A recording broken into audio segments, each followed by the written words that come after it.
Storer, the bright green car, and number 17, which is Ian Bryan. Then it is 888, which is Matt Thomas today. I'm sure Twiddle drove it yesterday. 131 is Chris Pidcock. 47, Bruce Burrows. 25 is Tom Walker in the rejuvenated big-winged Frog Eye Sprite.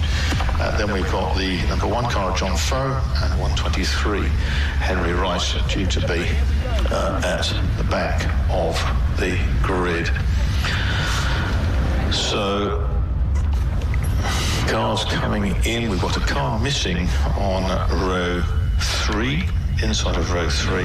I suspect that's Richard Perry, because I've seen him in the paddock area down here. Good morning, Mark. Good morning, Chris. Chris Buxton down there. He's our eyes and ears in the paddock and podium areas, paddock, pits and podium, all the P's. And we're about to be underway with this 20-minute race.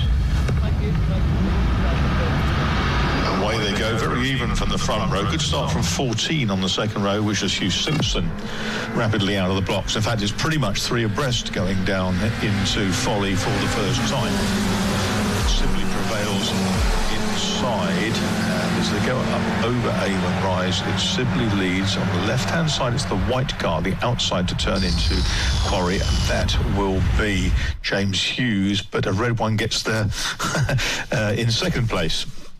Must be Connor Kay, I would think. And as they come up towards the S's, it is Connor Kay in 173, who is second. Third is Hughes. Fourth is Hugh Simpson. They go past that box that Chris Dawes is hopefully ensconced in. And in fifth place, trying to pick up the pale blue car there, just ahead of Pippa Cow. There's Simpson, and there is the Kenny. Coupe is Dean Stanton. On the post yesterday, that was 3 cylinders. Fairly grim at that point, but out the back of the circuit, they come back towards me, and it is simply with a sizable lead over the next group, which comprises 5 cars. It's Kay and Hughes jostling for position, then Simpson being caught by Henny and Pippa Cow, and then a gap back to Stanton, and the rest of them come through. Amelia Storer is at the back of the field.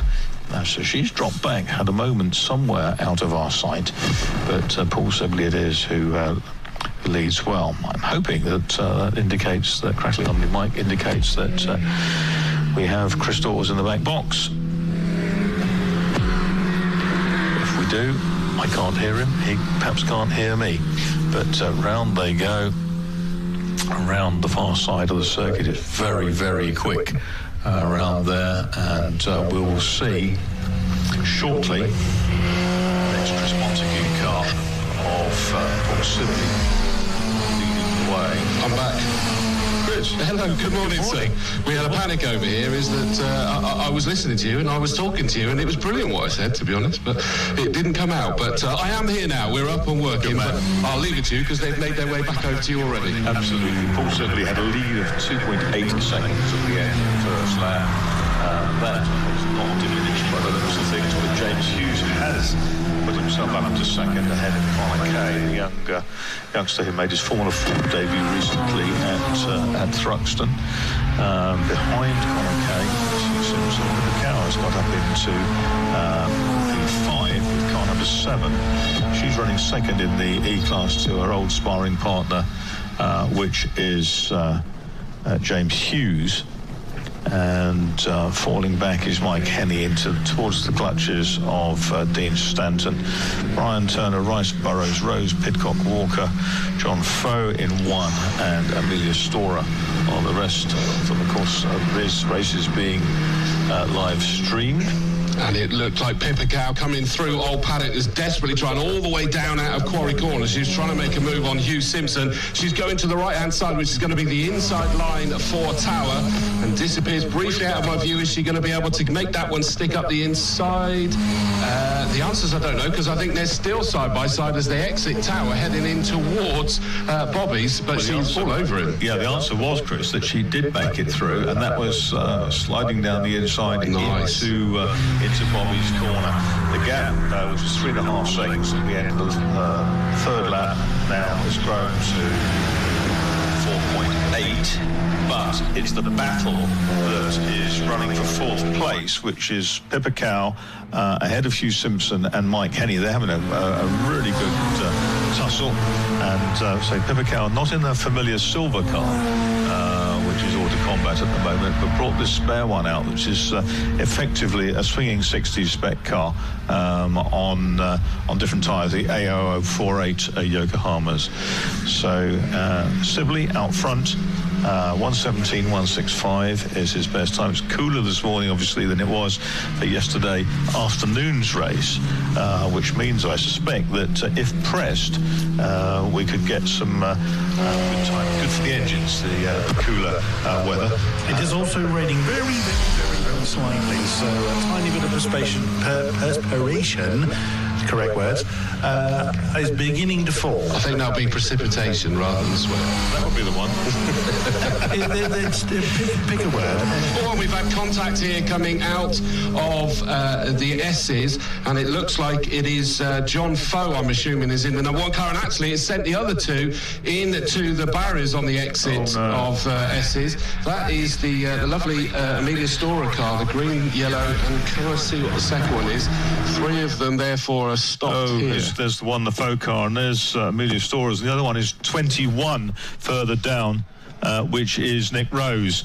So those cars, I'm afraid, all damaged, and that's, you say, It's just after the S's. It is. They made contact on the second apex, if you will, of the chicane, and it was primarily, I'm pretty sure that it was Amelia and John Foe that made contact. Bit of a crunch there that left in the S's momentarily was the John Foe car, and then the other two, I didn't quite see what it was because it was in the corner of the commentary box. Red flag is out because obviously we've got two of them stopped here, and yes, they suddenly carried on, and thankfully it's into the Recticel, the thinner Recticel cushions that they've gone, but that's put both of those cars out as well. Interesting that the formation not quite as before, because Tom Walker had come forward in the other A-class car. Various different classes within the race, and we wait to see as the lights progressively go across, and so much better start from James Hughes, but then he flunks getting it into second. Didn't really work very well. 4 abreast behind Paul Sibley now for the second place. It's still 3 abreast, if not 4, going up Avon Rise, but it's Paul Sibley who leads the way. I think it's James Hughes who's managed to get himself back into second place. Well, as they come through, yes it is. So it is the white number 2 car that has got himself back.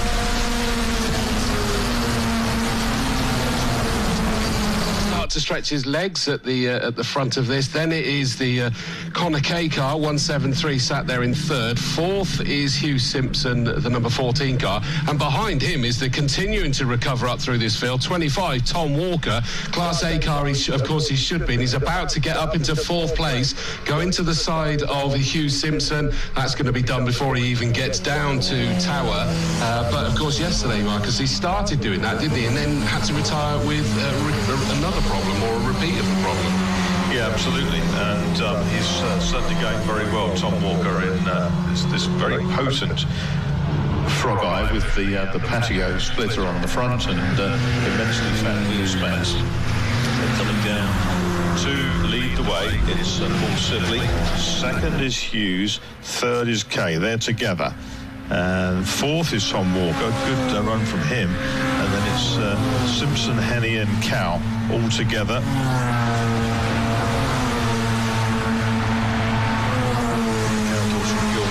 Duffy, who is the long-time sponsor of this championship through Halfords.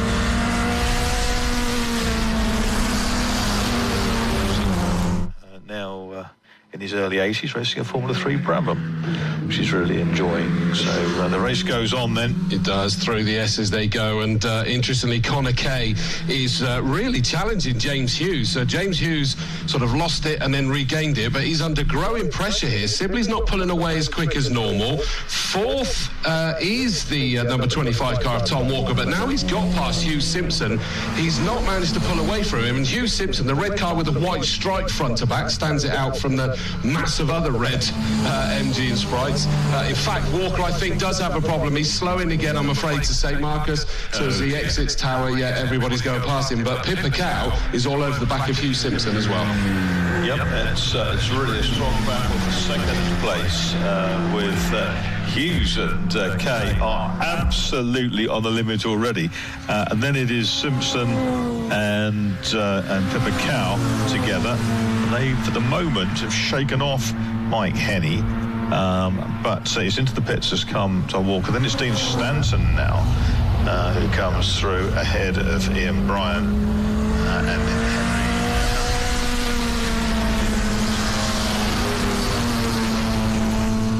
Park last weekend. From memory, didn't Stanton have a problem yesterday? Yes, that was a broken rocker post within the valve gear. So it's good that that car's going well, moving back through the field. Pippa Cow obviously didn't get a great restart after the red flag, but she's moved back up another couple of places last time, so presumably past Henney as well as the stricken Walker, and she's up now past Simpson, so she's made that move up into, what's that take her, fourth position, and I still get my eyes drawn to that battle for second, because Connor Kay, he's not giving up on that yet. No, he's not giving up on it, but he's dropping back just a fraction at certain parts of the circuit, but he's very, very good under braking, just Connor Kay, and he closes in again, coming through Camp Corner. There's about 6 or 7 Spridget lengths between them as they come through for the third time. There's only a minute left to go on the clock, so this will be the last lap for our race leader, which is Paul Sibley, of course. Pippa Cow is up into fourth place.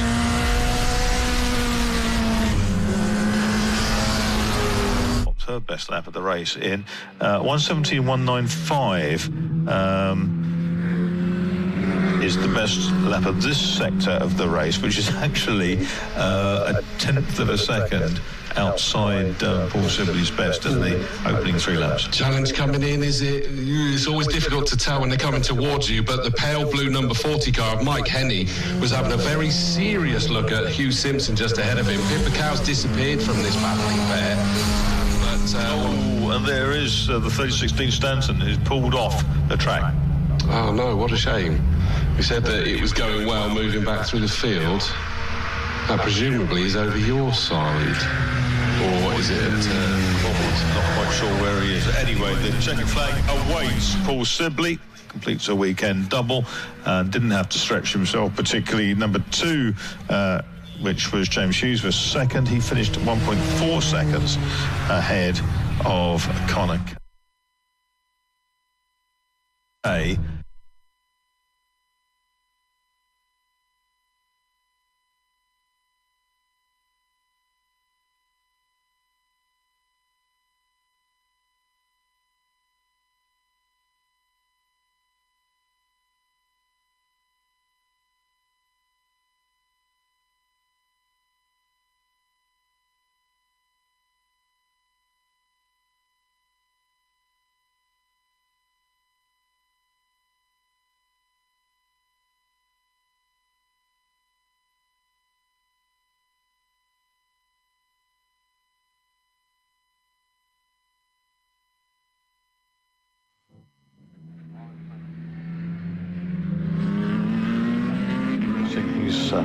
Cousin to Ronan and Adrian, who are in the number 78 car. Cars coming round behind the safety car. I hope everyone is behaving themselves out of the back of the circuit. Yeah, they're fine. They know what they're doing. Sometimes, when they choose to.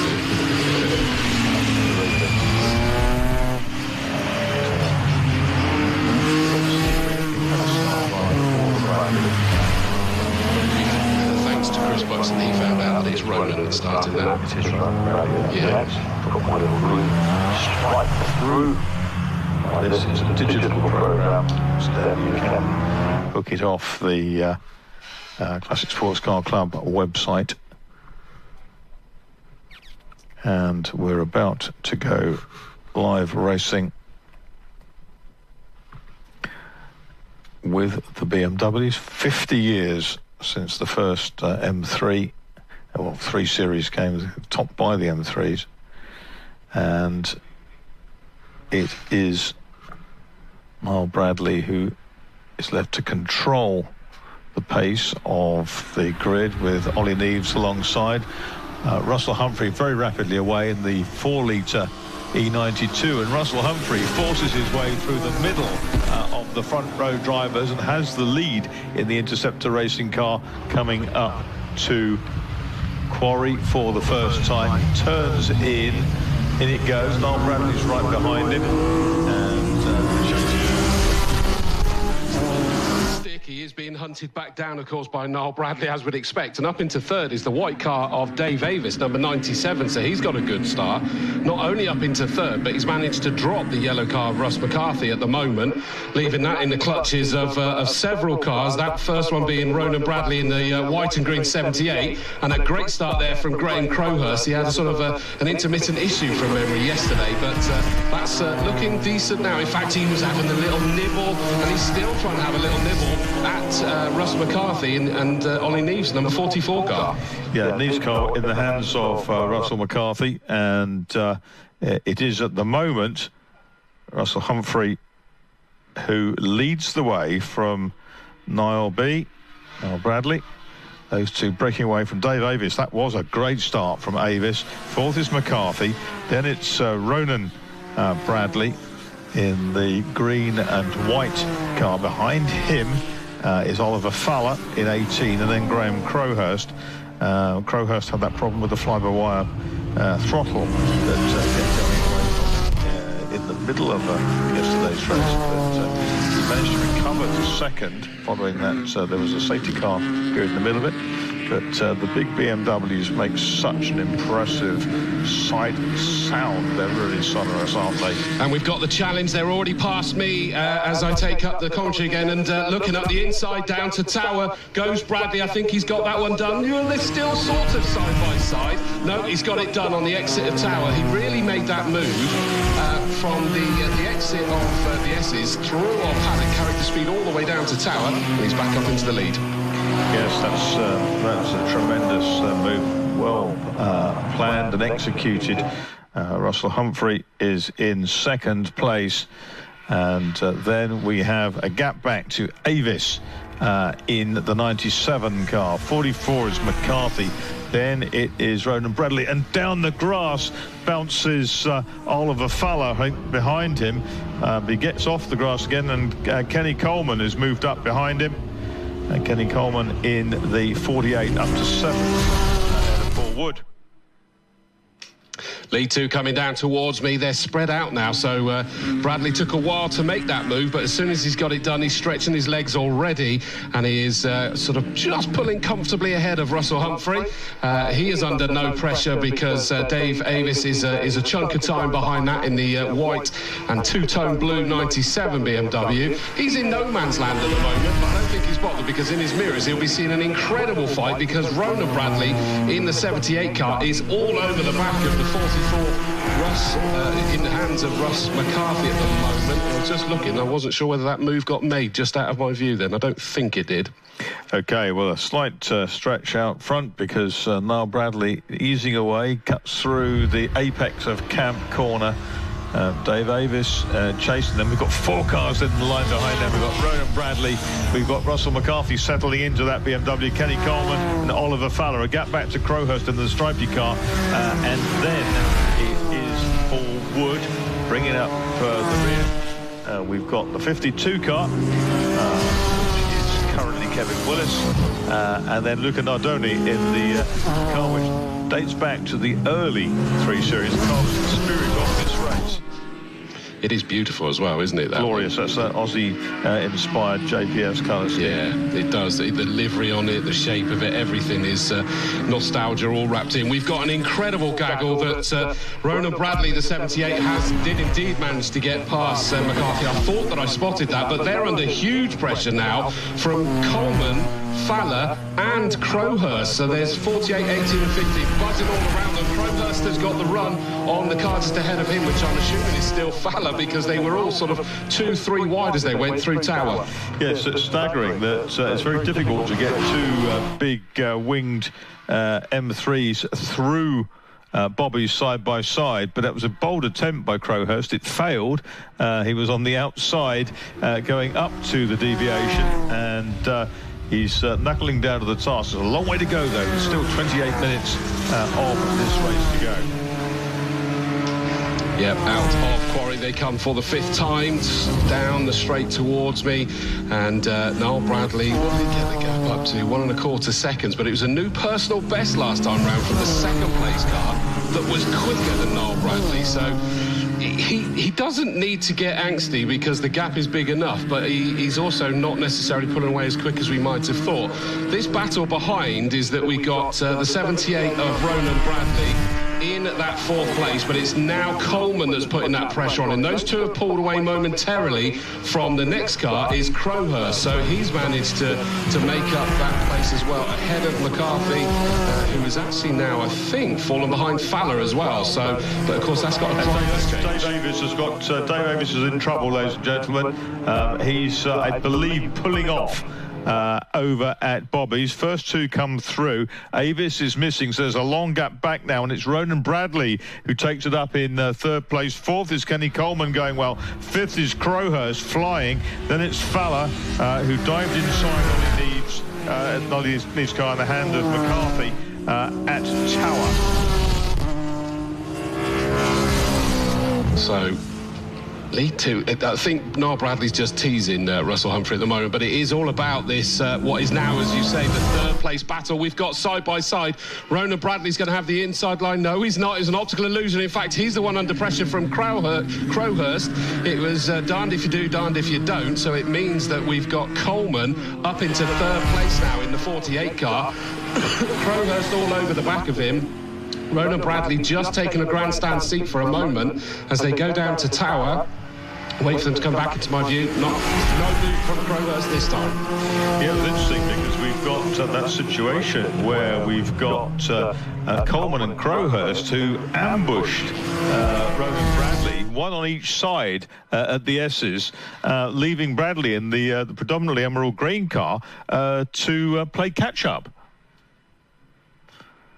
So it's now Coleman who's 3rd, but he's under pressure from Crowhurst. Bradley's got back, and it's Fowler and McCarthy. The E92 sounded a little bit sick when it came past us just now, but one point I did want to point out, that E92, the car in 2nd place, is on treaded tyres. Everything is on slicks, so it's doing a superb job up there. So that's the 98 car that's just coming past me now.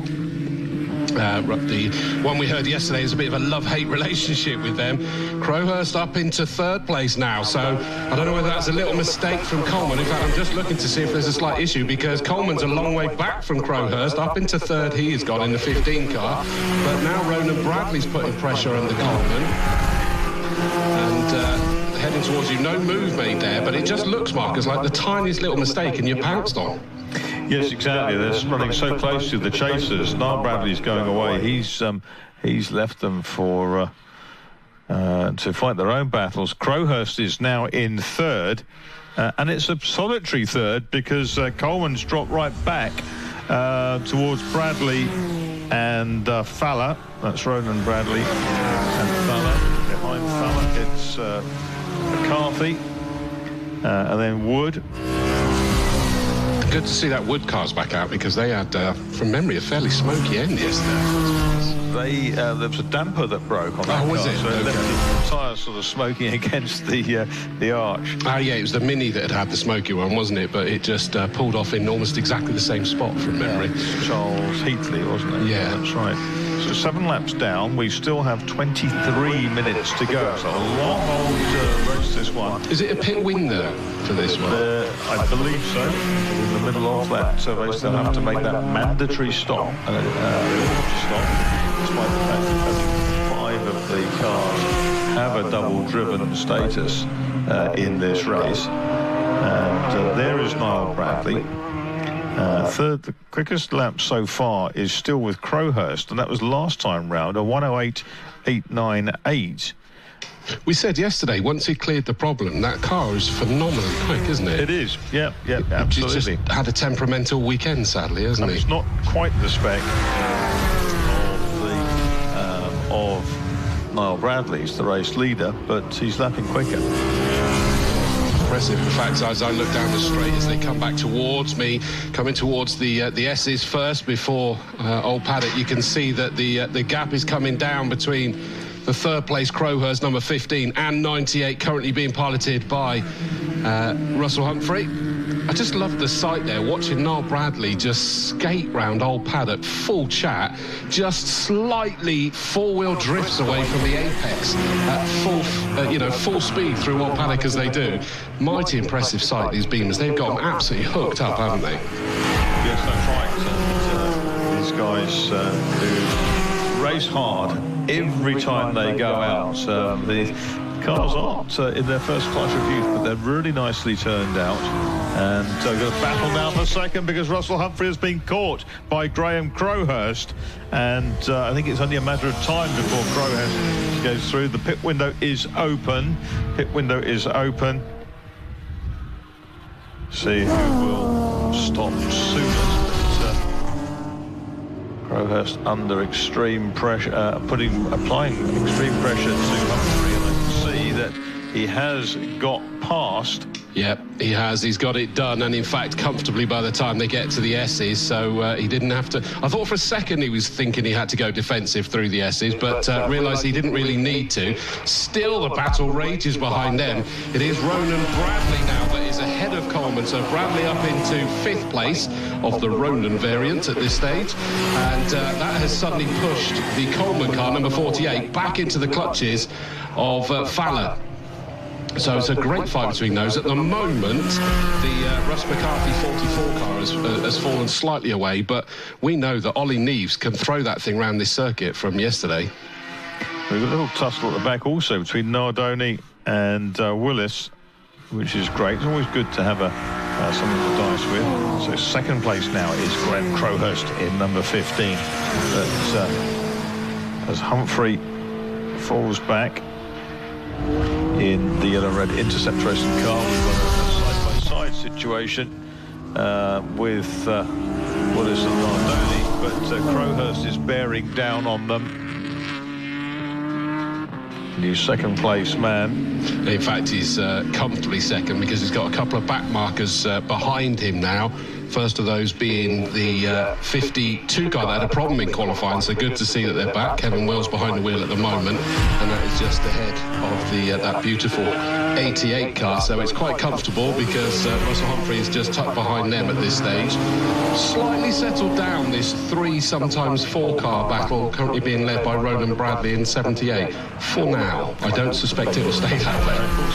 One of the wild cards in the pack is going to be when Ollie Neves gets into the car that currently Russell McCarthy is in. Of course, Russell McCarthy and his brother Spencer both been racing all kinds of cars. I remember very fondly their late father, Roy McCarthy. MG8s, MGBs, MGB-GT V8s, Chevron B8 at one point. Oh, Kenny Coleman's run out of road at camp, and he's been gobbled up by both Fowler and McCarthy there. Into the pits has come the Ronan Bradley, number 78, 11 laps. So it's Niall Bradley who leads from Graham Crowhurst, gap about 3.9 seconds. Crowhurst still with fastest lap. Humphrey is third in the 98. Fourth is Fowler. Yeah, and you see that Crowhurst is closing in quite dramatically on Niall Bradley. He took 2 seconds, best part of 2 seconds out of Niall Bradley's lead last time round, albeit that was a steady one for Bradley at that stage. So it's not done and dusted, that one, just yet, and we've got these pit stops to wash through as well. But yeah, Niall Bradley still leading by fractionally under 4 seconds. But, as I say, about 2 seconds quicker was Crowhurst. It's amazing, isn't it? I mean, Crowhurst has been absolutely stellar this weekend. He has been all season, in fairness. He's points leader in that BMW Championship, which is a non-championship race we have today. And the stripy machine is quite something to behold, and it's rapid too. So into the pits from 3rd place comes Russell Humphrey to put Mark Wyatt into the Interceptor Racing E92. Fowler is still 4th. 5th is McCarthy, because Coleman has come in too. This lead margin has continued to come down. It was down to 2 seconds, and it looks less than that as they've come past me, heading towards Tower. So Crowhurst, he's smelt blood. And in fact, he is now about to make the move. Is that a problem for Niall Bradley? He looked very steady coming out of Tower, and I think we'll find that Crowhurst has now got the lead. He has got the lead, and Graham Crowhurst then on lap 13 charges ahead of Niall Bradley, and Bradley goes straight into the pits to serve his stop. His cousins are well into this race too, but Crowhurst goes on alone. He goes up Avon Rise to my left as Niall Bradley arrives underneath into the pit lane. There's the battle now for what is 2nd place on the track. Oliver Fowler in the 18 ahead of Russell McCarthy. A great scrap, 18 and 44.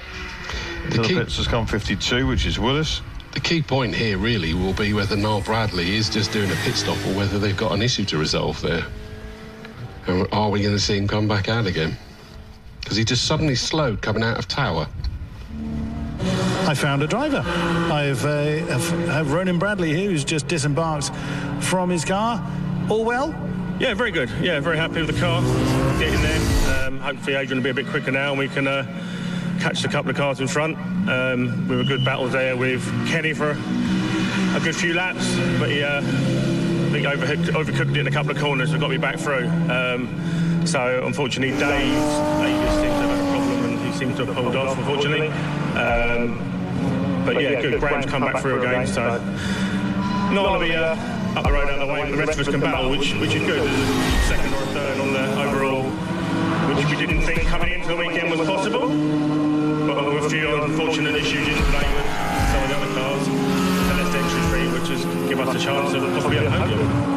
Happy days. I mean, the car sounds like it's on song. It doesn't seem to be missing anything. The weather seems to have just about favoured you. There was a bit of a worry about there being a bit of rain with slick tyres, but all in all, seems to have gone well for you. Yes, yeah, there was definitely a worry at one stage. The weather keeps doing it, but thankfully it hasn't arrived, and it hopefully won't arrive now until we get the race over and done with. Rear-wheel drives in the wet on slicks. Don't really go.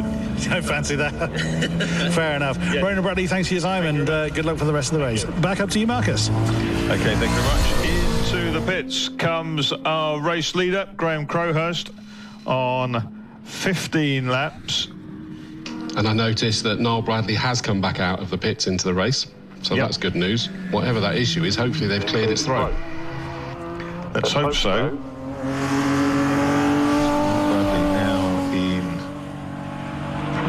Fourth place now, I think. Here comes Oliver Fowler. He's now the de facto leader at number 18 because he's just shaken off McCarthy, who's dived into the pit lane, and that car will be taken over by Ollie Neves. That's the yellow and black car, number 44. The Nardoni car sounds really crisp. That sounds beautiful. And that is now up into 4th place. It will be interesting to see what's going to happen with that 44 car now, isn't it? Both of us have mentioned the fact that Ollie Neves was piloting out phenomenally quickly yesterday. And, now he's jumping into that. Is he going to be able to come through this field as well? Interesting, isn't it? We'll see how this one pans out. But Crowhurst has been super impressive. He's got that fastest lap of 108.898, so 7. And we're waiting now to see who will be first to complete his 16th lap. It's Crowhurst from Fowler, and then Neves third, Nardoni is fourth. There is Fowler, he's now the leader. It's official. 16 laps. The number 18.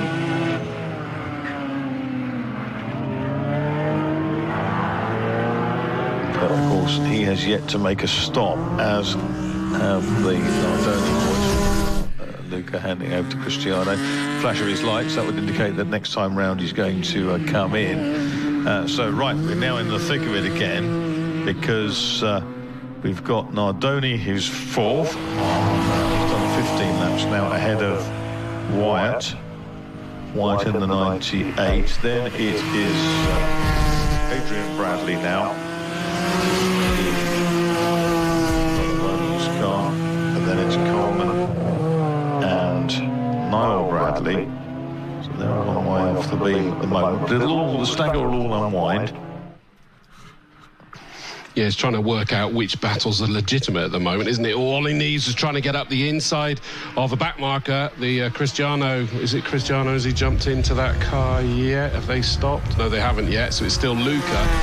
That was through old Paddock, which then left him vulnerable to the Adrian Bradley 78 car, but they both managed to get through, thankfully. Yep. But that was hold your breath moment for a second. So Fowler's now done 17 laps, one more than anybody else, and so that other group is led by Graham Crowhurst, who's just gone through to complete his 16th lap. Then we have a battle coming down towards Camp Corner, and it's Ollie Neves ahead of Adrian Bradley. Those two cars absolutely together, 44 and 78, the yellow and the green and white cars together. Not far adrift of them is Kenny Coleman. Nardoni in the meantime, Coleman in the 48, he runs fifth. Then it's Niall Bradley in the 47 car, the black and the emerald green car, Dayglow emerald green, that is running in sixth place. Humphrey and Wyatt are next up. Wyatt now in seventh. Eighth is Nardoni. Changes happened somewhere, though. The 78 car has got past Ollie Neves, so Adrian Bradley. It's interesting to hear Ronan's comment saying hopefully Adrian will be able to go quicker, so they kind of know their pecking order in that family by the sounds of it. And sure enough is that Adrian has got past that 44, so that puts him up into what is currently third position, but will presumably therefore be second once Fowler's pit stop washes through. And that's 18 laps. Oliver Fowler, the current race leader, comes into the pits. Now the stagger will unwind, because the rest of the crews will be desperately keen to unlap themselves. Crowhurst is the only other driver to complete 17 laps so far. Fowler is on 18. We now wait for the next group to come through, and that will be led by, is it going to be Neves or Bradley? It's Bradley, because they're coming through the S's. Yeah, he made that move last time round.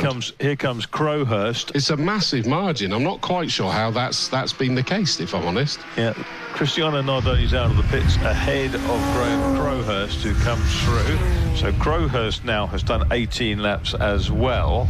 Then we wait for the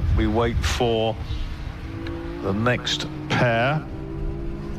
17 laps, going to complete their 18th shortly. That's going to be Bradley.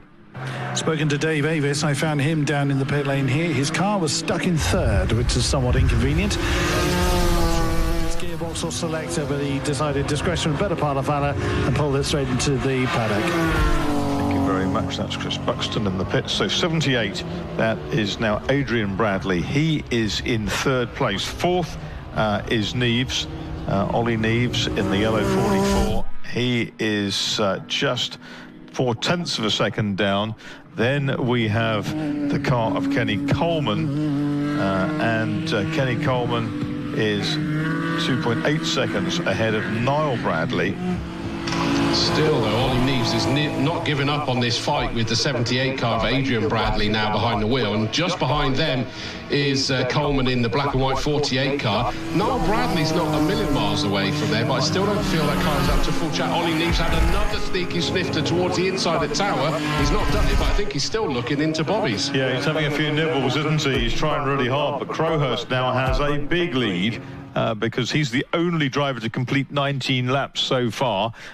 Here comes Oliver Fowler, but look, if Fowler looks in his mirror, he will see, bearing down on him, a trio of cars, led by 78, which is Adrian Bradley, then it's 44, which is Ollie Neves, and Ollie Neves is tracking Adrian Bradley, but they're being caught by Kenny Coleman, and behind them, the 47 car of Niall Bradley. He's just popped in. His last time round was an 11. He's pretty much on the pace of Adrian Bradley and Ollie Neves, but Coleman was quicker, a 10.627. This is his best, and that time was a 10.790. So he's back pretty close to his best lap. 20 laps down then for Graham Crowhurst. He leads the way. Yeah, that battle for second, third, fourth just goes past me again, and it is very much a three-car fight because, as you say, Coleman absolutely flying now, has caught up with the pair ahead of him. They've got just ahead of them Fowler at the moment. That's suggesting that Fowler's done well out of this and may still be in second after it's unwound. 18, 5-second penalty for track limits. That is Oliver Fowler. That is a shame because I think he's done well out of these pit stops, hasn't he? And he's now been caught by the trio. 5 seconds is going to cane him by 3 places, even right now. So Fowler is second on the road, but with his penalty, he will be down to 5th because Bradley, Neves and Coleman are behind. And then it'll be Niall Bradley, who for some reason is not on their pace. He's not far behind territorially, but although he's lapped quicker than them earlier in the race, he now can no longer sustain that kind of speed. 21 laps down then for 15. Graham Crowhurst, our race leader. And there's a fabulous battle brewing here with Adrian Bradley still trying to resist the advances of Ollie Neves. And they are locked together. And right behind them, there's a couple more, and I think that was, I saw in the corner of my eye, Kenny Coleman, I think, outbraked himself into one of the chicanes and clattered over the grass, but he's back on, and indeed he has dropped back behind Oliver Fowler. Fowler now is 4th. About 5 seconds. Well, that's going to stack up against the 0.8 over Coleman.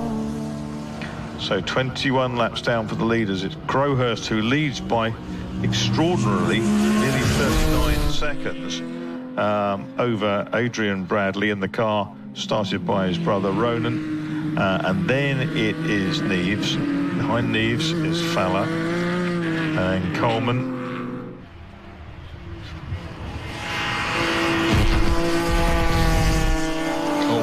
Having a look at the moment to the back of Fowler. Obviously, Fowler's got a 5-second penalty. We know it's become a bit Noah's Ark 2x2 because you've got huge pressure being applied by Ollie Neves now on the 78 car, and then the other two is Fowler and Coleman. Coleman had that nibble last time, didn't he, at Bobby's that went very grassy. Yes, that really didn't work well. He looked down the inside and was just going too quickly. Couldn't have got through anyway. I had to cut through. So anyway, it's Crowhurst who leads the way. Bradley and Neves are 0.4 apart. Then it's Fowler, still maintaining that place despite Coleman's efforts to get back with it. But Fowler will drop back 5 seconds, I'd say, with the aforementioned penalty. Into the pits has come number 47, which is Niall Bradley. I thought something wasn't right. No, that's not working for him. So no hat trick for Bradley as shooting pass for the 23rd time is Graham Crowhurst. And Crowhurst is absolutely in a class of his own. Fowler now has a +10 penalty, so You may as well go all in, haven't you? yes, another 10 second plus another 10, so it's actually up to 15. So it's 5 first time round, and then it's plus the 10 to make 15 a cumulative penalty. So probably not going to actually drop him back terribly far, actually, because we've got Adrian Bradley and Ollie Lee together. We've got Kenny Coleman next up. He's into 4th place in the 48. Fowler is 5th. And with no Niall Bradley, who's gone into the pits and is out of the race by the looks of things, the stats are about Fowler's 15-second penalty in terms of where he's going to finish. 24 laps down then for Graham Crowhurst, who's got a loose rear bumper. I see that the left-hand side of the rear bumper is now flapping on Crowhurst's car. It's not going to come off. It's just it's flapping around in the breeze. There are 3 minutes to go. He's so far ahead of the rest that, well, the chasers both got their personal best times last time through. We had Adrian Bradley on 1:10.322 and Ollie Neves on 1:10.129, but it's too little too late, because they're not even lapping as quickly as the race leader, who's slackened off barely a second from his best lap of the race, on lap 7, the 1:08.898. And in fact, Bradley is squeezing ahead now, further ahead of Neves. But Neves not likely to lose out to Coleman, who's 3.7 seconds behind in the number 48 car. Fowler is still there. Wyatt is in 6th, moving up, of course, when Niall Bradley stops. Number 98, the Interceptor Racing E92 is running in 6th, ahead of 66. I can answer why Niall Bradley has stopped. His brakes are smoking. He's been squiggly coming out of the final turn for quite a few laps. He thought something was broken. One of his crews had a look under the car and basically just pointed the brakes and said, "You've worn them out, son." Used them hard, but used them just a tad too hard. It's easy to do. The pit window is now closed. It's irrelevant because everyone's made their stops, but whereas in the last couple of minutes of the race, the battle for second place, though, is rejoined because Ollie Neves has caught Adrian Bradley. They are absolutely together as they steam on to what will be their penultimate lap. Graham Crowhurst is over 42 seconds clear now at 25 laps, 42.9 seconds clear. And here he comes then with just under a minute, about 55 seconds to go. He finishes his 26th lap.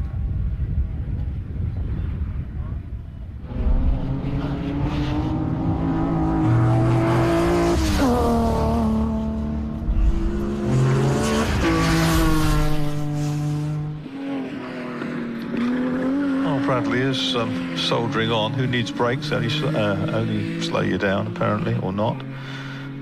But he's continued. But quite home and dry, but far away. And that time through. Interestingly, we had a moment there for Bradley, who put a wheel on the curb. He came out, so he missed the apex. He came wide, ran over the curbs, and that cost him momentum. And has it been enough to let Ollie Neves past? It looks like it has. Looks like Ollie Neves capitalised on that moment, and indeed the yellow car turns into quarry ahead of the white and green one. Yep, he's got the move done as they come into my view down at the farm straight in towards the S's. Just trying to see, but I think they're all starting to struggle a little bit because he didn't make friends with the apex through S's that time round, did Ollie Neves, but not enough to cause him an issue. But I just wanted to see whether we were going to get Adrian Bradley close back into the tower. Win, meanwhile, for Graham Crowhurst. I don't quite know how that lead became as big as it was, really. Speed and consistency, I think. A very efficient pit stop to top it all. but it's going to be looking over to camp. It's going to be Ollie Neves in the 44 who has come through, and again washing out over the curb 78, which was Adrian Bradley. Third, he finished 0.77 behind. Kenny Coleman was a solid fourth. He got down to the mid-tens in this race. In fifth place, Oliver Fowler, and they have all done 27 laps. The Humphrey Wyatt car is lapped on 26, so no matter the penalty for Fowler there. So our race winner, Graham Crowhurst. Second place, McCarthy and Neves. Third, the Bradleys. Then in fourth place, Kenny Coleman. Fifth, Oliver Fowler. Sixth, Russ Humphrey and Mark Wyatt. Seventh was the car of Paul Wood. Eighth, the Nardoni brothers. Ninth was Niall Bradley, the initial leader. And in 10th place, the Willis and Pickard, number 52. So the margin was quite considerable, 45.649 seconds. So a tremendous drive for Graham Crowhurst, topping a superb weekend here. Just that little glitch in the second Ranmere Championship race yesterday, with the throttle went away, the fly-by-wire throttle went away, but he was able to kind of manually reset it, having lost time under the safety car, and rather than wait for it to kick back in and sort of default back to where it should have been. But Graham Crowhurst, the Ranmere BMW Championship leader, adds another success to his seasonal tally. So very, very well done to Graham Crowhurst and his crew for getting that very distinctive car back at the head of the BMW 3 Series anniversary race. 50 years of the 3 Series celebrated by the Classic Sports Car Club here at Castle Combe. Now, hopefully, we're going to hear from our race leaders or race winners from sort of Hotfoot to up by the scrutineering bay, Chris Buxton, and we will then look forward to the next of our races. That would be the Adams and Page Swinging 60s. Chris. I have our victorious three gathered here in Victory Lane next to the scrutineering bay. Let's have a chat to our race winner. Actually, who is going to be ready first? That's going to. What's always the question? Is it who's actually ready to go? Here he is, a big old smile on his face, congratulating his crew, rightly so. Graham Crowhurst, great win, sir. Good to see you again. And again, we get to admire your wonderful paint job. How was that race for you? Yeah, I mean, worst possible start.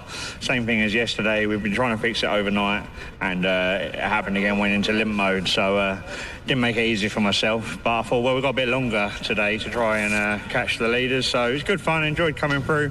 Everyone was clean. Feel like I made some good enough moves. And yeah, I had my radio in, but the volume was turned down too low. So I had Dan on the pit wall shouting at me, but I hadn't a clue what was going on. So in the end, I just said, please hold a finger up and tell me where I am.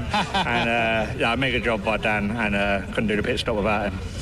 Brilliant stuff. It did look like you were a little bit off the pace mid-race as well. So again, so is it that same throttle gremlin that's coming up again?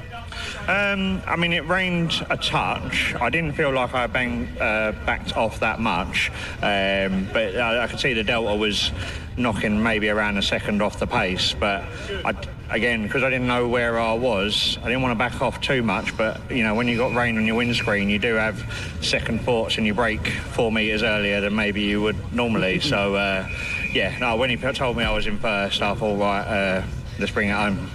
Brilliant stuff. Well done, Graham. Another fine victory. Very well done. I could stare at it. Well, I was going to say I could stare at your paint job all day, but I think I'd have a headache with it. Right, the next race is being released, so I need to crack on and speak to our remaining podium finishers. Ollie Neves. Oh, it's good to see you in the Beamer back on the podium steps again. Yeah, absolutely. Really good race. Russ did an amazing first stint. First time he's driven the car, sort of got straight down near the right lap time. So yeah, really impressive. And then, yeah, sort of when I came out of the pitch, everything was a bit cold, and yeah, sort of Adrian got me off guard, and then trying to get back past was pretty challenging because his car's got a tiny bit more straight line speed. So whenever I got a decent run, I couldn't do a lot with it. So, but yeah, he made a mistake at the end, and we got past. But yeah, brilliant race. Should make some good footage, hopefully. Look forward to seeing it. Well done on a fine second position. We'll quickly have a chat with Adrian Bradley before we hand back up to the commentary positions. Oh, you had to work for that, didn't you? That was good fun. I enjoyed that. It's not even on my car, is it? But yeah, thanks for running and lending it to me for the second half. Anyway. What did you do to your own? I blew the engine yesterday. Oh, you did it properly. Yeah. bad week for the big ends, I think. But this one goes back on the trailer in one piece. Brilliant stuff. I would love to chat to you more, but the next race has been released. Well done. Great third place. Back up to you, Marcus Pye, in the commentary box. Thank you very much, Chris. And we now have coming out onto the track for the first time in race mode this weekend, the Adams and Page Swinging 60s Group 1. And this, as Swinging 60s suggests, takes us back, 60 years effectively. And just amazing to think that these are the sort of cars that were out in Mark Sports and Mark Saloon races back then. It's a great eclectic field, and they're headed by a Mini. Quickest in qualifying was Chris Watkinson with his 1380cc Mini, the 1:19.660, I think it was. And he was only, 13 thousandths of a second quicker than 1:49, which is Malcolm Johnson with the Lotus Europa, the yellow Europa. So it's the orange and blue Mini on pole. And the Lotus Europa, Malcolm Johnson on second place, number 149. Then we have number 30, which is Ben Goff with the Marcos 380 GT, the 400, and then 34. Which is the very, very rapid BMW driven by Ben Tippett and by John Tippett and Ben Norman. Switched order for this race. So it was set up to be that, but it was going to be Claire driving because it's Charles driving now in this one. Charles Tippett, who was 76 yesterday. Lots of birthday celebrations. His granddaughter's beside me in the commentary box wearing the celebration T-shirt, which is absolutely wonderful. And the BMW number 34 then sits on P4. Next up is 157. That is Ben Tovey with the MGB GT V8, Rover V8 engine under the bonnet of that one. And we'll give you more as we go through. But alongside Ben Tovey was Mark Cloutman with the interestingly liveried Austin A40, really raucous, rapid race car. It's that one. Charges down through Folly, up Avon Rise. It is the orange Mini of Chris Atkinson, pole position. Chris Watkinson, pole position man, who leads the way. Watkinson, Johnson, what an incredible sight as they come trundling down towards us. The Mini's not only in the lead, but it's actually got quite a margin over the Europa. We quite often see that here at Castle, don't we? The Minis manage to go well. You'd think it wouldn't because it's such a fast circuit, but the fact that they can carry a lot of that speed through these corners, by the end of a lap, the momentum really, really counts. The Marcus of Ben Goff is under massive pressure at the moment, but I think it's actually Ben Tovey, 157, that is applying that pressure. And now Charles Tippett is there as well, so there's a pair of white cars all over the back of that red Marcus. Yeah, fantastic, isn't it? And down the field, there's so many different types of car, including some very unusual cars. There's the Fairthorpe Electron Minor, and there's Ginetta, and all kinds of cars in the mix. But it's Mini from Lotus Europa out front, Watkinson from Johnson, then it's the Marcos, then it's MGB, then it's the BMW getting out over the curve. Austin A40, first repeat car is the Mini of Mark Nees, the Dutch driver based in Surrey. He's in car number 63 with a Dutch orange roof on his car. 125 is next through behind him, which is Miles Sinclair with his Lotus 7 in a kind of pale blue livery, and then the Hobbs and Pollard and Burley and Thomas cars, and Rod Burley starting the Ford Capri number 28. Ball change at the front, and it actually happened at Folly as they went past you. Is the yellow Malcolm Johnson Lotus Europa got into the lead up the inside of the flat-out right-hand kink, and he managed to make that stick all the way up to and round Quarry Corner. He's under pressure again, though, as they went past me here at Old Paddock in towards Tower, just watching that Europa dance on the brakes as the nimble Mini was trying to swallow it up. Wasn't possible, and interestingly, with those two fighting, is that the Marcus of Goff, number 30 just behind, has closed right in on them as well now. Yep, and look at watch for Rod Burley, who's reunited with Dave Thomas's works liveried Ford Capri car that he last raced at the Nürburgring decades ago. Through they go. There's Johnson, as you say, who's picked up the cudgels out front in the 149, the Lotus, followed by Watkinson in the Mini. Goff, Tovey, Tippett, Cloutman, these all come through as they were before, and behind them we've got the Hobbs and Pollard G4 and 35, which is Mark Hobbs, who has gone through up into 8th place. Leaders already coming through Old Paddock, and it again at this point is where the Mini really flies and is up onto the back of the Europa of Malcolm Johnson, the yellow 149 car, trying to make that the widest vehicle on the whole field as he came past me down towards Tower. He's made it work. He's still just about in the lead, but the Mini buzzing around him like a frustrating hornet, frankly, all the way around there. Small gap, but you've then got Ben Goff in the Marcus that has still got Tovey for company directly behind him, and at the moment they've dropped Charles Tippett ever so slightly in that white BMW. Yes, that's right, and Charles second in his class to Ben Tovey in this one, by the looks of things. Not much between the leaders still. Goff in the Marcus going well behind them, and then Tovey in the V8 MGB. There's Charles Tippett. Then we've got the Cloutman and Nees battle, and Mark Nees moving up alongside as they go through Folly, gets the Mini ahead of the A40. Right behind him, Mark Hobbs in the Ginetta G4, and behind Hobbs is Sinclair in the 125, the Lotus 7. So that's a 4-car battle brewing.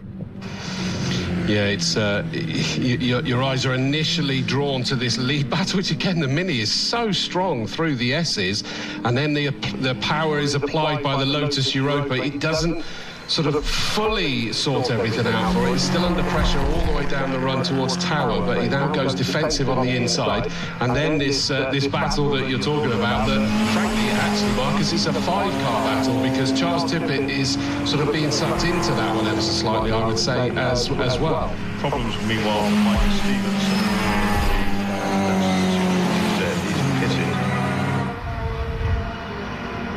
That Mini of Mark Canese has had an amazing opening for him, hasn't he? From 14th to 7th. Yeah, he's a rapid driver. Didn't see much of him over the last year or so, but he's been a regular with the CSCC in recent times. He's based down Ascot way, so not millions of miles away, but he's going really well. And once he's past Cloutman, he's now reeling in Charles Tippett. We've got the Cloutman under pressure now on the Ginetta, which is Mark Hobbs. That'll be handed over to Gwyn Pollard, sometime Crosley racer, and the midfield cars coming through well is the Bird Hyde Andrews Bird. Charles Hyde Andrews Bird in it. Kevin now. Is that changed? That was a change as well. Okay, so that's changed. Sorry, so and they didn't take part in this qualifying session. Well, what happened? The radiator split. Can I just confirm, by the way, the lead has changed. The Mini's in the lead now of Watkinson. He obviously did it at Bobby's last time.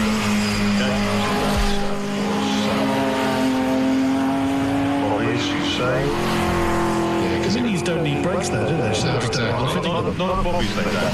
Yes, the Kevin Bird's radiator split on his outlap, and fortunately a friend locally had one, and they borrowed his spare, and they got out workshop, and they got out. So it's a new car to them this year, isn't it?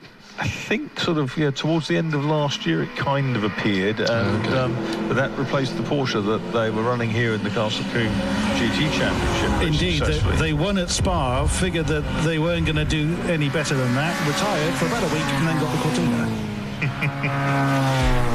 Johnson, Goff and Tovey, the top four. Then it is Tippett in the BMW number 34, the Ranker Engineering prepared car. Then Martinez in the black and orange Cooper S with that patriotic Dutch national colours, the orange roof.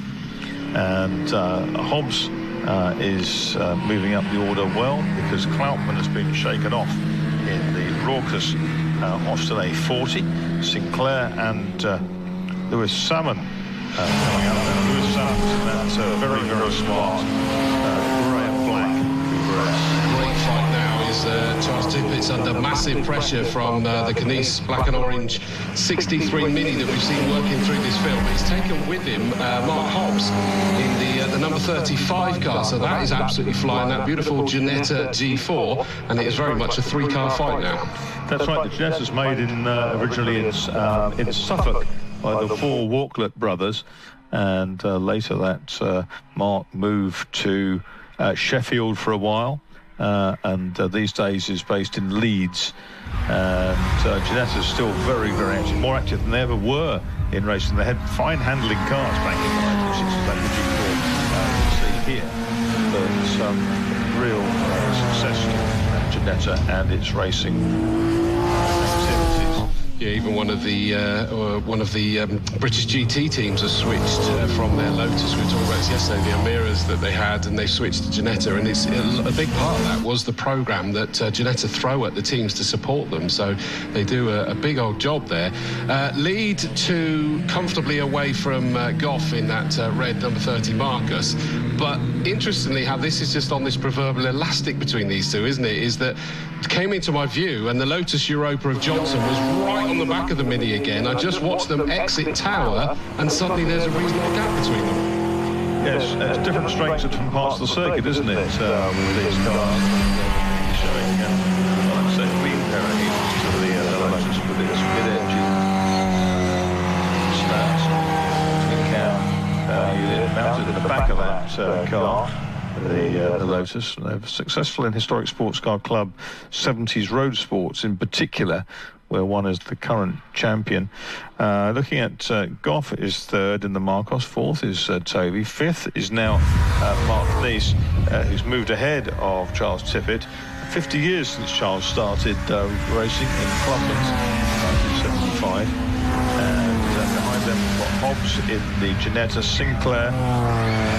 Behind Sinclair in the Lotus 7 is Cloutman in that very fast starting A40.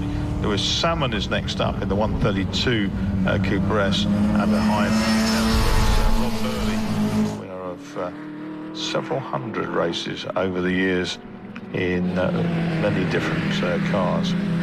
Yeah, the other week he popped into the commentary box yesterday. He was saying the other week he was up at Alton Park in a different one of his old cars. On the Prelude, the Turbo Cosworth motor, had a couple of fourth places there. He was asked the question whether he missed it and wanted it back, and he went, no, it's fine. I got to drive it again. That's enough for me. Exactly. Well, exactly. Very, very good. And he's not had the best of luck with his cars over the last couple of years, has he? No, he hasn't. Had a big prang at Brands Hatch. But there we go.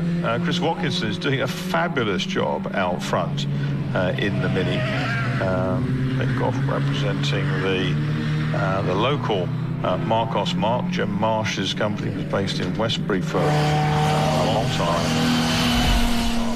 Special voice for a lot of service.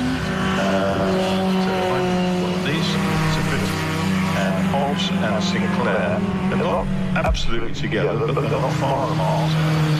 One slip by him, places for sure. Cloutman is still ninth in the 28-40, 10th is Sam, which is the Mini, and is open by the way.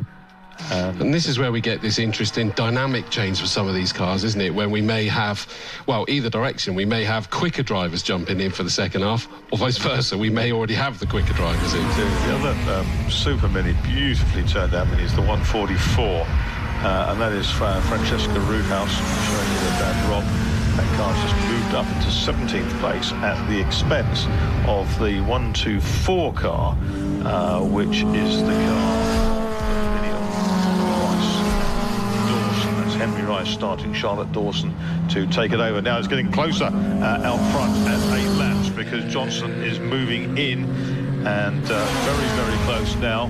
And the Europa again looking menacing as they go up Avon Rise.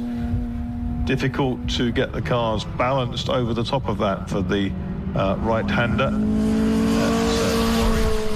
No, he's not managed to do it this time. Still sat there in second. Of course, they've got Lapri to contend with now as well. Great run down farm straight by that Europa, though. So it forces our race leader, Watkinson, in that Mini to go fairly defensive.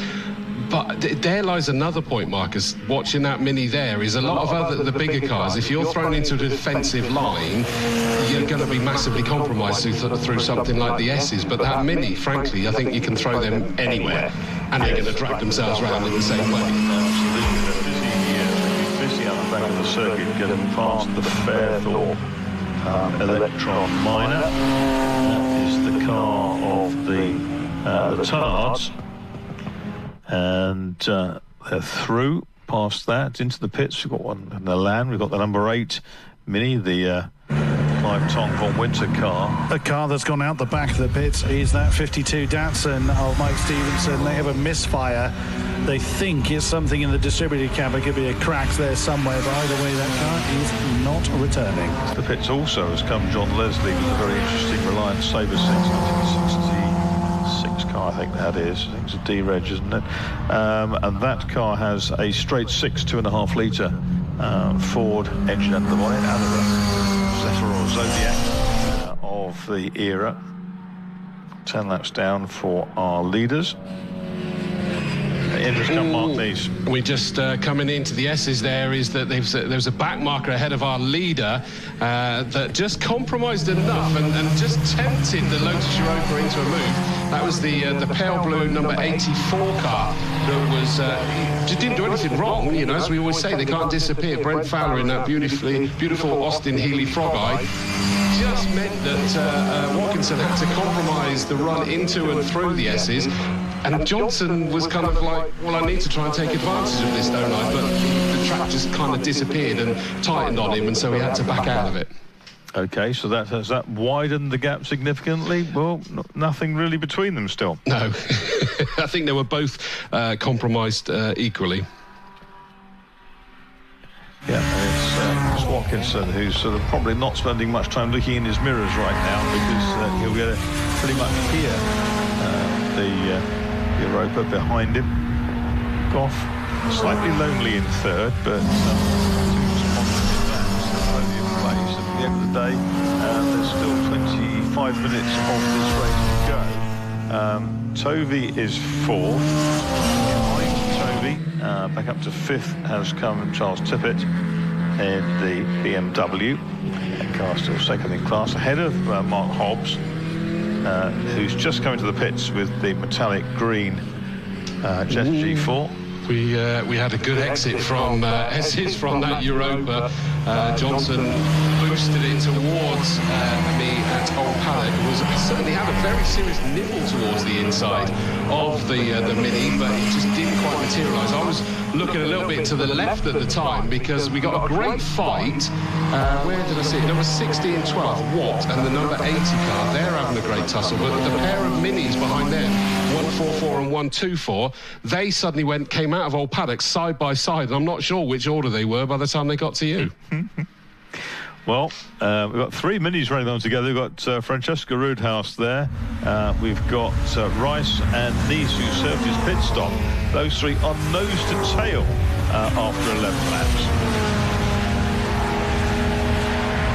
Which ones are they?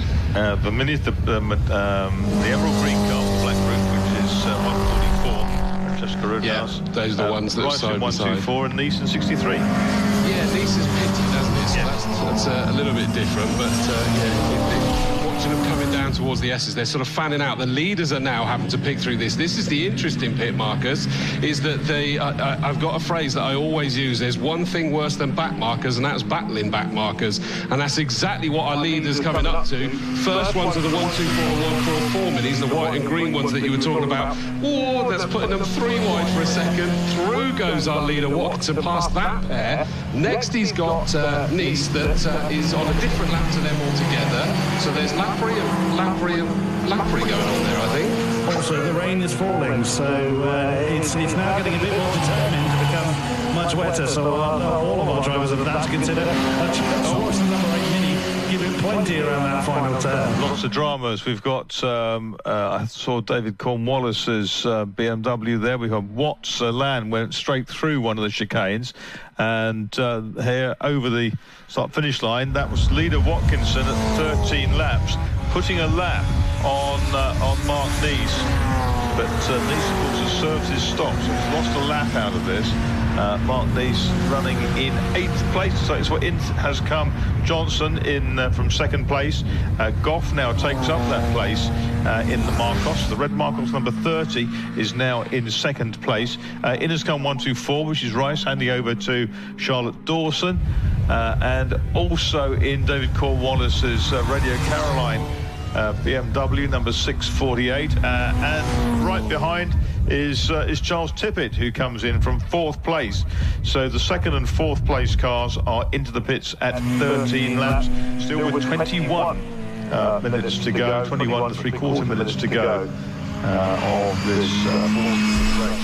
It'll be interesting, won't it? Because Claire Norman's a quick peddler. She's a very talented racing driver, to say the least, taking over from her dad. And I know that Mike Land and Sue French are here that are sponsoring Claire Norman and Charles Tippett at the moment with Nickel, company Nickel Design. They've come along to support her since she's racing this time at their local circuit as well. And I look forward to seeing how she's going to go around here in 4th position.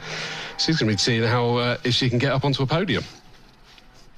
Yeah, it's interesting. I think that's very possible. I mean, her lap times this morning, she went quickest at one point, and it was hugely impressive. Watkinson has come into the pits from the lead. This actually changes the complexion of the race for just a few moments.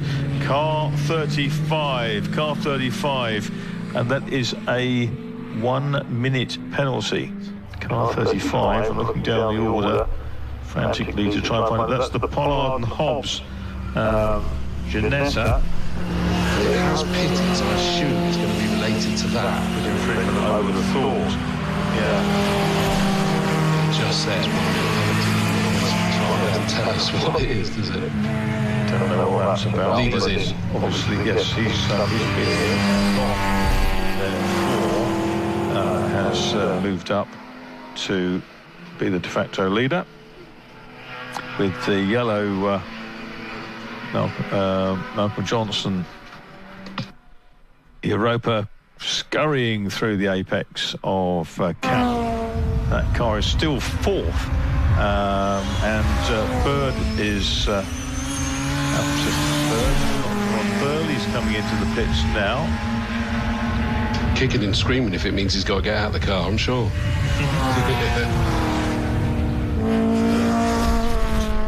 That's a venerable Capri.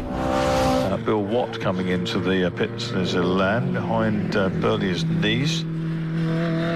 Well, coming towards me is the Lotus Europa, and I can see lights ablaze on the car that was ahead of that one before these pit stops, and that is Watkinson, of course, in that Mini. And Goff's just stopped, by the way. The leading Marcos is in. Cool, okay. So the problem that Watkinson had in the 36 cars, he was stuck behind the 125 Sinclair car for a moment there. Got past it, but he'll see that the Europa is sort of more, all of Tower and a bit more ahead of him as it stands. Okay, so I can see the Europa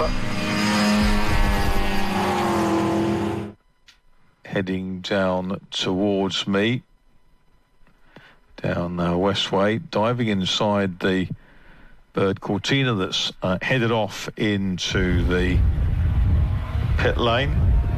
So 16 laps. Johnson now leads from Watkinson.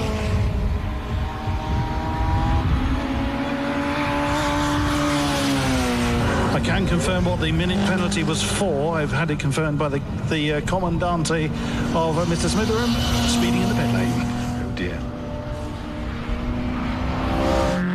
Sort of unnecessary penalty, which will hit very, very hard.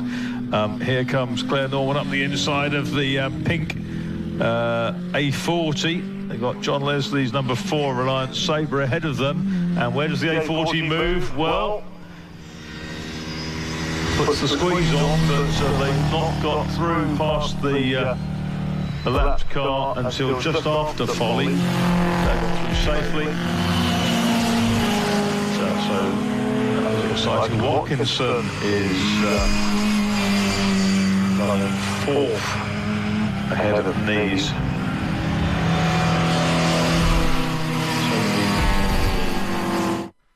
MGB GT V8. Here comes Claire Norman in front of me, so she's managed to clear and start pulling away from Cloutman in that number 20 purple Austin A40. So she's got that one done and she's pulling away. Is that car ahead of them one that they're then chasing? 1, 2, 5. No, that's just a back marker ahead of her next. Great tussle. We've got the Winter Mini 8. We've got Nees going through, followed by the Silver Elan. And 124's back into the pits. That's the Rice and Dawson Mini. I have accosted the driver to come and speak to me, Francesca Roothouse, handing over Kermit, if I remember it's called, Kermit the Mini, over to Dad. Everything running well? Yeah, no, it's going really well. We had a problem at start. We couldn't get second gear, change the engine, and it's running really well. So something I always say about minis is you never really need to brake. So I guess the brakes have lasted a long time with it, but any particular reason why the choice of Mini? You've had it quite a few years now, haven't you? Yeah, so my dad originally drove a TL6, and then I sort of came along and said, I can't drive that, I want something easier. So yeah, we saw Sam Polly was selling, because it was originally Sam Polly's car. So yeah, I thought, that's fun, let's do that. And you've stuck with it for quite a few years and you pedal it well. Brilliant stuff. Best of luck for the rest of the race. Thank you very much, Francesca Roothouse. Back over to the commentary box. Thank you very much. That's is Chris down there in the pits, Chris Buxton. And 17 laps now. The battle is rejoined because Malcolm Johnson, 149, leads by 2.999 seconds from Chris Watkinson, who has just set the fastest lap of the race. He raised his previous one. It's a 1:19.506. Very quick in itself, only a couple of tenths quicker than Johnson's best, and 4 tenths quicker than Johnson last time round. Mark Nees is now up into 3rd place. That's an impressive run, isn't it? 14th on the grid, and he's up there in 3rd, and just coming into the S's now. That black Mini with the red roof. He's under growing pressure now from Goff. The number 30 red Marcus. It's such a menacing look on the front of a Marcus anyway, and to see that coming up in your rearview mirror is going to be quite daunting, to say the least. Marcus doesn't have a menacing look on his face. He does in the morning. Don't we all? I think we're talking about the Dennis Adams designed one. Just spoken to the 124 Mini misfire. It was misfiring slightly when Henry was racing it. It's misfiring very badly now. That's a shame, because that was one of the two involved in that great tussle, wasn't it? Yes, a huge battle. And the gap has come down to 1.9 seconds, ladies and gentlemen, first to second. 1.9, so that's another second forward back by Chris Watkinson. That 13.8 in Nees is next up. He's got Goff, as you say, bearing down on him. In 5th place is 157, which is Ben Toby with the V8 MGB GT. And in 6th place, coming through Cam in front of me, is Niall Sinclair in the late spec S4 Lotus 7, which Matchbox made a model back in the day. Then it is Claire Norman and the BMW, and she has just done a 122. That car's best is a 121. Goff is up into 3rd, getting ahead of Nees as they came into the S's. was at A40 so quick, and it's incredibly fast, isn't it? Pollard in the Ginetta, but he's got a minute penalty hanging over him, and Andrews Bird, number 85, Lotus Cortina.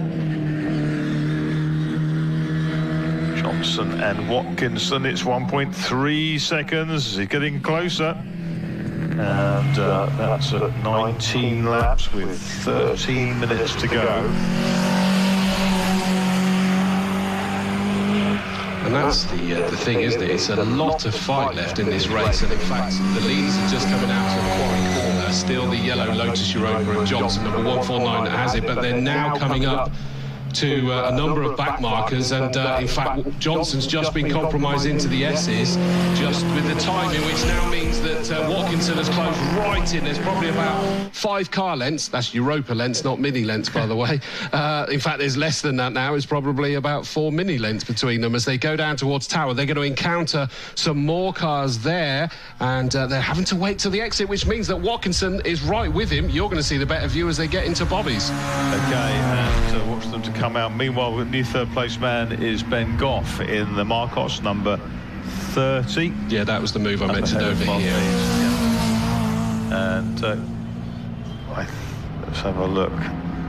20 laps. It's nose to tail coming down. They're catching one of the little sprites, and that is the 84 car, which is Brent Fowler.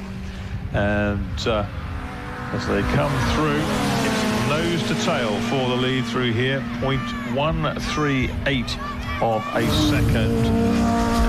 And the Lotus is just holding on into the braking area at Quarry. And as they accelerate down after the S's, it's over to you, Chris. Yeah, lights ablaze on the second place car, not our race leader, and they're through past the absolutely beautiful Radio Caroline BMW of David Cornwallis, through safely there, which now means that they need to try and drag. They're catching up with the number 60 car of Bill Watt. That Lotus Elan is not slow, and the Europa is under growing pressure there from Watkinson, who tried to find a way, and that gap disappeared. They're both past the Elan before they get to Tower, so it is now all bets off, and it comes back into this strengths and weaknesses of different parts again. Yes, it does, and the Mini is so quick, so nimble in the chicanes, but they caught Bill Watt going into Tower that time. Johnson and Watkinson through. What the land sounds like it's got something to it. But down in third place, it's a distant third now for Ben Goff. 30 Marcos. Toby got past these last time through. Pretty well is the Burley free, number 28. Well, it's getting a bit smoky.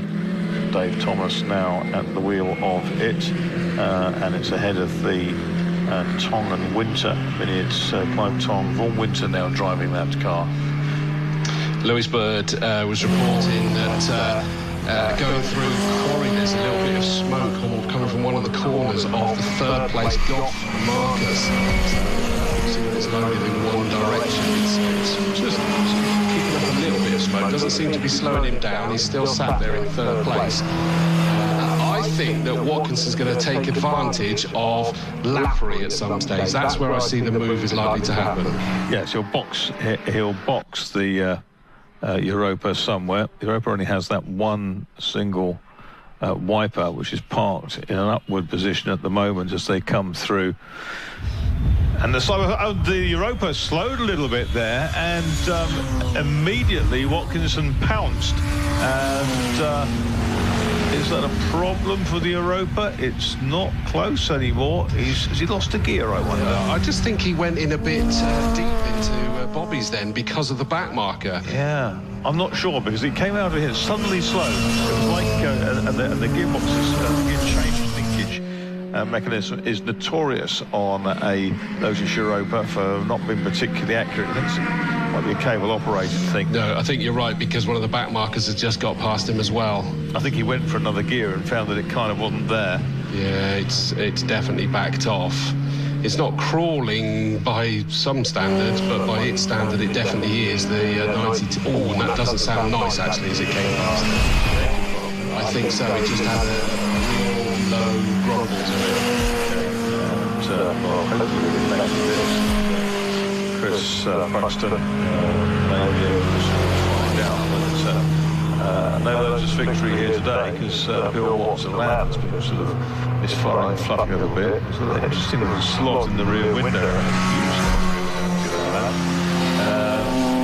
Here comes Watkinson then, 23 laps. Is this job done for him?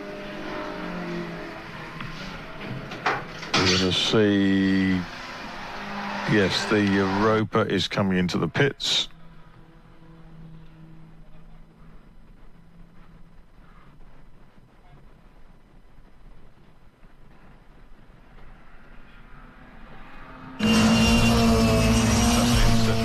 Ben Goff is in second place. Ben Tovey is now third. Mark Neese is back up to fourth.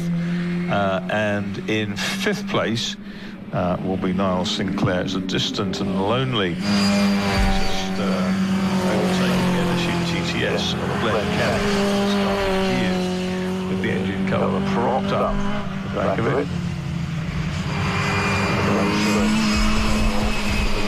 On the other BMW of David Cornwallis, number 648, the Radio Caroline car, running in 23rd place. Very pretty around is the silver one. That's Chris Winchester, number 25.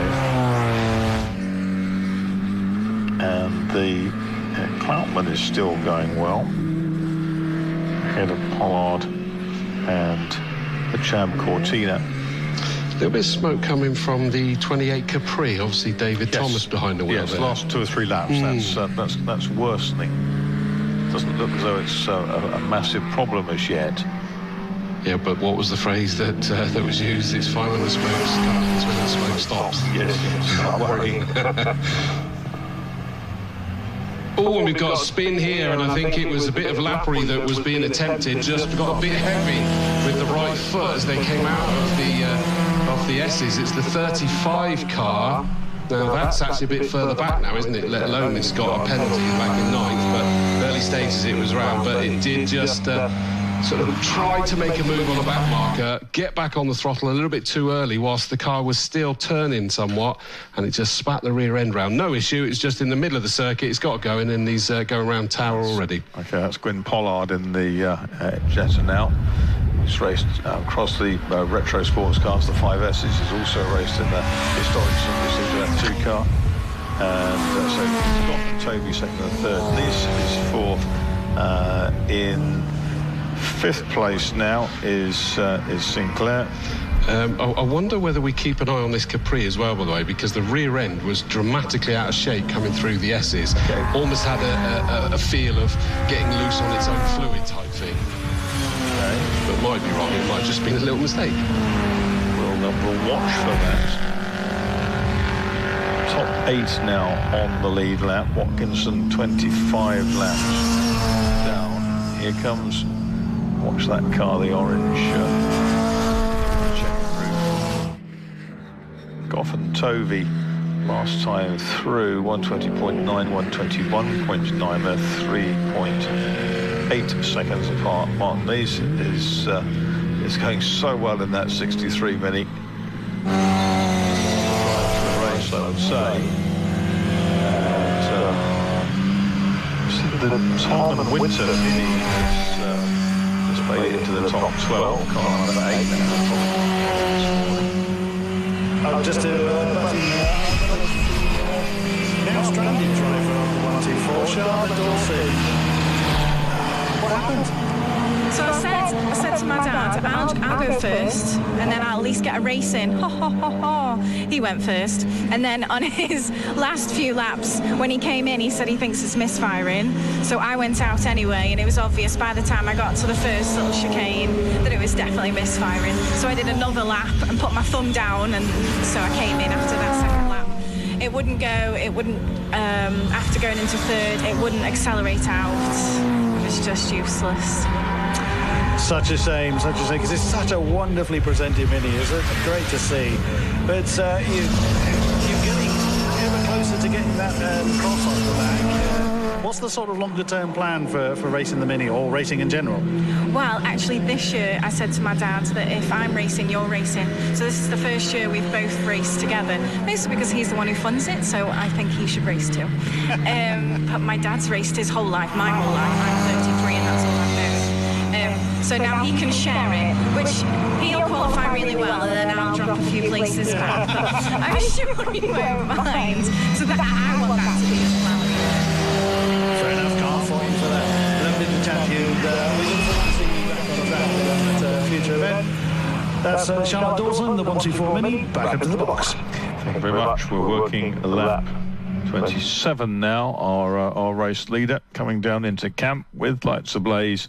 The Chris Watkinson Mini, seen off all comers in this one. I can see that Bird and Chav 85 Cortina is howling after him.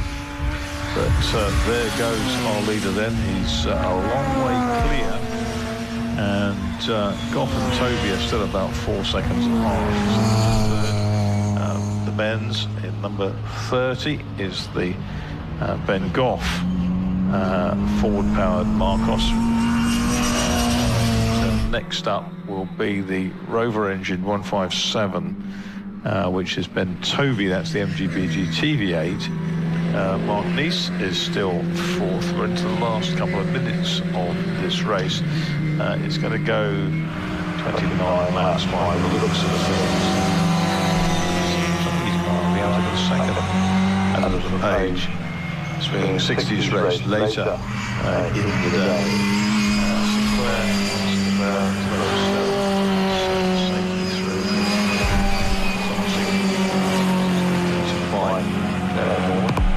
Started by Charles Tippett. Mark Cloutman's A40, the pink A40, is in 7th place, the last unlapped runner. Just over a minute on the clock as the leader goes on to his last lap. Making the drive by put the car on pole position.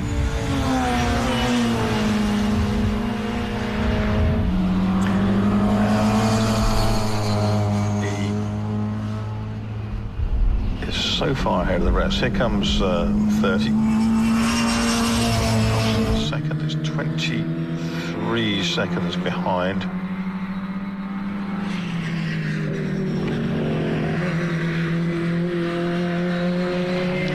Driver of the race, I think, without doubt, is starting down in, say, 14th place. Would you agree? Yeah, it really is phenomenally impressive, isn't it? Yeah. I mean, the Birds have done incredible from right at the back, but a large chunk of that is, dare I say, to be expected. Local knowledge. Yeah, and, you know, it clearly is a good car because it's on pole for the two, isn't it? But, yeah, I think that Neese has done a phenomenal job. Yeah, absolutely. And there we go. One more to complete the penultimate lap. That's Mark Cloutman, Austin A40, fighting the Chris Winchester Lotus Sedan. Here then, at 29 laps, the checkered flag waves, and it is Chris Watkinson who goes through in the number 36 Mini. He retook the lead on lap 23. We've got the Roothouse and Salmon Minis finishing together, albeit a lap apart. And that was Rob Roothouse and Lewis Salmon, who was a lap ahead. They finished there. Salmon was 9th. The Roothouse is in 14th place. Ben Goff and Ben Tovey in the 30 Marcos and the 157 MGB GTV8. They go through in second and third place. They take the checkered flag. Fourth is Mark Nees in the 63 metre, the Flying Dutchman, the Vliegende Hollander. He goes through in P4 from 14th on the grid. We wait now for Niall Sinclair in 125. There he is, acknowledging the checkered flag in the fiberglass bodied 7 S4. And there is Claire Norman. She comes home in a fighting 6th place, second in class behind Ben Tovey. I went down in the 121s earlier in the race, and then Crouchman completing the unlapped runners. We've got that's our race winner, Chris Watkinson, and we've got second Goff, third Tovey, fourth Nice, Mr. Sinclair, sixth is the Tippett and Norman BMW. Seventh is Cloutman, then a lap down in 8th place the Bird, Hyde Andrews Bird Cortina, Lewis Salmons Mini, and the Hobbs and Pollard Ginetta, although that's got a minute penalty to serve. Where's that going to leave them? I think that's going to drop them a couple of places, probably behind the 8 Tong and Winter Mini and the 25, the Elan of Winchester. We seem to have lost the Burley and Thomas Capri on the last lap of the race, which is probably unexpected given the oil smoke that was issuing from the back of it. But absolutely superb Adams and Page, 3 and 60s Group 1 race. Group 2 action comes later in the day. We're going to turn our attention, having spoken, waiting to speak to our winners in that race, turn our attention next to the Alpha Lexus Law Firm Jaguar Championship, and that is race 13 on our programmes.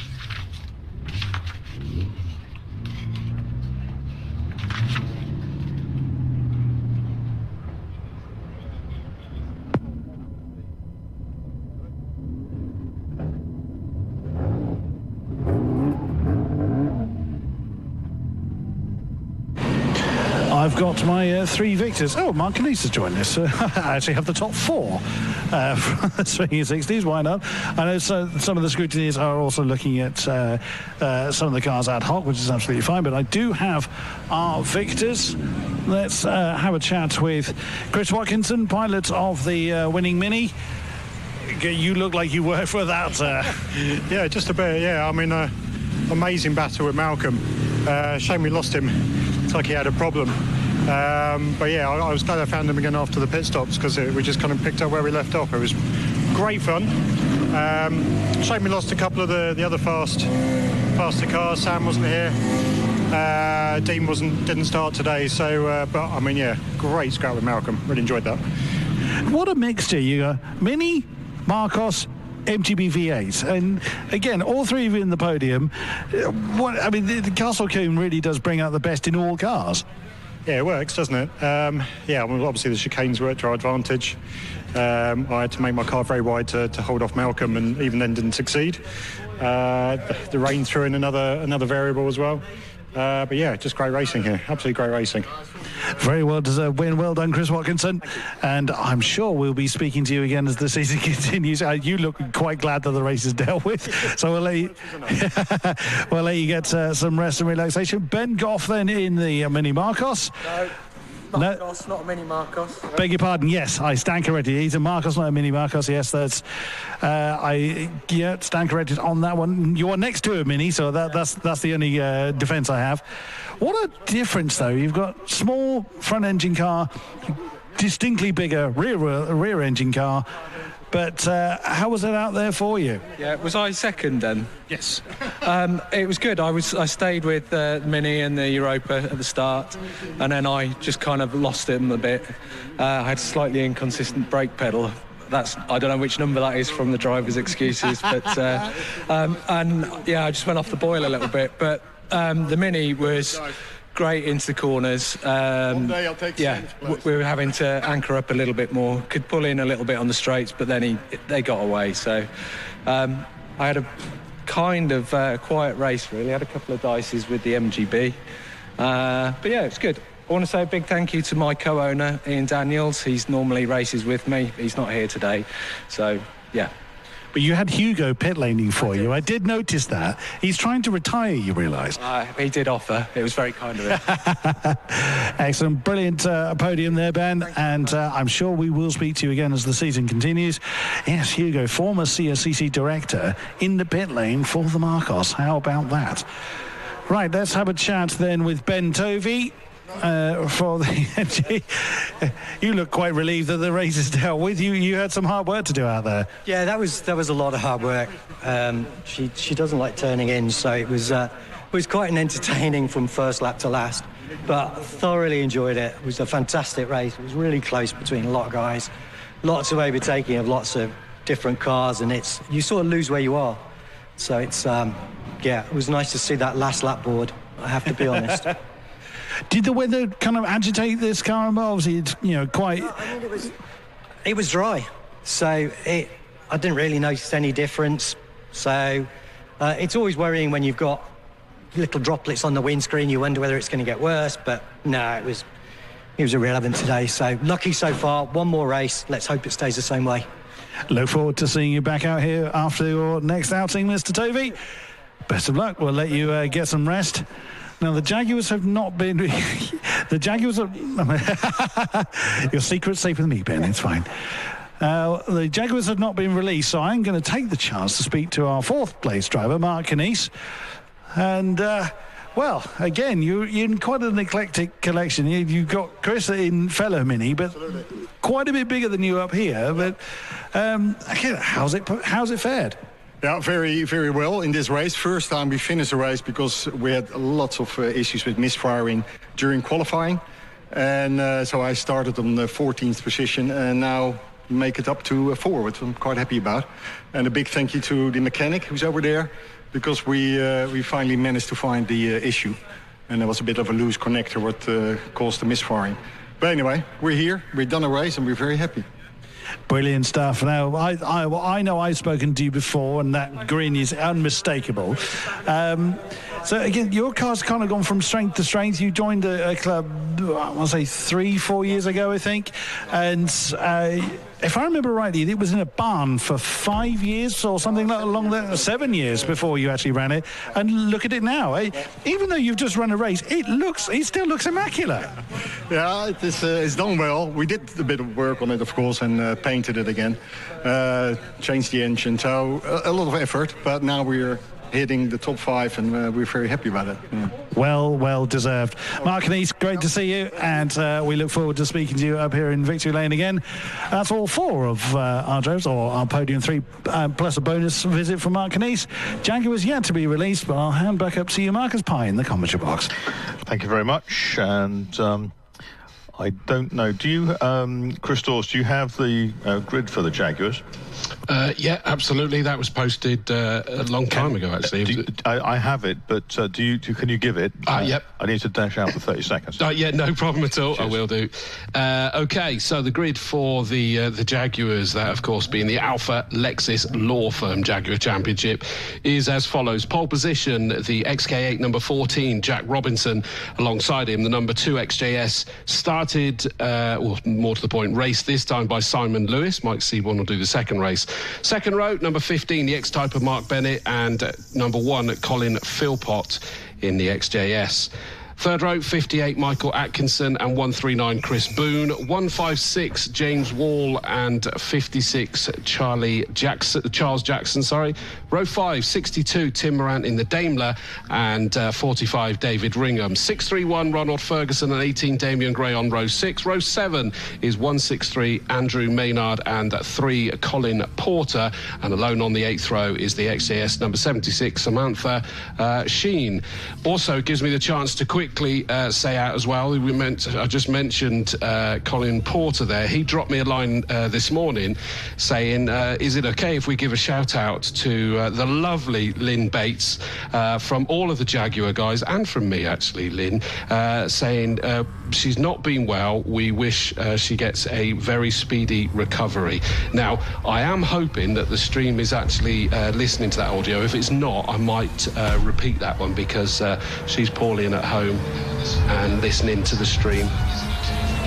Actually, I've just turned on the audio, and yes, it's got it. So the good news is, hopefully, Lynn, you have heard that. Sorry to hear that you've been poorly of late. She does so much work for the Jaguar Championship every single year. She is an absolute force of nature, is Lynn.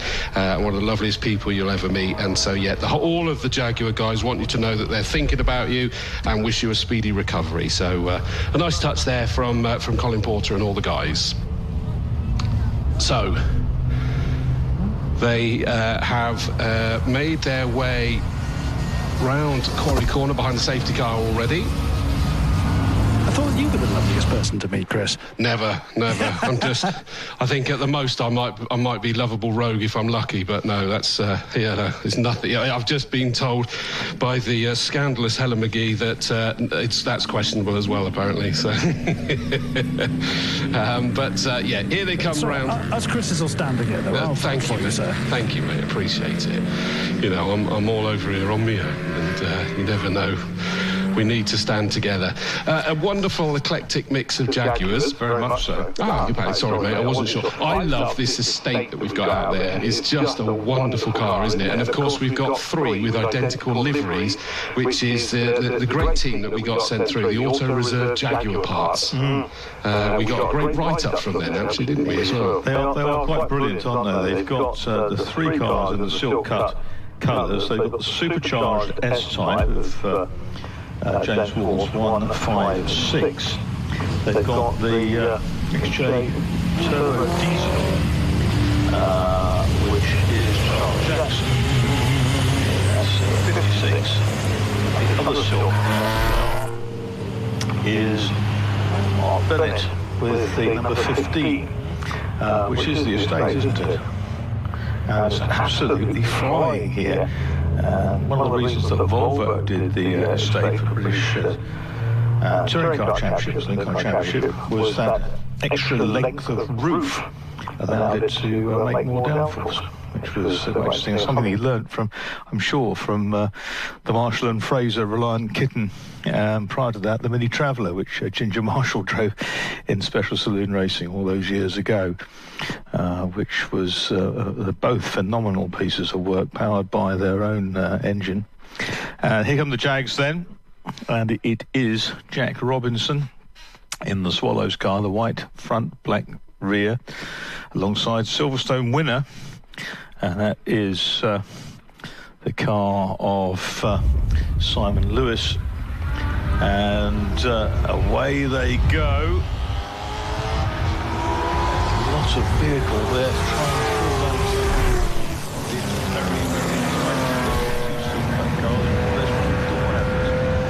As they go into Quarry Corner for the first time, hard on the brakes down there, big cars to stop. It is our pole man, Jack Robinson, who leads the way from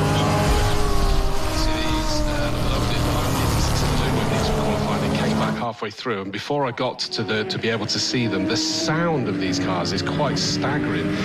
Just such powerful cars, and yet somehow, you're right, they handle them brilliantly, although they're big beasts. The front 3 have done a mini breakaway, so the pair of XJSs, because Colin Philpott is up into 3rd place in that number 1 car, getting ahead of Mark Bennett. Interestingly as well, Jamie Peters messaged me saying that apparently that X-Type is from Lord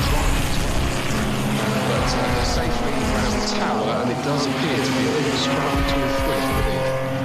Yes, it does. And you can hear the distinctive noises. You can hear the superchargers on the 139 Chris Boone and the 156 James Wall car, particularly on the James Wall car.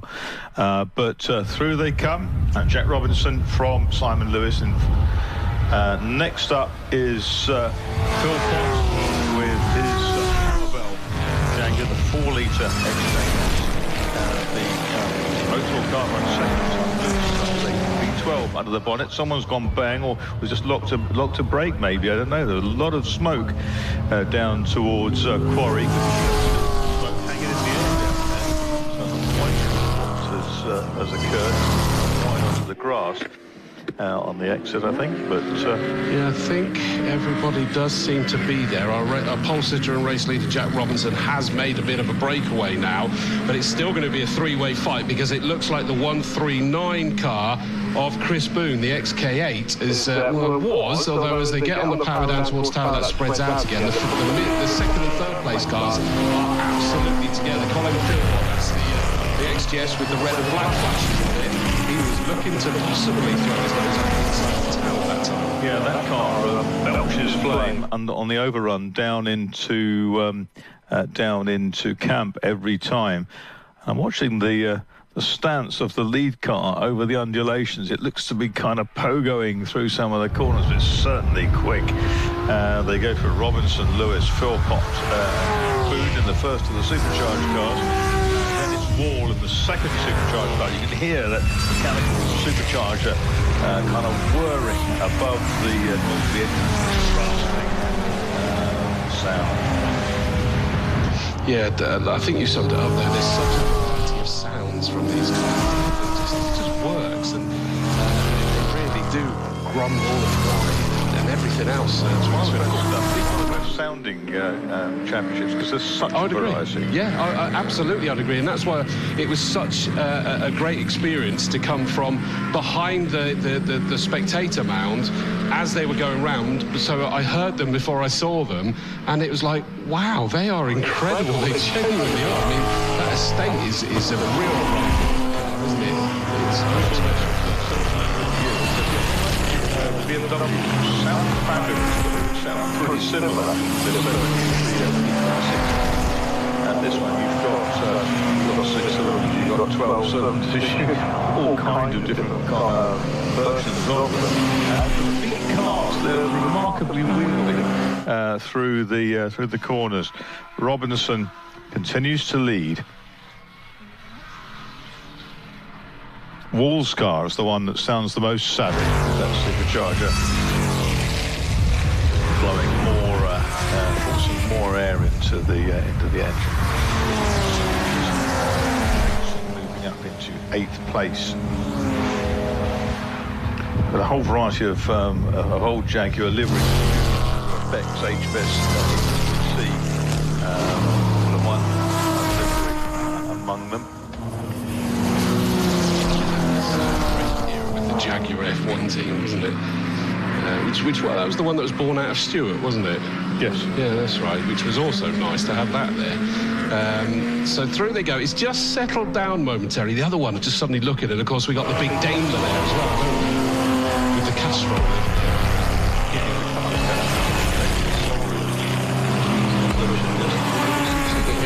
It kind of looks big enough to be. It doesn't look like a race car, that one, does it? But it does. That's right. We've got Samantha Sheen, who's enjoying this season of Jaguar racing. The Motul livery, of course, is reminiscent of one of the liveries used on Tom Walkinshaw's cars in the 80s. I love is the commitment of some of these drivers. They do really have to work hard to keep the momentum up. Great to see. My favourite sound, that scream it gives is just fantastic. I've stopped trying to guess what my best is because I say I think one and then I go. I do. Genuinely, I do. I love watching the XJS races because I grew up with that being my dad's favourite car and target car. And so I think, you know, when you're a youngster, obviously I started watching up here at Quarry Corner at 5 years old, watching cars like this go around and knowing that was my dad's favourite car. As a son, you fall in love with it as well. My father it was a Clover Peak. Unusual American car. In the count there. And Robinson didn't get it away. 1.7 at the end of the previous lap. That gap is now 1.27, so improvement for Lewis, who is charging now. Philpott continues to be third in the 4-litre XJS. And then Boone and the Kovcats car, the XK8, charged by the yellow and blue coupe. Then it is Wall in 156. James Wall, that supercharged S-Type R. I still keep looking at these top three and think it's settled down, but then we watch some personal best come from the 3rd and 4th place cars of Philpott and Boone, the alternative books. They just look like they could still pounce potentially. We've got that wonderful estate car as well that it looks like it's closing in on the sort of the grey and black XK8 vacancy. That's the one. I got a little bit obsessed by that. Yeah. And a little closer. That lead advantage is being chiselled away by Simon Lewis. And the Powerbell car in 3rd place, which is Colin Philpott. That sounds really strong.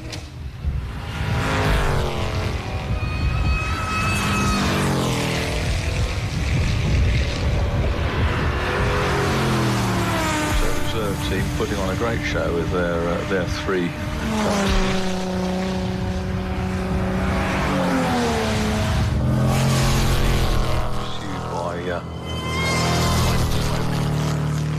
The lead 2 are a lot closer. They are.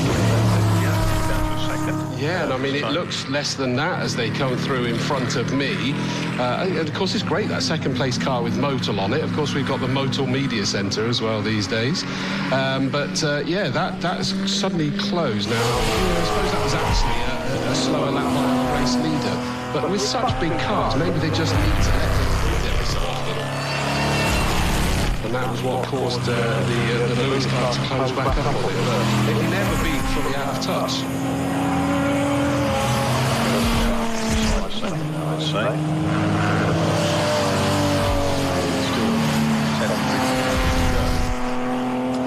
Now it starts to become tricky because finding our way through 0.67, that looks good. But fastest lap still to the leader, but that was as early as lap 2, a 1:17.035. Personal best last time for 17.717.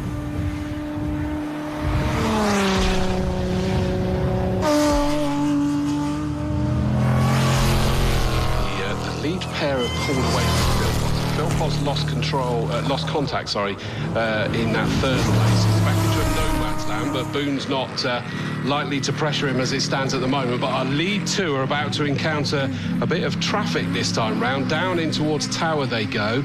Are they able to clear that car? No, they're still trying to clear it, so it suddenly means that the lead 2 are completely nose to tail as they exit out of my view. Pick them up. There's possible opportunity. There we go. So Bobby's back. Corner. And the leader didn't get the apex there. It was about a metre out from the apex and is definitely being caught. By the tune of another couple of attempts, it's down to half a second, 0.50 between Jack Robinson and Simon Lewis.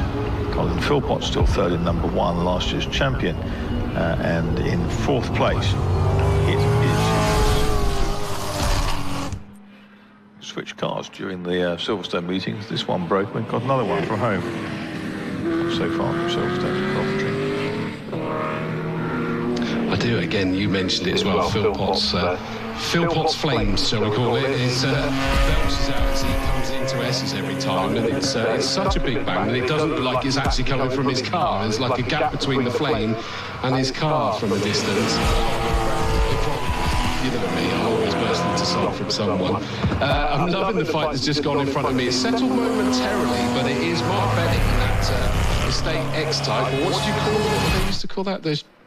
shoot brake or a shooting brake. Shooting brake, that was it. Yeah. As soon as you said it, I remembered it, but I forgot it again. Of course, that's lost places, having started third on the grid, but it's all over the back of Atkinson's number 58 XK8.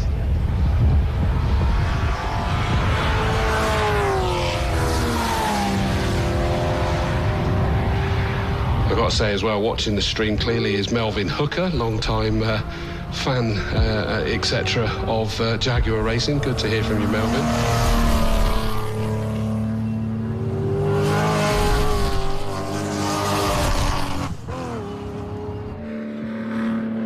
Jackson went through 56 there. Charles Jackson, a lovely sort of waffle from the exhaust of that car. Sounds quite different. So that's the lower revving turbo diesel, 2.7 litre.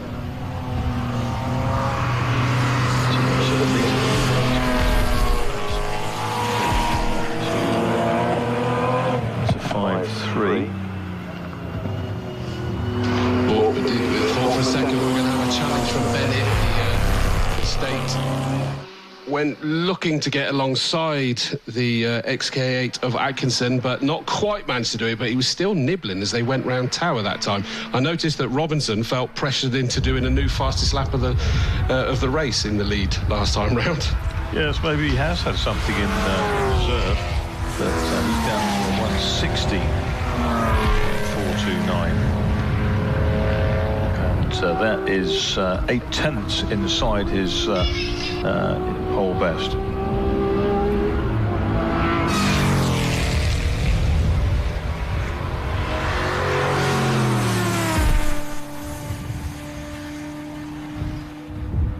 This is Robinson from Lewis Philpott.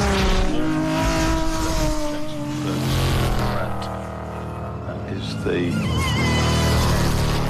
next up. 45. JS.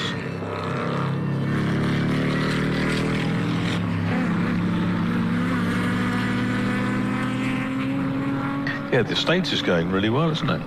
It is, as it comes round in front of me.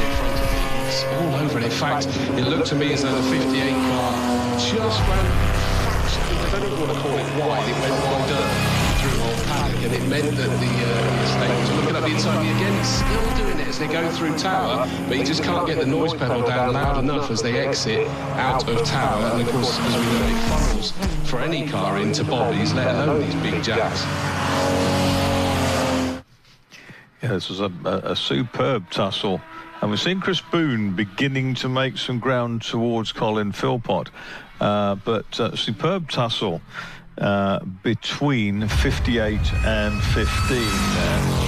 Atkinson and Bennett.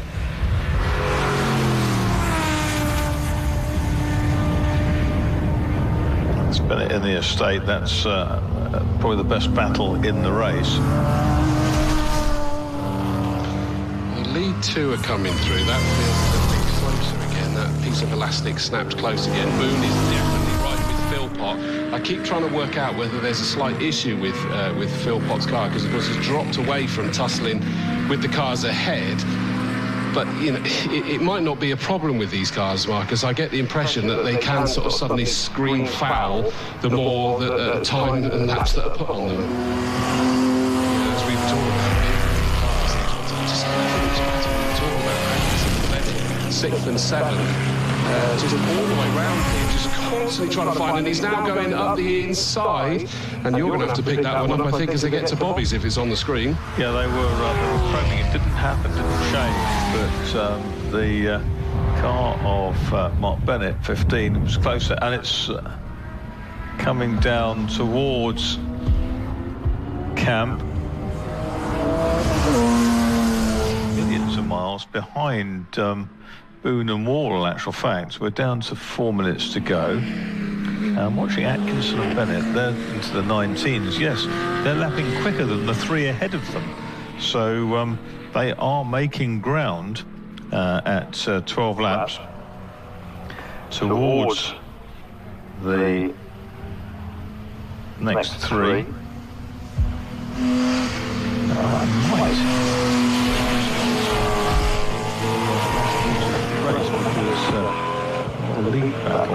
has dissipated to a degree. We could quite easily see, yes, I'm watching this now, we've got, there was a back marker between the leaders that didn't really help Simon Lewis. He's through past the car, which I think is 163, but through is the 163, which is J40. But here's the third and fourth.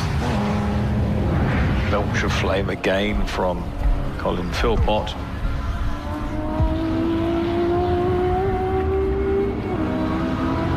And 156 but the tussle between Atkinson and Bennett has broken up. Having thought that it was going to be... I think it was Lapri that caused that, Marcus. Yeah, they just got them at the wrong time.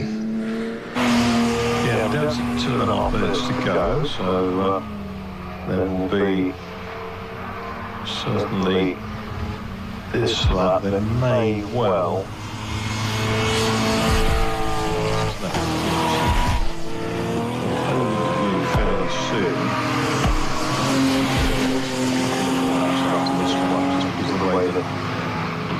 Is descending.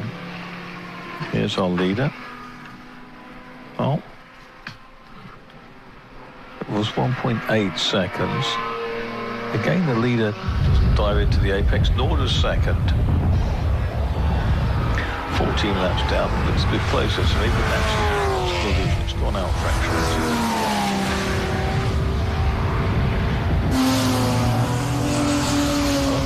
The side with the rolls of crops in the background, that's makes a nice vista. And the state is coming back towards 58. Bennett closing in again on Atkinson.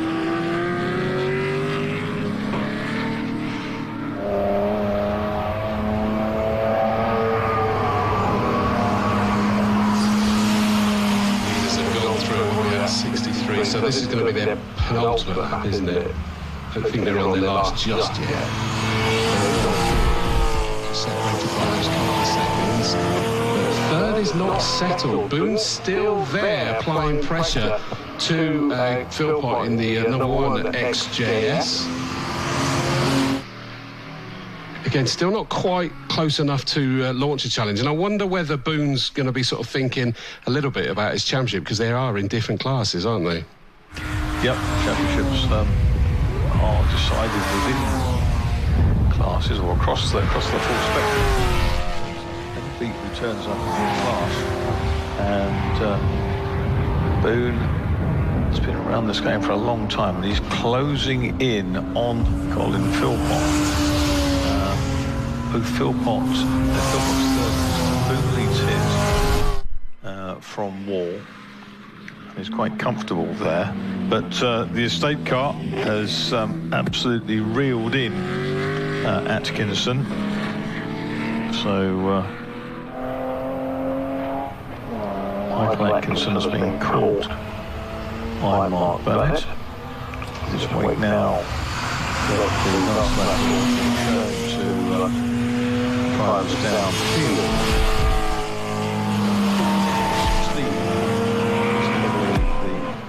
Last for the Jags, and of course there's a second bout later in the afternoon. Here they come. 2.2 seconds between them at the end of the previous lap, but this time through, here they come, and it's Jack Robinson, our pole man, who wins the race from Simon Lewis. In just a lap there was Samantha Sheen at the back, but who's going to be next through? It's going to be defending champion Colin Philpott in another of the B cars, but only about 3 lengths ahead of Chris Boone and the Kovcats. Kovcats XK8. 3 lengths is quite a bit for Jaguars. Yeah, or Atkinson and Bennett complete the next 3, and Let's see how close Bennett got to Atkinson. 0.17 at the end of it, so that was impressive.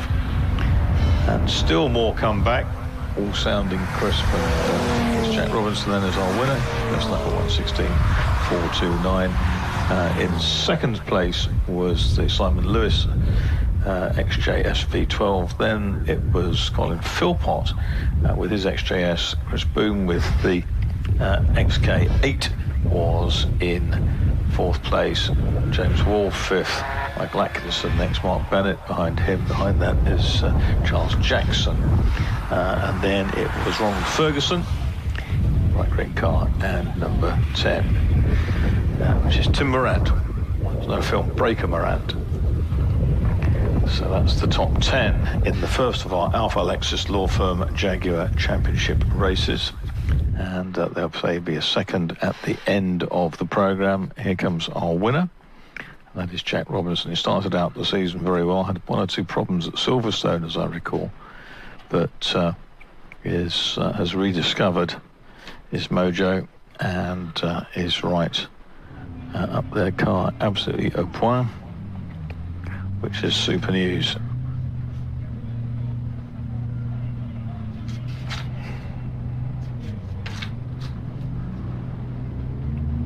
Next on track, of course, we'll be speaking to our winners. Before that will be the Midland Classic Restorations Classic K. Cars all corresponding to or compliant with the FIA homologation that their manufacturers sought for them to compete in international motorsport back in the day. And one of the cars there, look at that 991, watch for that. That will be the extraordinary Plymouth Barracuda. And watch for that when it comes out. And that'll be in the hands of its Australian pilots. And one is Ernst Luthi, who is of Swiss origin but based in Oz for a long time, and George Pethard, who's come from Australia. Car is co-owned by CCK's Sean Rainford, father of Charles Rainford, BTCC racer, and its first time out in competition is 5.2 litres. 318 cube or something like that now in place divisional 4-4. I've got our victorious 3 with us here. Some of the Jaguars still coming past me. Wonderful S-Type still singing its song that I like so much. The all Jaguar drivers are giving themselves a well-deserved congratulations, and Chris Robinson actually handing out water to them as well. But such as the camaraderie that is being shown here, but we see that from all of our categories as well. Let's have a chat with Colin Philpott, purely because you're closest to me. That beloved number 1 XJS of yours is still doing the business. Yeah, still put a lot of work into it. Really pushing it hard though today, definitely pushing it to sync up with these two boys. But yeah, having fun. I'm enjoying it. I don't know, I think I've got a little bit of a clutch issue. I need to check it out. I missed so many gears out there that time. Something not quite right, but I was pulling these boys in going into Quarry, but I kept thinking if I can get close enough, I'll get down the inside of them before they get into the little chicane, but weren't enough. I'd love to chat longer, but the next race has already been released. Colin Philpott, third place. Well done to you, sir. We'll have a quick chat with Simon Lewis, driver the number 2, with the cap as well. That completes the image, actually. Well, what a race, sir. Well done. Fantastic race. Jack, absolutely exemplary. He drove a super race. Didn't put a foot wrong, really. I was just hoping that he might make one small mistake, but he drove it brilliantly. There was a couple of times I started to catch up, and then he got caught out by a back marker for a bit. But he pulled away a little bit again, and he drove a fantastic race. Colin was right with us near the start. I think he might have had a problem halfway through.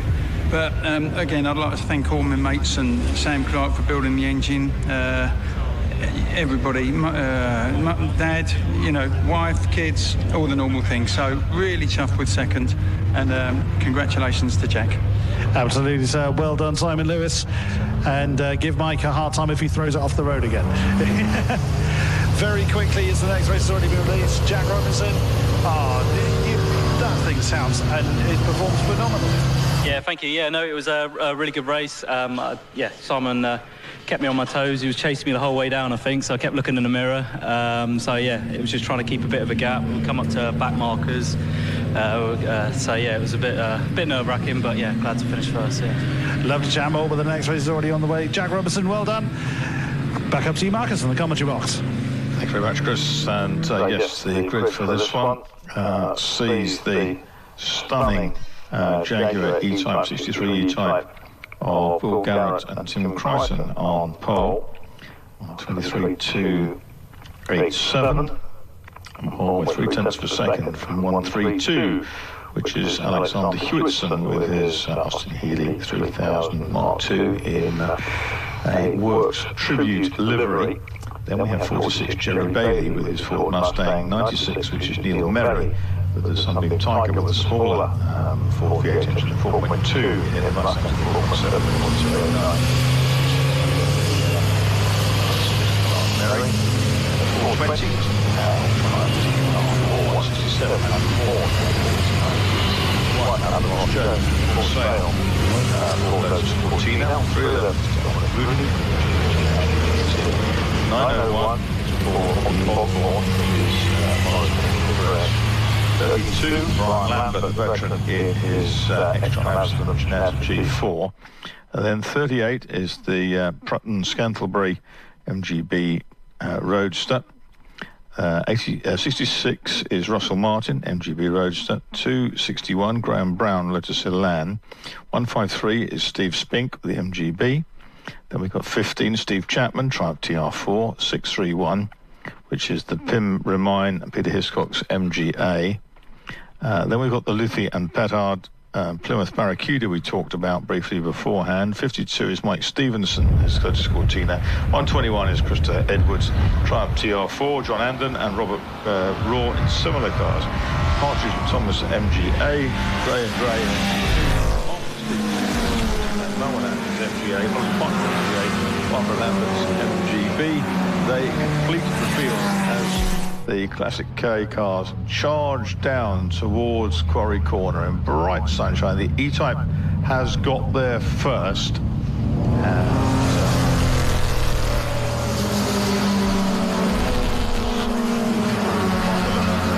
Yep, they're all round Quarry heading towards me, although there's still a few more filtering their way through, such is the difference in speed between this field, but it is the 25 car. Ooh, just a great view through the window there to see him soaring on the steering wheel as he came through old Paddock there. If you saw the car, you wouldn't think he was having to do that, but my goodness, through the window, it was an absolute handful for him, but he's got it through, and it then means that he's leaving the pair behind him to have their battle. That is Hewitson trying to get back on into second place. Yeah, we're told it's Garrett who's starting the Jaguar, and then we'll hand over to Tim Crichton, as he did with the Lotus Emira yesterday. But he comes down into Camp Corner ahead, and looks like Jerry Bailey is in second with the Mustang. Third is Hewitson in the Healey. Fourth is Neil Merry. Behind Neil Merry is Mooney in the lovely little Sprite coupe. Mooney is number 420, which is Neil Howe at his TR4. It looks as though that lead margin has come down a little bit now. So the 46 car of Jerry Bailey still sat there in second position, still being harried by Hewitson, the 132 car that lost that second place off the start. But then actually, as the power is applied coming out of the S's, and a big opposite lot from the big Jerry Bailey car, means that our leader does stretch his legs a little bit again as they make their way down towards Tower. 96 Merry is then stuck in fourth place. It does mean that all eyes are back to second v third, but it's interesting, out of the quality, all three look like they're stern for a moment.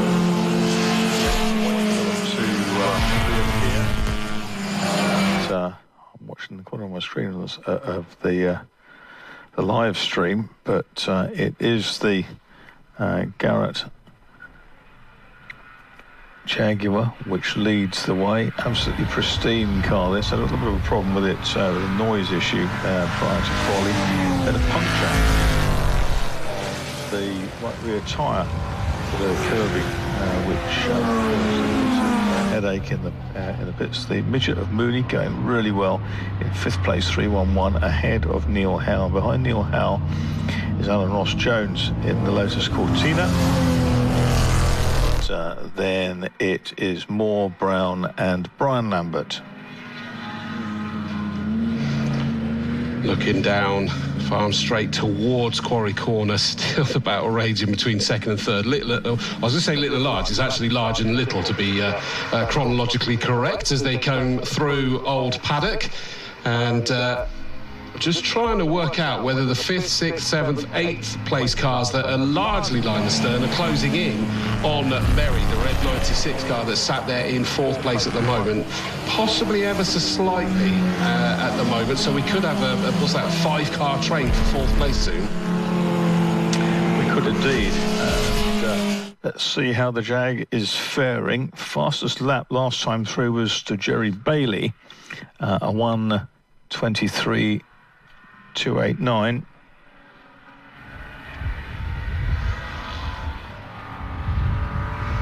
Sounds really thuggish, doesn't it? The Mustang in second place.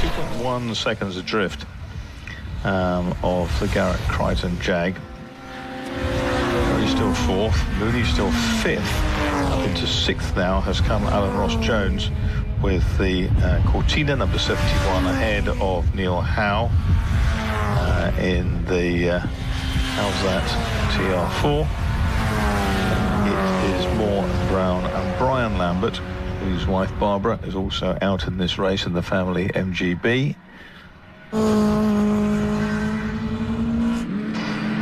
Leader goes through a bit more relaxed, which the same cannot be said about the 46 car of Jerry Bailey. That Mustang might have the grunt, but in fairness, the car behind, the 132 car of Hewitson, which of course is a much more nimble Austin Healey 3000. That was a number change. It was down as 31 in the original entry list, but they're now running as 132. But it just doesn't have the grunt, Marcus, and it's going to have to be really clever to find a place where it can get past that Mustang. 122.68 is the new fast lap. It doesn't have either the power or the handling possibly to get past or the grip, shall I say, to get past the Mustang. He's making a very, very good fist of this. And he tucks into the slipstream. They're fading from the Jaguar. Alan Ross Jones now coming past Mooney, going up there side by side through Folly, and the Cortina prevails. Dr. Alan Ross Jones on the inside. So what a place gained by Ross Jones, who started in 7th. Well, we've got the challenge by the Healey, and it came down to a wide line, slight lock-up by the Mustang as he came into the S's.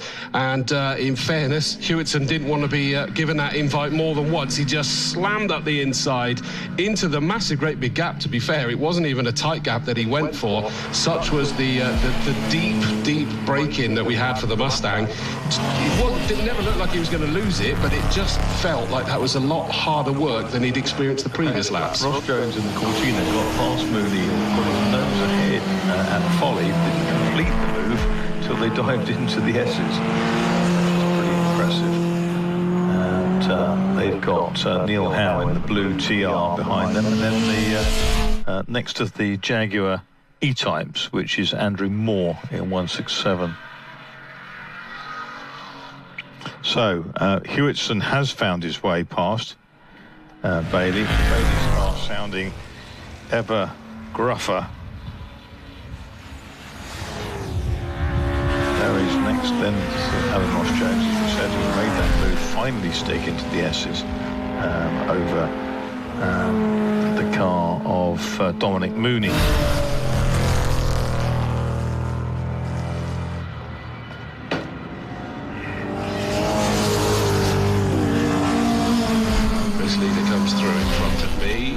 it looked a lot more straightforward for the now third place Bailey coming through S's than it was last time that lost him that second place. But I was just trying to keep an eye out because it did look like such a handful going through or into the S's last time that lost him that second place. I wondered whether there was a slight issue, but it looks okay again now. If anything, Marcus, I suspect that he's just tapered it off ever so slightly because he's not defending like Billio. Yeah, it's interesting to see how the strengths ebb and flow within these little duels. We're 5 laps in. Through goes the Garrett Crichton E-Type, ahead of Hewitson, who cut his teeth in vintage cars.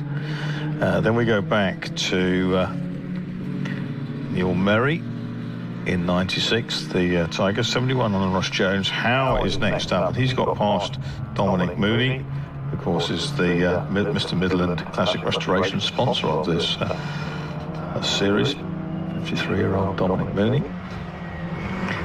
and he's got out more behind him, and then the car of Graham Brown started 13th, and that's moved up into 9th place ahead of Spink Martin and Ogborn. That'll be the Mark Prutton MGB, which will be handed over to Simon Scantlebury later in the race. Brian Lambert has come into the pits, so I think that's a little early.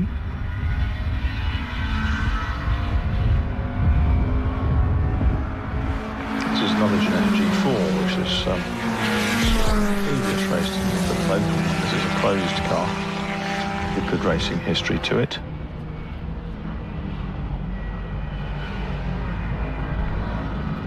Jaguar has to zap over the curbs on the inside of Camden Corner just during some lappery. That may have allowed Hewitson, who's just on his best lap of the race, to close in just a little. So 1:25.1 last time for the leader, and 1:22.6. That was all down to traffic. Yeah, and you can see them exiting Quarry now that they're visibly close. It's still a big old gap, isn't it? But it's definitely closer. And I was sort of watching the second and third place cars last time round, and it's almost like it's to both of their advantages that they're not fighting with each other anymore. Yes. You just watch the lines that they're taking through S's, and especially here through the very fast old paddock, constantly accelerating through and out of it, and both of them look a lot smoother, still phenomenally quick, but just a lot more in control. Whereas, of course, Bailey was trying to be very defensive, wasn't he, earlier, which meant it wasn't necessarily on the optimum line. He wasn't looking in the optimum direction, things like that. Now, I think we're getting the best out of those two cars. Yep, but so we've got a nice little TR battle brewing down the order. And then looks like Rain and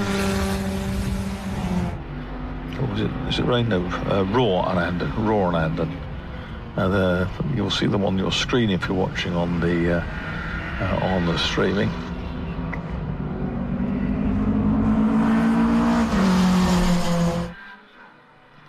Still 2.2 seconds, virtually nothing, just literally hundreds between the quick boys last time through.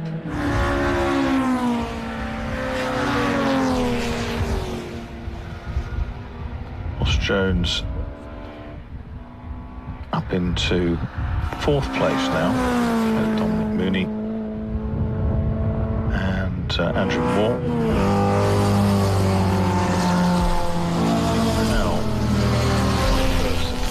Front runners to make a pit stop. That's in the TR number 420, blue TR. Watch out on track for the remarkable Plymouth Barracuda in the hands currently of Ernst Luthi. That looks like a big heavy car there. I mean, that doesn't always mean it is, but it just looks like it. Somebody's running the early Trans Am races in the colour of Team Starfish. one of the old racers based locally to here has a Starfish car. I think it's a replica in terms of tribute livery. The mistimed pit stop for Brian Lambert is not quite so. Fuel starvation, misfire, something along that kind of ilk. Thank you, Chris. Yes, unfortunately, Brian's been racing since the 1960s, and he knows his cars inside out, and he's been through the full gamut of emotions over the years with recalcitrant, go tag, as some say. Our race leader just had a challenging time getting through some of the back markers over here, in particular Mike Stevenson in the number 52 car, the Lotus Cortina, kind of came out and was aiming towards the inside of that car, and then Stevenson, I understand what he was trying to do, suddenly went, dive out of the way, went towards the right, that was where our race leader was aiming, and so he suddenly had to dive back towards the outside and get past him. He's got it done. The only good news for him is that Hewitson was too busy getting past the back markers a little bit further back, so I don't think he will have really gained an awful lot, if anything, from that. Question in the pits. Did Brian Lambert's crew call Barbara Lambert in to come and assist with the problem with the Ginetta? Unfortunately, the earthquake-inducing Mustang came past as you were asking the question. Is Brian assisting with the diagnosis of the car? No, I wonder whether because his wife's come in, Barbara, with the MGB, and whether she's gone over to help. No, Barbara's arrival. I partly wondered whether Brian would actually commandeer the MG, like in the 50s when F1 cars were actually shared amongst different drivers. Mike McDougall, the double British Hill Climb champion, he started a Cooper in one of the Grand Prix, and Jack Brabham took it over midway through. Indeed. Sterling Moss and co used to change over sometimes. But yes, Brian was looking distinctly fed up when I went over to speak to him. He's had a lot of trouble recently with the Ginetta. He says that's going to be the last race of the year. He's going to put the toys away. Let's hope it resurfaces in a bit more of a well-behaving mood. Is he far from Gruntled? Distinctly far from Gruntled, yes. So, nose to tail now for the lead. 25 and 1-3-2. And that's a development because Alexander Hewitson has caught Will Garrett. And that car, the Garrett car, still has the best lap of the race, 122.248. 122.248. Car in quali, 23.287. I wondered, is it Will Garrett in there? We've been told it is. That was what was declared. I wonder whether we'll see the tall figure of Tim Crichton get out of it when it comes to the driver change. I was looking down, scanning the pit wall actually with binoculars to see if there was anybody waiting in the wings down there. Organised.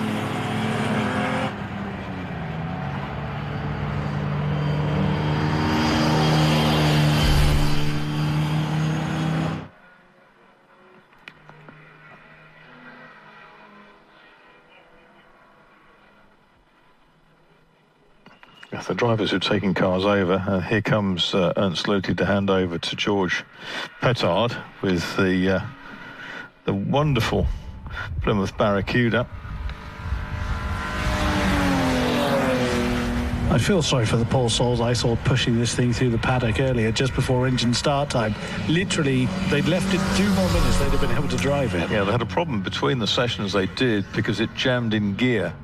And the Classic Cars Kent team were underneath it, busy trying to free it all off, free the linkage off.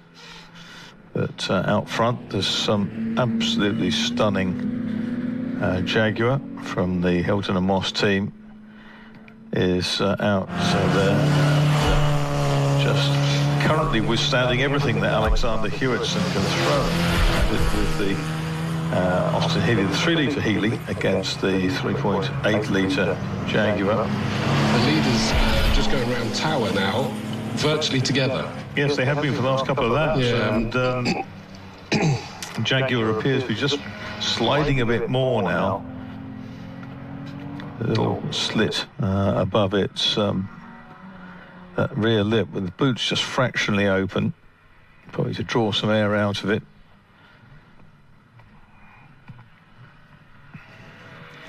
And here comes Paul Ogborn in the 901 1963 Mini with the A registration.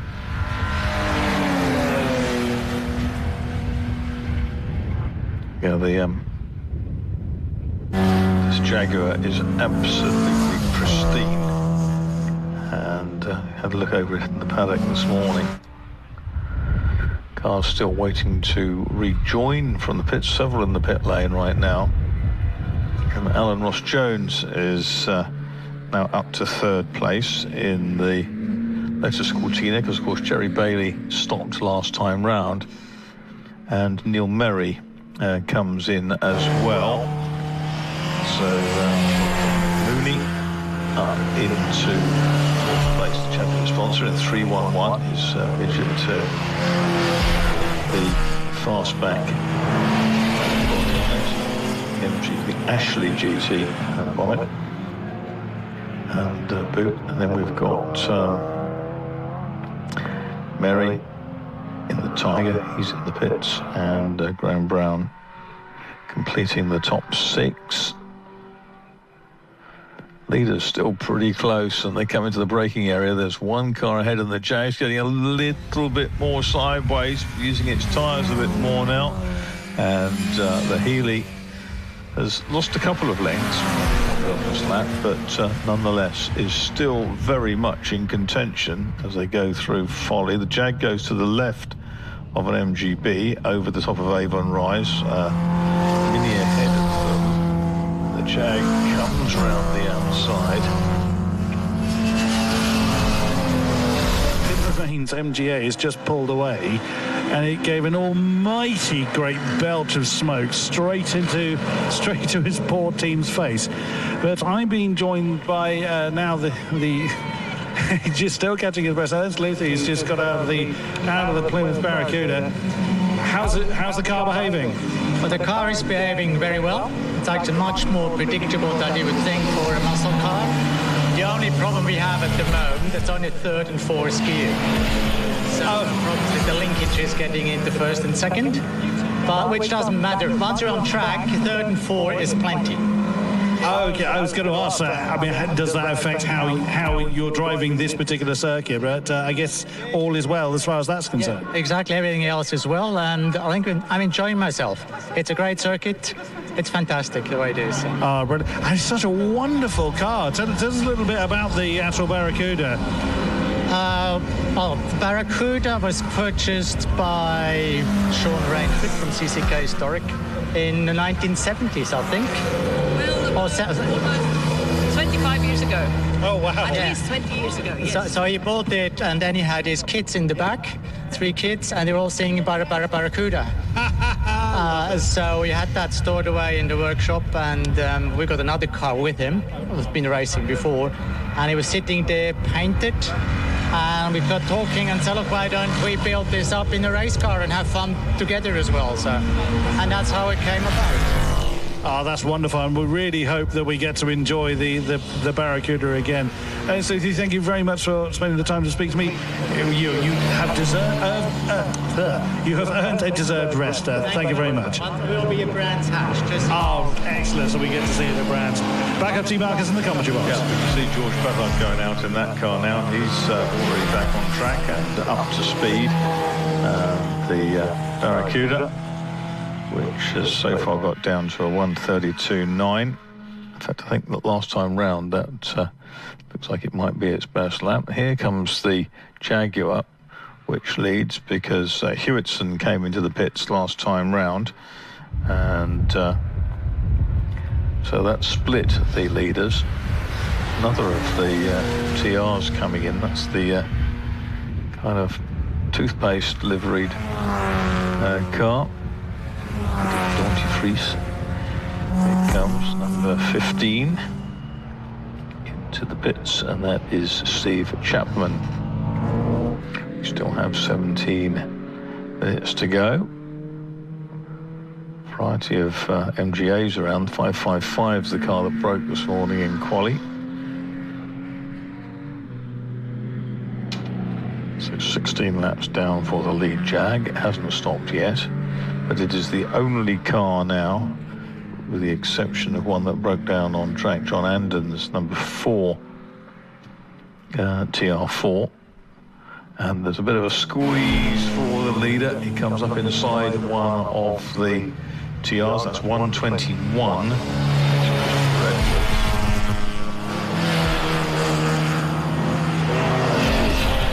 Getting on with the Barracuda. He's just improved his best to a 131. He races a Porsche 911 in Australia. Ernst Luthi, who Chris Buxton spoke to, has raced an Alpine A110 down there, but currently racing a Fiat 124 Coupe. I did see the stranded TR out of the corner of my eye on one of the screens. Hewitson is second, despite his stop, by the looks of things. That's some control, isn't it? If he's stopped and still up in second place. And it'll be interesting to see when the 25 car comes in, is that we'll be able to then straight see where is that car when it's exiting the pits. And then Bailey thunders through into third. Jerry Bailey with the 46 Mustang. We've seen him out other cars, including a Rover SD1 car with an interesting livery. I can't remember who's that livery car, but it was a tribute. Mooney is in fourth. He's done a really super job in that midget. And behind him is Andrew Moore in the E-Type, Alan Ross Jones in the Lotus Cortina, Neil Merry in his... Here comes the leader. Here comes the leader coming in. And this will be on lap 18. Is it Garrett? Is it Crichton? We will see when they get out. It's a great number plate on that car as well.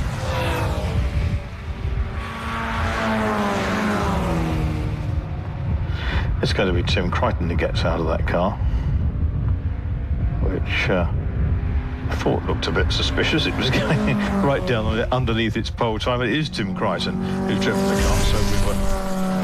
when the driving order was declared, it was declared as Will Garrett starting, but it's Tim Crichton who has started. Oof, I'll tell you what, the second place car of Hewitson, obviously he's trying desperately to make up that time, putting in basically qualifying laps, just came through the S's trying to get past the back marker, triple cut 4 car. We don't know which one of those two drivers started that one, and it just nearly collided with the side of the back marker, power slid it around, and I thought he was going to lose the rear end, but he just about kept it together, and then kind of largely did the same through all paddock, absolutely power sliding. You can see what he's doing. He's trying desperately to go as quick as possible on these laps after he's pitted so that he can be up there ready to pounce on the 25 Jag. Yeah, hang on there. Dive down to the timing box for a second. We've got a couple of things to sort out. Please continue, Chris. Big lock up there. So the 20, no, it's not 25, it's another one, the other E-Type. I thought that was our race leader. It was a big lock up into the S's. That's the 167 car. So we've got, everybody has made their pit stops now. So we just need that moment for it to sort itself out once everybody is back out there and, you know, the timing screen catches up with who's on what laps. We'll then be able to work out. Here comes the 132 car. So it's all about, that moment was missed actually, as the 25 car would have been exiting the pits, would have been to see where it was relation to, and this is the answer, isn't it? So Hewitson is not only ahead but quite comfortably ahead of the 25, because in front of me now goes the 25 car with Will Garrett now at the wheel by the sounds of it, and it means that was well worth the 132 car putting in those absolute barnstorming qualifying laps after coming out of the pits, whilst he knew that his closest rival was in the pits serving its penalty, not its penalty, doing its pit stop, sorry. So as soon as that was done, he was able to come back out. And he's got the lead. Now, as they cross the line, there goes the 132 car now in the lead of the race. What's the gap going to be back to Garrett? Wait for it to cross the line on the other side of the circuit to me. The 25 car, there it goes, and the margin is 13 3/4 of a second. So that's one heck of a job by Hewitson there, Marcus. Very much so, and that's outlap, including the stop with 3:08 for Crichton to Garrett, as it is, and that's now been corrected on. Hewitson's outlap was at 2:56, so he gained 12 seconds on that phase of the race alone. Trouble for the 901 Mini. There's a lot of looking on the front left corner of the car, so I'm going to try and ask what has happened with him. Also going to try and catch up with Tim Crichton to get an update on the Jaguar.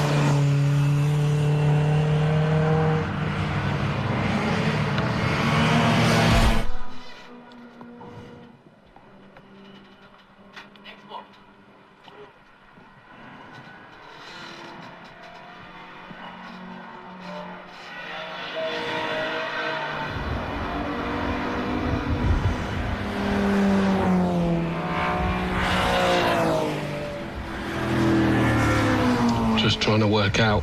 At the moment, it was only back markers that were coming past me over here.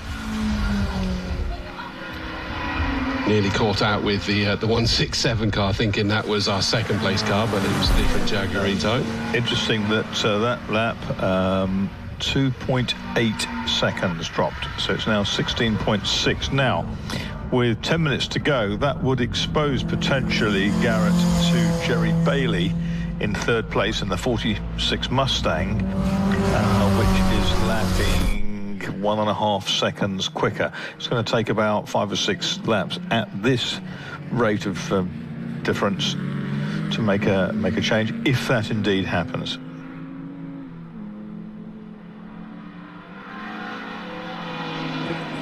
Mooney's going well. There's a great battle between Moore and Ross Jones. And Moore and Jaguar secondly to the drop head car with the hood just holds sway over Alan Ross Jones in the 71 Lotus Cortina. Then it's Howe in the 420 TR, then Brown and Merrion Spink. Just looking at the most likely battles that we've now got seeing it, Bailey is closing in on the second place number 25 of Will Garrett, and you've already mentioned 71 Ross Jones is desperately trying to find a way past the 167 Moore car. That's just gone through in front of me, the car that keeps catching me out thinking it's the race leading, or what was the race leading Jaguar, but it's a different car altogether. Just as I turned the microphone on, that thunderous Mustang came past. So I didn't mean to announce my entrance into the conversation there, Jenna. Apologies for that. Paul Ogborn's CV joint has gone, so a somewhat unfortunate end to the Mini.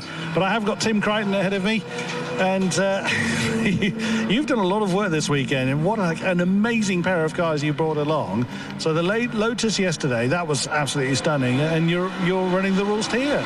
Yeah, I mean, what a weekend. It's very fortunate, but the interesting thing for me is the split between both cars. Is the Emira yesterday, and that's a box fresh GT4 car, so it's as it came from the factory. We've not really played around with it yet, but you know, incredible brakes, amazing grip, and then suddenly you're into a pre-63 E-Type today, which have got some of the worst brakes I've ever raced, but that's just a pre-63 E-Type, and Dunlop cross-ply, so the car moves around a lot. Such different experiences, but great. And Williams driving brilliantly, which is the purpose of us getting out and being here.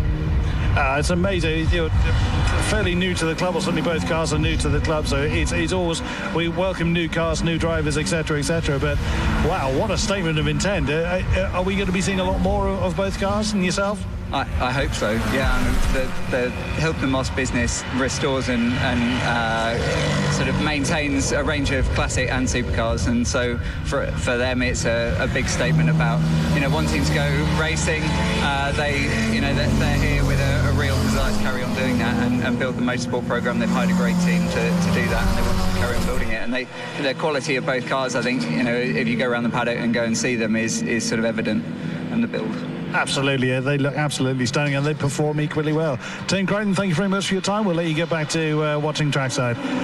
Back up to you, Marcus. Thank you. That's Hilton and Moss, based out of Bishop Stortford in Hertfordshire. And their driver, Will Garrett's doing a great job, because now he's levelled it out and he's gradually stretching away again from Jerry Bailey, the 45 Mustang.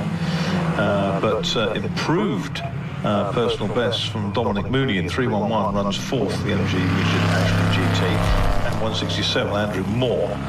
They're both now in the low 24s. They're lapping quicker than Bailey, but they're about 18 seconds behind Bailey, I think Mooney is, something like that. And it's very busy out there because the whole train of cars has gone past, and they stretch from Folly back to the timing line almost. Still, the close battle that's out there is this one between Moore and Ross Jones, isn't it? It's 167.71. They just went past me. And Ross Jones sort of caught up fairly quickly on Moore, but now he's got there, can't find a way to challenge him at the moment. Whether he's just being patient, but I don't think with 5.5 minutes left to go, he can be patient for much longer. But that Lotus Cortina desperately trying to move up one more place into fifth. Mooney is flinging the MG around. Came out of camp there with the tail just on the edge of breaking away. It was superb to watch in the 311 car. Dominic Mooney runs Midland Classic Restoration, sponsors of the Classic K series. Andrew Moore behind him.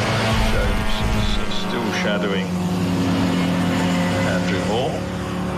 Nice mix of MGs like that Dick Jacobs team coloured car. You've seen go through the pale green. 4 3/4 minutes to go.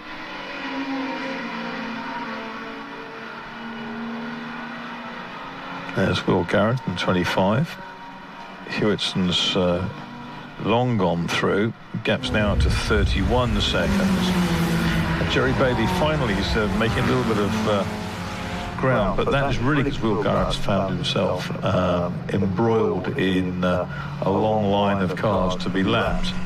Doesn't have that much racing experience, whereas Jerry Bailey, whose rover we talked about before, has a Kurt Team tribute livery. The Danish racer Kurt Team used to race in Formula 3 in Britain. Of course, Castle Combe was a Formula 3 circuit 20 odd years ago. It been a Formula 3 circuit back in the 1950s, opened in 1950. 500cc Formula 3 ruled the roost back then. I've lost Wi-Fi over here now, so I'm flying blind a little bit over here.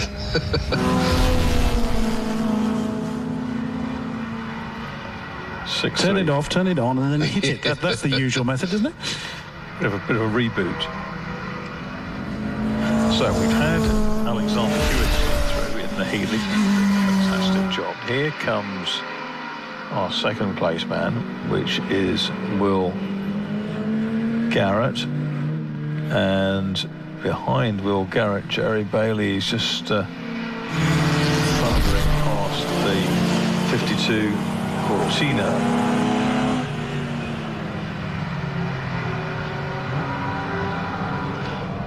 Of Michael Stevenson, and between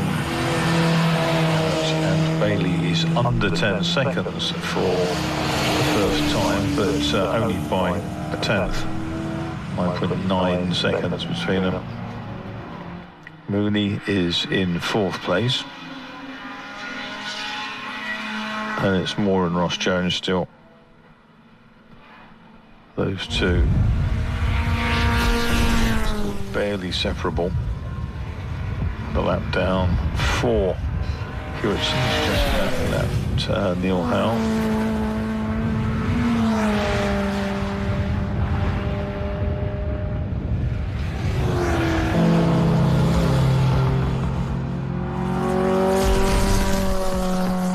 The 6:31, the green.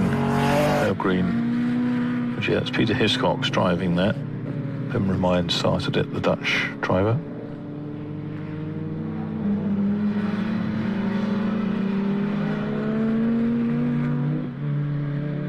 And you can see looking at that Jaguar, the open, whereas the bubble hardtop on it, you can see why Enzo Ferrari was so enthused with the early E-types.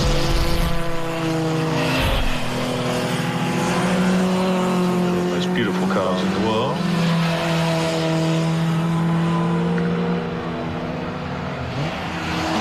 I love the 631 car.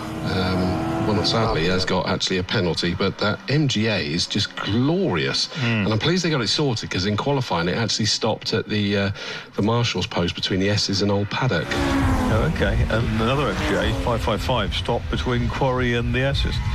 Which is interesting. There's a whole bunch of MGAs in this race, more than I've seen for quite a long time. Used to be quite popular in the 70s in a couple of motorsports.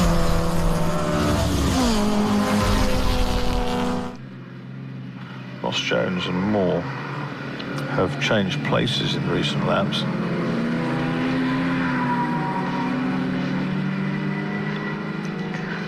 But we're into the final minute. The leader is Alexander Hewitson in the number 132 Healy. That's the leader's through. 15 seconds to go. Last lap board is out, so next time Hewitson comes through, as he surely will in not too long now,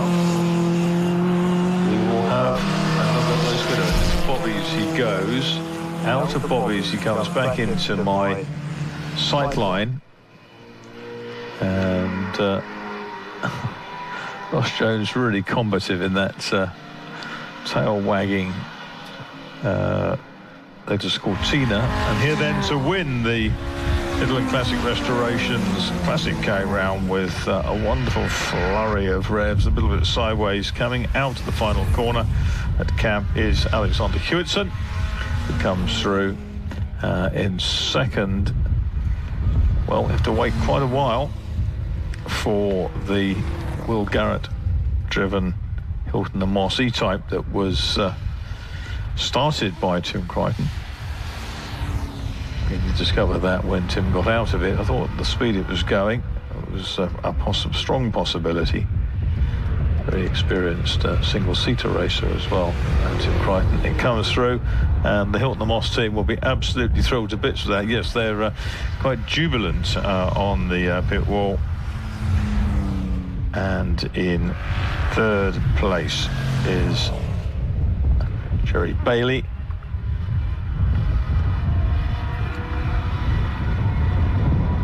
Fourth, we're looking for Dominic Mooney, who comes through Camp Corner.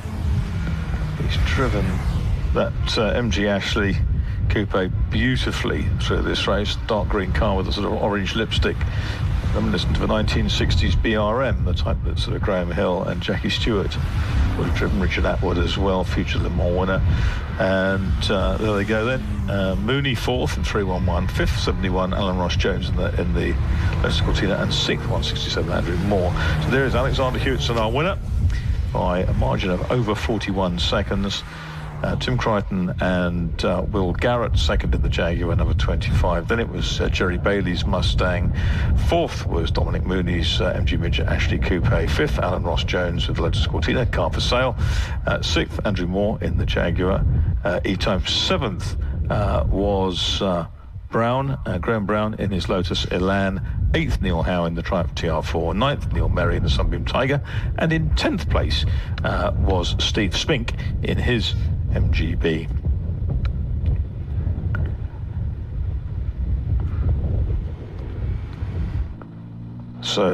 super racing. We've got the next grid assembling to my right here in the commentary box, and there's a lovely collection of cars coming out for this one. It'll be race 15 of our 17, and it'll be the Super Pro Modern Classics and Advantage Motorsport Future Classics set. 17 comes up, and that will be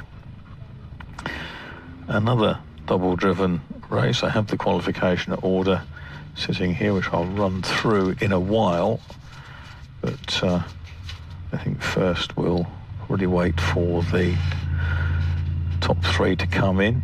I can see them being shepherded off to the left by the scrutineering bay, which means hopefully that Chris Buxton will get an opportunity to dive in and have a chat. I can hear the mic open, so that's the case. Indeed, yes. I've got our victorious three, just as the tail end of the field now just coming past. Wonderful Plymouth Barracuda. I keep wanting to say Plymouth Belvedere, because we do have one that races a few times in the club. It's not the Belvedere at all, it is indeed the Barracuda. God, again, the heat that just emanates from these engine bays is quite phenomenal. But let's have a chat with our drivers then. Let's wait for an opportunity for the last car. I thought they'd all come through.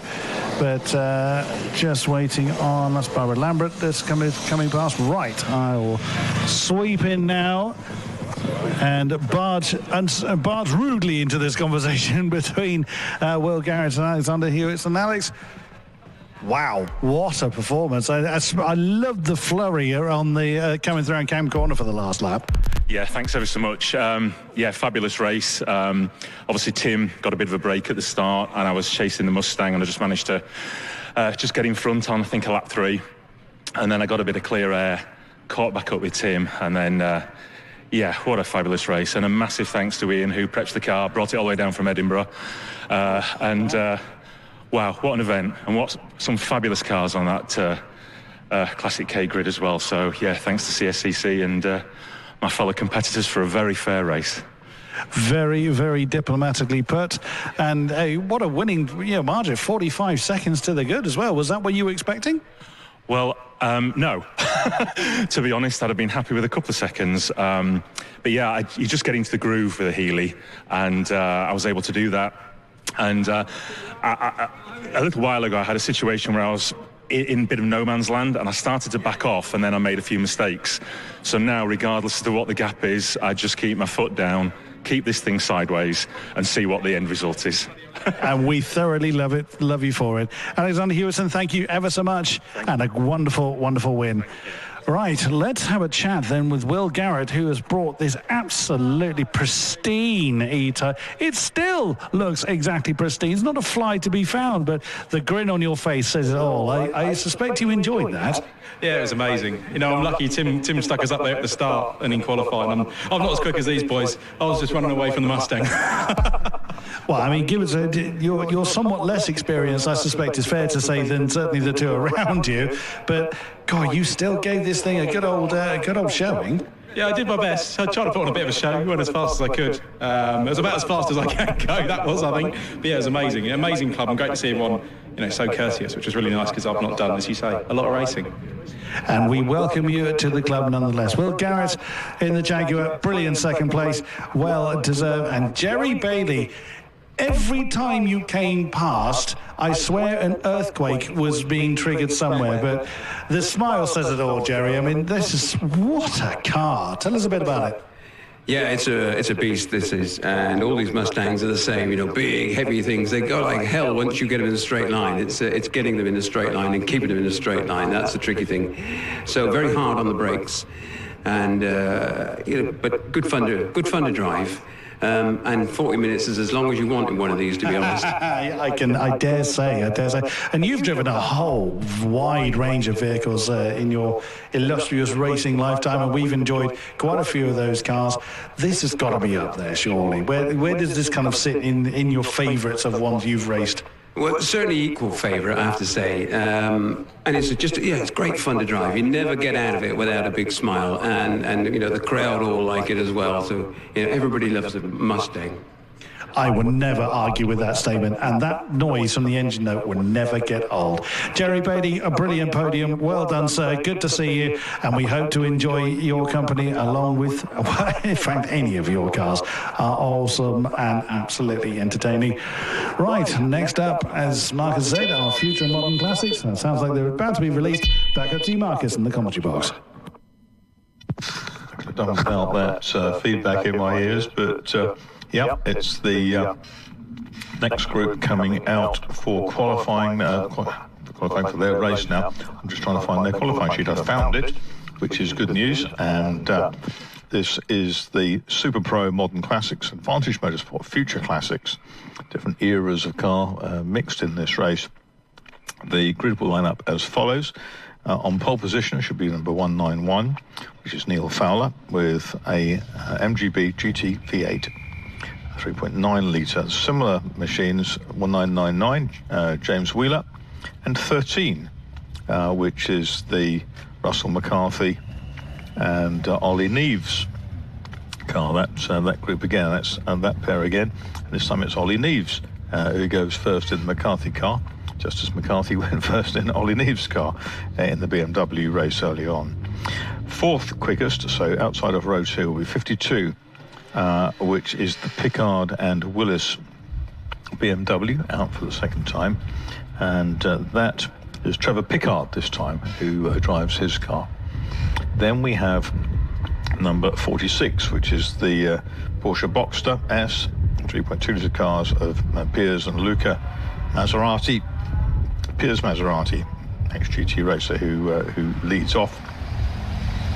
Then we have 2, which is the Simon Lewis Mike Seaborn Jaguar. Simon Lewis scheduled to start it before handing to Mike Seaborn. So cars order combat. And 27, the giant slaying Ginetta G20, just an 1800cc car of Roger Hamilton, which is always there or thereabouts at the end. Then we've got the brothers Nardoni in the 88 BMW. And this time it's Luca Nardoni who starts, apparently. And Cristiano takes over, as in the previous race. Then we've got 176, which is Dean Clayton with his Victory Golf Mark II. 22 is Nick Hamilton in the Ginetta G20, brother of the aforementioned Roger. 32, William Kurtler with his Porsche Boxster. Then we've got the number 55, Porsche 968 RS, and that is driven by... trying to find it. Nathan Lucky or David Harrison. They didn't set their plan. Nathan Lucky I've got. Thank you very much. Nathan Lucky then in the number 55 Porsche 964. Then it's 168 Andrew Young MGC, car that goes really well. The not very many MGCs around, and he's son of Vic Young, used to race in the MGs. 41 is Glyn Davis, Lotusland S1, had a couple of good outings yesterday.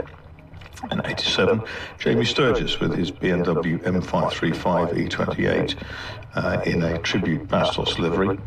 Then we've got 158, Atkinson and Ringham. Michael Atkinson, David Ringham, Atkinson first, Jaguar XK8. 76 is the Williams and Smith Lotus Elise, and Suzanne Williams who starts, Richard Smith goes later. 39, Stavira Builders, Rob Hardy, this time driving Porsche, the Porsche 944. Golf yesterday. 146, Liam Pugsley with the MGB GTV8, similar car, 179 Oliver Wardle. 97 is Lawrence Koppach in his Jaguar XJS, 6 litre, 12 under 1 on that one. 26 James Ford, Rory Mazda RX-7 with the Vanclaw rotary engine. 42 Alan Drain with his Porsche Boxster. Normally he'd be higher up. 73 is Jack Stewart, not the three-time world champion, in his Mazda MX-5 Mark 1. 421 Harry Fox Edwards with the BMW 320 E30 Coupe, and a similar car of 83 Rob Hubbard. They are on the penultimate row, and at the back, the 59 veteran Andrew Rollerson with his Ford Ka. So that is the field, and the pace car has pulled off. So rolling start for this 40-minute race, and it's the 191 and 99, in fact 3 brightly coloured MGB GT V8s that head off. We've got the red one of Fowler, kind of ochre yellow car Wheeler, and lemon car of Ollie Neves, sort of lemon yellow car, tucking in Ollie Neves memories. It's very familiar racing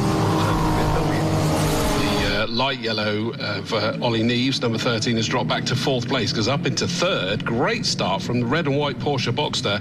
Number 46, Piers Maserati's got himself up there, and in fact, running very wide and onto the grass coming out of Old Paddock, and he just kept that in a straight line steady. That was the 2nd place, James Wheeler. He's brought it back on, and he's going to get passed by Ollie Neves, so it means up into 2nd place for Piers Maserati. What a start for that Porsche Boxster. Yeah, he's a wily campaigner, is Maserati. It's Neil Fowler in the red. Not Neil Fowler, we recognise the ex-classic historic Formula Ford champion, but another Neil Fowler, and he leads the way through. Maserati is 2nd, Neves is 3rd, 4th is Hamilton, it's Roger Hamilton, 5th is James Wheeler, then it is Pickard, Nardoni, Clayton, Nick Hamilton, and Nathan Lucky completes the top 10. Out of Quarry Corner and down the farm straight towards the S's. Very comfortable at the moment for that dark red MGB GT of Neil Fowler, the 191 car, stretching his legs from the Porsche. In fact, it was half a second quicker virtually the last time round. Piers Maserati under no pressure in that 2nd place. 3rd is the light yellow MGB GT of Ollie Neves, and up into 4th now has gone the red Ginetta G20 of I lost my train of thought there, of Roger Hamilton, number 27. So he's up into 4th place there. He did it across the line already, but that's a big improvement on that opening lap as well. Yeah, and interestingly, TSL put up class, the race starts to be investigated after the race's conclusion. So something happened in there that drew their attention to it, if you like. Fowler leads through. Maserati is in 2nd place. 13, Neves is next up. Then it's Wheeler back up into 4th. He's forged his way back past Roger Hamilton. And in 6th place is Pickard in the 52 BMW. Then Nardoni in the JPS lookalike version. Luca Nardoni ahead of Clayton, Nick Hamilton and Lucky.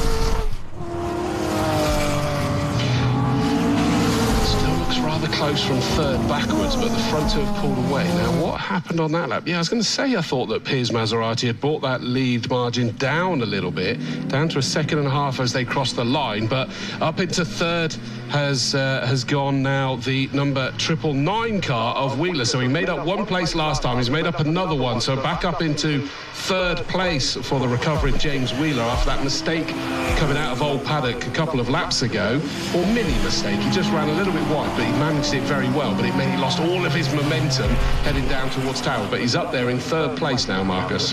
Yeah, he's certainly eager to make amends, and he's now charging after Piers Maserati. Neil Fowler, though, leads the way. Fastest lap of the race to James Wheeler. James and Johnny normally share or drive separate cars. The pair of them, Fowley team, father and son. Looking at that 55 Porsche, that's rather glorious. That's Nathan Lucky, isn't it? With David Harrison. I thought that in the qualifying. It's very mean looking, isn't it? David Harrison, didn't he do some Castle GT rounds in a Carrera Cup car a few years ago? Yes, they did. Nathan Lucky, I think, shared it on occasion. Black and orange flag for car 176 as Dean Clayton. The front left wheel arch lining seems to be coming off. So he's got the meatball. That's the driver warning. That's the Golf, isn't it?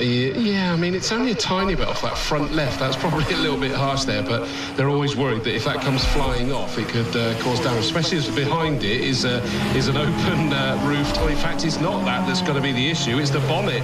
The bonnet that's flapping loose will probably be more of a concern for them, because if that suddenly flaps up into the windscreen, not only will it be unable to see, but it will probably smash the windscreen as well. So I assume, Marcus, because that was the front left, that it's the wheel arch and the bonnet flapping, I can only assume he's had a little bit of contact. Flying into the pits at unabated pace, and I really do think that a little bit more caution should be exercised here. He's got it slowed down for the timing line, but he came in so fast.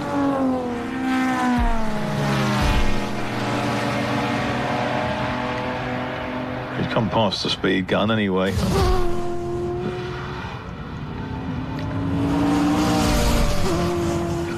At least he saw the signals as they come in, which was something. But so it's Fowler, Maserati, Wheeler closing down on Maserati. Then it is Neves. Then it's Hamilton, Picard, Nardone, Nick Hamilton, Lucky, and Clayton. So I don't know, David Harrison plays somewhere in Surrey, I think, they stayed here, and that's the car who showed me Lucky, who did probably 3 years ago, something like that. So up front, the rasping 3.9 litre V8 engined MG ahead, Rover V8 also second, with Wheeler ahead of Maserati.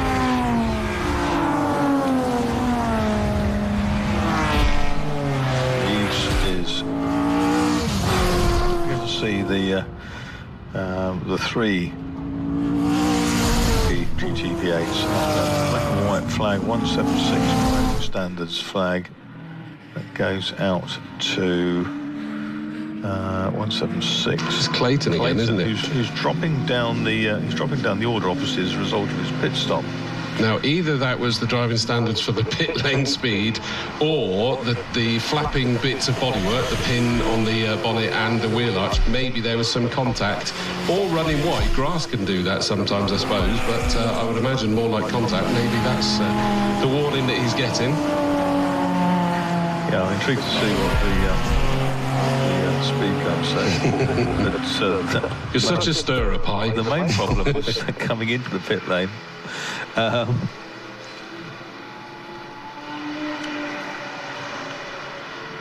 So Wheeler now is a solid second.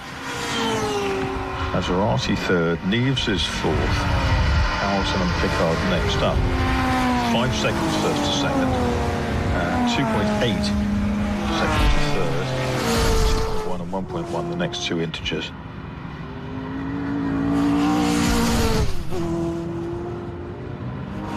Race leader exiting the S's, powering into and through old paddock. What of the 999 car of James Wheeler behind him. It's not able to close. Got himself back up to second. At the moment, that is kind of the maximum where he's able to go. What have we got in terms of pit stop penalties for these guys? It's only Roger Hamilton that's got one by the looks of it, isn't it? Modern Classics, none there from this lot. Future Classics, none there. So that's not going to be having any impact on that battle there, is it? So Mr. Wheeler needs to be able to reel in Fowler on the track, doesn't he? Give me a minute, please, Chris. And in terms of the qualifying, I mean, this is how close the qualifying is. Neil Fowler got pole with a 1:15.156. James Wheeler second with a 1:15.160. 4 thousandths of a second separated them. So it is a shame that they've been split up with that little moment on the opening lap. Was it the first lap? I think it was. And James Wheeler fought his way back up into second place. And just looking, the back markers could come into play, and we're starting to get the lappery, but our race leader The 191 car of Fowler's already got past the Ford KA or car and the 83 Hubbard BMW. Second place car is about to do exactly the same as they get down towards Tower. So there goes Wheeler, job done. Third place, relatively lonely for Piers Maserati in that red and white Porsche. But it's still fairly close. Ollie Neves and the Roger Hamilton Ginetta, not close enough to be challenging, but certainly close enough to mean that Ollie Neves can't relax. I understand that the problem with this, not the problem, but the what's being looked at with the start was just the exactly when the front row guys dropped the hammer. They weren't side by side anyway at that point, but they seem to have potentially gone a little early, so that will be looked at afterwards. But great to see. There's a good tussle here, and that's good. That's Young in the yellow, that's the Primrose yellow MGC GT, having a really good tussle with Nathan Lucky in the red Porsche and William Kurtler in the 32. And there is, say, our leader now working lap 9. Wheeler second, Maserati still third, Neves is fourth. Neves and Maserati both in the 17s, last time 16s for Wheeler, who's only 4 seconds adrift now of the race leader. 17.3 for the race leader, 17.6 or 17.3 for the chasers in third and fourth.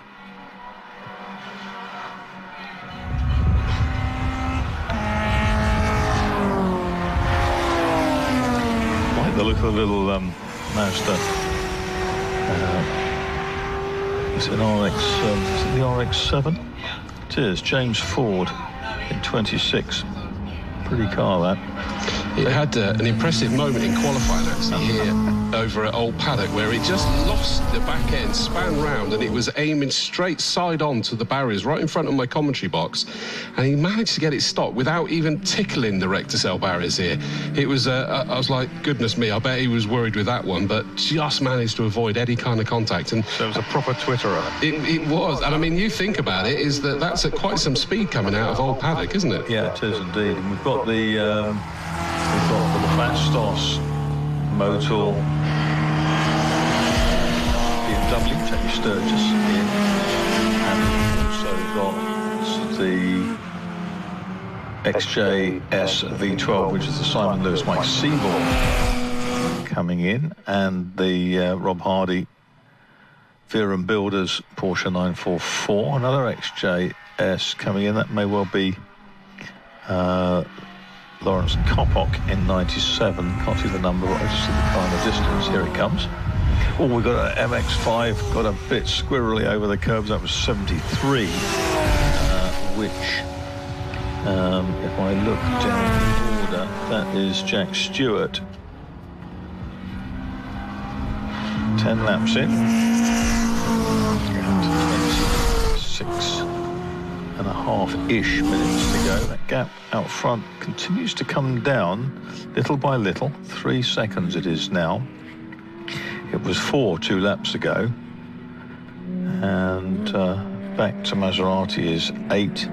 But behind Maserati, Neves is within a second. 999. But 421 and 83, the twin BMWs, even down with their sunroofs, which I'm sure will weld it up. They come in together. 41, the Pretty Elise comes in as well, and that is Davis.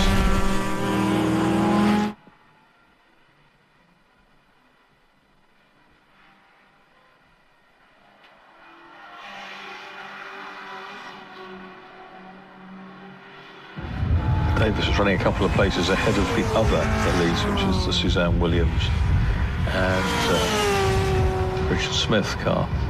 Just going to check. Someone was smoking a fair bit as they got back on the power coming out of Quarry Corner. I've got a horrible feeling. Is it Jamie Sturgis? It is, yeah. So Jamie Sturgis's BMW is smoking a fair bit. as he came through in front of me. Wardle, the 179 car's just about to go past him. So that is a shame. It's an incredible car, that, isn't it, that BMW? In fact, he's not managed to get past him, so Sturgis is back on the power, but he's just heading into Bobby's now. When he comes towards you, you'll see that there's a reasonable amount of smoke coming there. Oh, and the third place car, Piers Maserati, number 46, just been held up by another one of the boxers, the 42 car, coming out of the S's, which now means he's very much into the clutches of Ollie Neves, the pale yellow number 13 MGB GT, as they make their way towards Tower. I think that he's fended off the immediate challenge, but that gap suddenly evaporated somewhat. Yes, he has, and wow, down the inside of two cars. One was Rob Hardy, one was Dean Clayton in the Golf. Came Wheeler. Sturgis very, very quick to appreciate there's been a problem, and he's coming. The back of the car actually does look quite oily down below the bumper. There's sort of yes, it looks as that sort of brown kind of telltale streaks over it that suggest that that's where the aero's worked a bit, sort of sucked. It's all over the back of the car. More cars coming in now. We've got the number 42, the Combe Boxster in. That's Alan Drain. Combe, the campaign against the orange RX-7 with the novice cross. Still this Piers Maserati fight raging as they came down towards me at the S's. That means that the top two have already gone through, fairly settled. New personal best lap from Wheeler in second, so he's still trying. But Maserati in the Porsche and Ollie Neves at the wheel of the MGB GT. He's not close enough to challenge there, so it looks like it's kind of the run up to and through Quarry and into the S's where that MGB GT has got the strength over the Porsche. Sounds really raucous, that 999 car in second place of James Wheeler. The gap is 3.7. It's actually stretched by a few tenths, but Ollie Neves is closer than he has been at the timing line to Piers Maserati, 0.44 this time. Ollie Neves desperately wants to make it. So he has he launches an attack up Avon Rise. I don't think he's quite close enough into the braking area. He's going to try, but no. On the inside line, he's thwarted by the Boxster.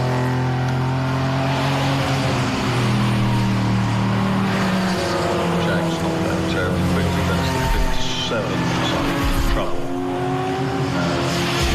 is down the order. I want to see the number again. It was all a bit in the distance. The golf-coloured Elise, which is 76, is Anne Williams, Richard Smith. That is running in 12th place.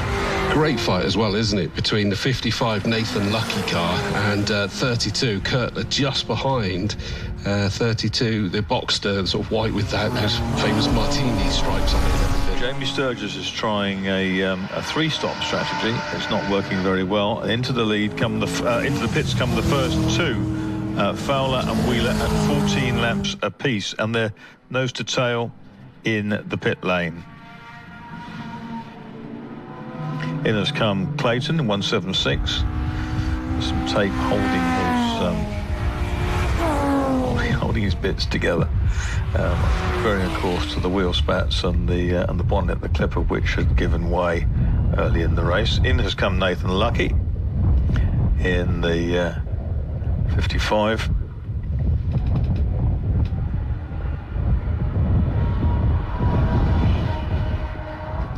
Sounds really crisp. That's Drain in his Boxster. We've had the change. Maserati has lost out to Ollie Neves, but as they went through past some of the back markers, I thought he was going to switch back the other way, but no, the number 13 car up into third on the road. I say that because obviously the lead two are into the pits at the moment. But do you know that happened? Oh, good. There's a good Elise dice going on. 76 and 41, Williams and Smith, and 41 that's made its stop. That's Glyn Davis. 146 is the sort of sage green MG has just come in, and that is Liam Pugsley So it's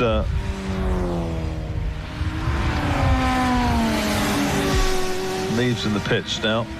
So Maserati continues. Roger Hamilton is next, and then Neves actually crosses the timing line third, although he did lead to the pit lane.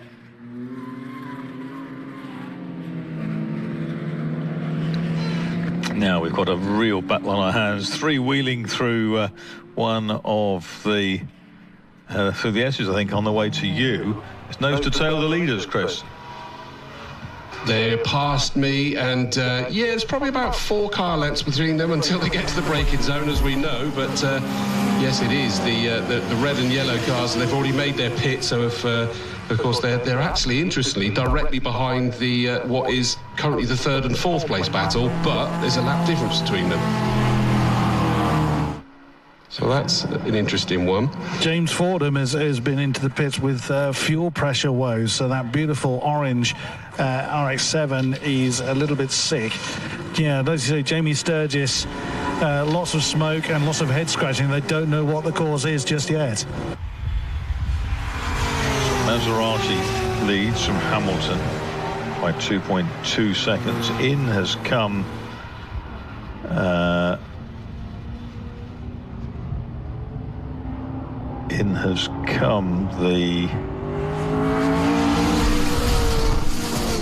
that's the lead car. So the Maserati cars come in, and that's at 16 laps, and Hamilton's in as well.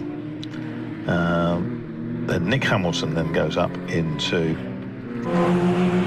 effectively the lead from Kurtler. Both of those 2 hours a stop.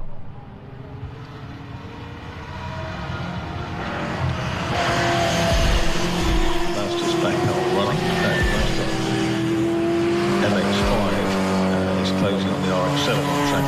There comes Suzanne Williams, number 76. Lotus Elise coming into the pits. Be interested to see how many of these battles we've been enjoying will straight up reconvene after they've made their stop. Certainly, what was the lead battle is completely together, as we know. But I just suddenly saw the 32, the white Boxster, is no longer with the 55 red Porsche because the red Porsche has pitted. That's the driver change, so it's going to change the dynamic. But are they going to come out together once the 32 car pits as well? Meantime, Nick Hamilton leads, but the red and yellow MG BGT V8s are side by side, and Ollie Neves goes down the inside and takes the advantage in that pair. And they are, funny enough, I don't think Wheeler triggered them. Neves got ahead, Neves got ahead of Fowler. Or was it Wheeler getting ahead of Fowler? Wheeler got ahead of Fowler, going through Folly, confused with the yellow MG BGT V8s. And we'll pick up the proper picture next time the leaders come through, because everyone has stopped now. So 70 laps, it's Hamilton and Kurtler. Those two are now in, which is just as well. It's quite close to the end of the pit lane, in the window. So Fowler, who did lose that advantage to Wheeler at Folly last time round, is back ahead. I've accosted Piers Maserati to come and speak to me, having handed the Porsche over to the boy. How's the car doing? Yeah, no, I mean, I think all right, yeah, definitely. And, you know, I was trying to manage it a little bit for Luca because it's his second senior weekend. Is all the stuff you got to get used to, and tyres overheat here quite quickly. So trying to be a little bit respectful, but also not too respectful because I actually don't want him to be quicker than me. So yeah, it's not too bad. See a proud dad moment. Yeah, definitely. I mean, you know, he really proved himself in junior saloons. Obviously, money is obviously an object with everyone. That's not a crying thing. That's like that's a first world issue. But yeah, we moved out of junior saloons because you know, he needed to get this type of experience, really. And in all honesty, we're racing for fun, and our family raced generations now, mum and dad and everyone, so brother, and it's just a family thing. We all come here at the weekend, enjoy it, and it's that's what it's about for us, you know. And long may we enjoy the Maserati Porsche. We've enjoyed your company for many years, and we hope to continue to do so. Piers Maserati, great to see you, and I enjoy speaking to Luca when he gets on the podium. Back up to you, Marcus. 0.666, the number of the beast, between Fowler and Wheeler. 191 and 999. They lead the race with 14 and 3/4 minutes to go. Next through is the now Maserati Junior Porsche, and now it's Russell McCarthy, isn't it, in for Neves. Russell McCarthy in his own car. Nothing between them, kind of a couple of tenths, but there is, I think, a 24-second gap to the top two. Is Nick Hamilton, one of the last of the late stoppers. Then it's Willis in the 52 BMW, Kirkler in his Boxster, number 32, and in 10th place now David Harrison in the red Porsche 911. It's a 964 era car.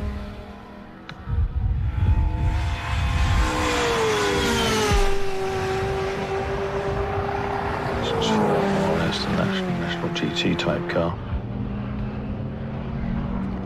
19 laps in, and there's still 6 between the leaders.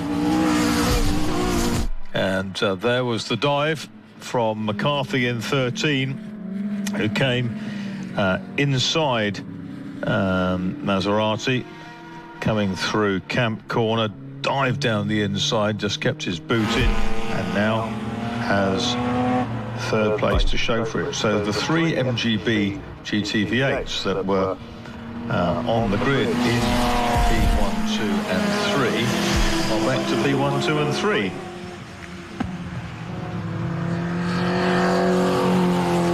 Yeah, just need to work out the gaps between them now, don't we? Well, nothing between the leaders, and about 25 seconds back to the third place battle. McCarthy car. Yeah, which of course has got Maserati directly with them. It's a different Maserati, but it's still there ready to fight. Yeah, McCarthy took him in camp and squeezed down the inside. Very impressively timed manoeuvre.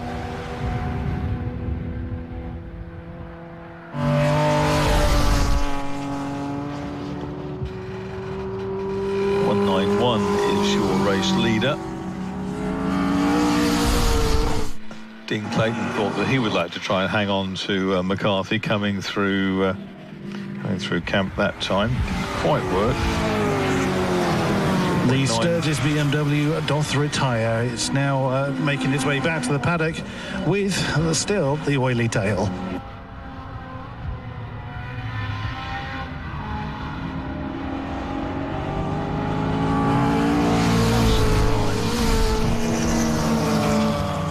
Wardle in his MGB with I think Drain's Boxster close behind.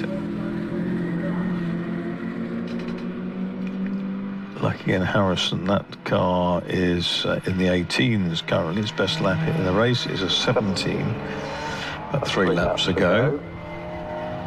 I've convinced Suzanne Williams to come and have a chat to me in your own words, reverse golf colour, which is fantastic, and I'm going to continue using that. How's the car running?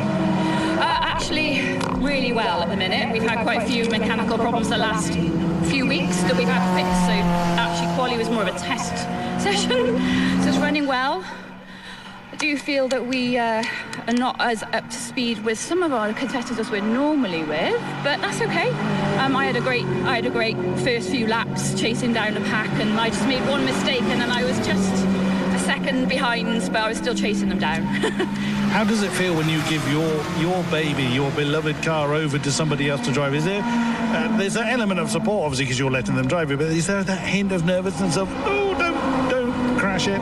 Yeah, there's always going to be a little bit of a nervous, and I'm always really relieved when the car comes home in one piece. But that's the same if I'm driving. driving as well. So, yeah, and obviously I trust Rich with the car. Otherwise, I wouldn't let him drive it. So yeah, we've got loads of people come to see us today, which is really lovely. And it's it's our local circuit, so it was really nice to sort of put on a bit of a show for them. Always a pleasure to see you and the reverse golf Lotus. Thank you very much, Suzanne. I'll let you get back to enjoying the race. Back up to you, Marcus, in the commentary box. We're trying to play this reverse golf. Chris? To be honest, I think people say that's the only way I play. Well, it's when you hold the club here and hit the ball with the handle. I go further than the golf ball, that's the problem. Anyway, we are now on lap 23 of this race. I haven't disgraced a set of golf clubs in many, many years. I'm probably safer for all if I don't. Three MGB GTV8s, they're 3.9 litre O3 engines. So back up the front, they've been there now for about 5 laps. And Luca Maserati slipping back a little from Russell McCarthy, but not clutches of Nick Hamilton, who's trying as hard as he can, but only really matching Maserati's times at best. Pickard Willis are in behind, then it's the Nardonis, then Roger Hamilton in the 27 Ginetta, and behind him Kurtler in the 32 Porsche, and Harrison in the 55. Might see Roger Hamilton yet displaced the Nardonis. That would be interesting to see. 20 leaders were 0.27 apart going through. Time through.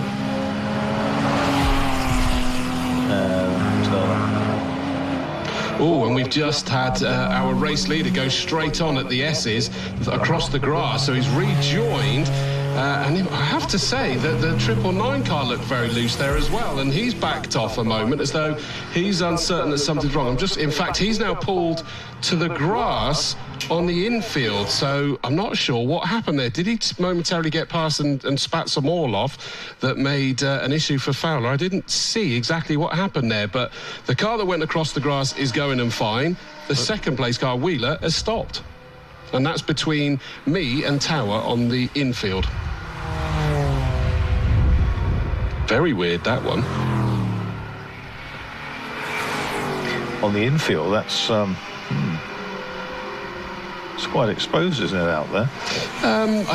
It should be okay, because as I say, it's between me and Tower, so okay. It's out of harm's way, and he's just pulled off there towards the hay, if you will, that's been cut back, and he's walking back towards the marshal's post. So it's a mechanical issue that's put him out, but it just looked like he was looking uncomfortable with the steering, and I initially wondered whether the reason why Fowler lost it was he was dropping fluid, and that fluid was then under the wheels of Wheeler. And you sometimes get it where drivers think they've got a problem when actually it's just fluid from in front. But no, he's the one that stopped. Well, it's nearly half a minute between Fowler in the 191 and McCarthy in the car that Ollie Neves started. Third now is Maserati, so Chris Buxton's thought that he might be interviewing the Maserati's Pere Fils on the podium might come true, because they've got quite a decent lead over Willis now in 4th place. So it's not Pere Fils, I suppose it's Papa e Filho. So we'll see. The Hamiltons are 5th and 6th in 22 and 27. There's only a second between them. There's going to be some needle there between Nick and Roger. And we've had a big lock-up from the, I think it's the 88, isn't it? That lovely black and gold BMW. Cristiano Nardano is behind the wheel now, if we've got the right drivers. He just a lock-up and then went through the slalom of the S's and has rejoined. So it obviously was just a little mistake, because he's getting himself back up to speed. I can confirm it is Cristiano in the car, because I've just seen Lucas in the pit lane. And there was a lot of excitement there as just out of my sight, but I saw it on the stream, the Hamilton brothers in their Ginettas went into Bobby's, and they were the first one ambushed the green 146 MGB of Liam Pugsley going in. The second one went round the outside of him, and there wasn't much room, but they got through. And that battle between the Ginetta duo is intensifying. The G20s with 1800cc engines, it's declared. And this is really exciting stuff between them. Both of them want to be rivals, of course, but their most serious rival is always the other sibling. Bragging rights later and all that.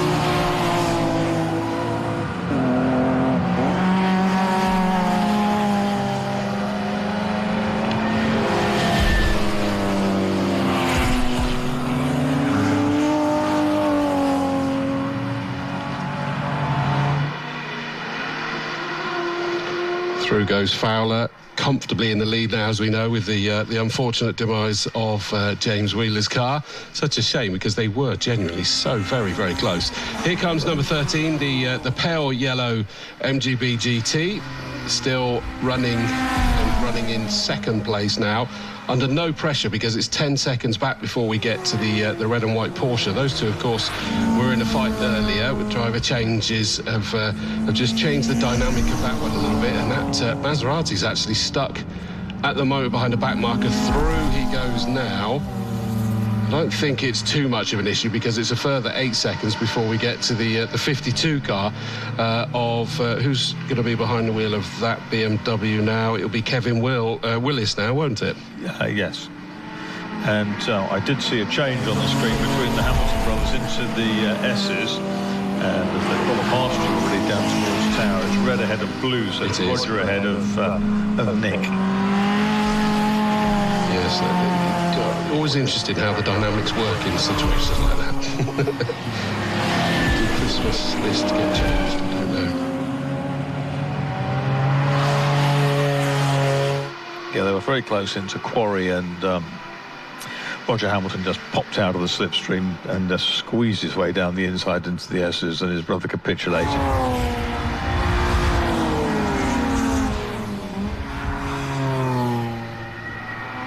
Yeah, there was only about 0.4 between them in qualifying, wasn't there? We have a tank slapper from the second place car, the number 13, as he came out of the S's there, but just backed off and then re-squeezed the throttle to get it back in the straight line. But it shows that even though we've only got 2.5 minutes to go, they still need to be concentrating on what they're doing. That could have very easily gone very wrong. Yep, and there's our leader gone through then, Neil Fowler. McCarthy has the fastest lap. That was last time round, 1:15.403. We have just had a spin. I don't know whether it was a tap by the 32 Porsche that knocked it into it. I think it's that poor green MG that got mauled by the Hamiltons a couple of laps ago. Yeah, it's Liam Pugsley, isn't it? Thankfully, it looks like a harmless spin, and he's going to rejoin again now, just as our leader goes past him.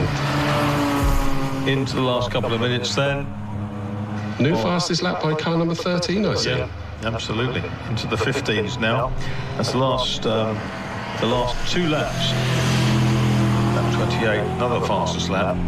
And 1:15.342. Bear in mind that Fowler's pole was 1:15.156. Wheeler's 1:15.160, and McCarthy-Neve's car 1:15.433. They've just got inside their own quali time. They're not quite as quick as the front row men. 29 going to the last lap then. Last lap then for Neil Fowler. It's going to go 30 laps. There's Super Pro Modern Classics and Advantage Motorsport Future Classics. At the moment, Future leads the way with Fowler. Best of the Moderns is Maserati in third. Various other class leaders along the way. Roger Hamilton is one. Pickard and Willis is another. The Nardonis lead their class. Lucky and Harrison lead their class. A lot of classes. So that's what it's all about. Providing racing for cars of all eras.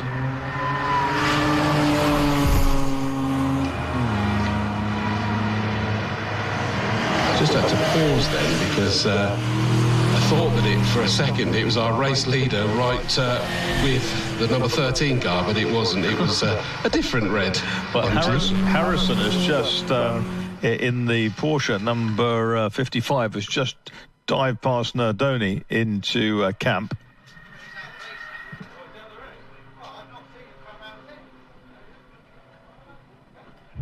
Penultimate lap of the race. So here we come up to the checkered flag at much reduced speed for our winner, number 191, Neil Fowler. Coasted home across the timing line. And second place is number 13, which is Russ McCarthy, in the car that Ollie Neves started. And in third place will be Luca Maserati, in the car started by his father, Piers. And that's a solid third for them, ahead of the Pickard and Willis BMW by 5 seconds. And fifth and sixth is the Battle of the Hamiltons. They're going to finish not quite nose to tail, but you could have just about squeezed one more Ginetta and a half between them.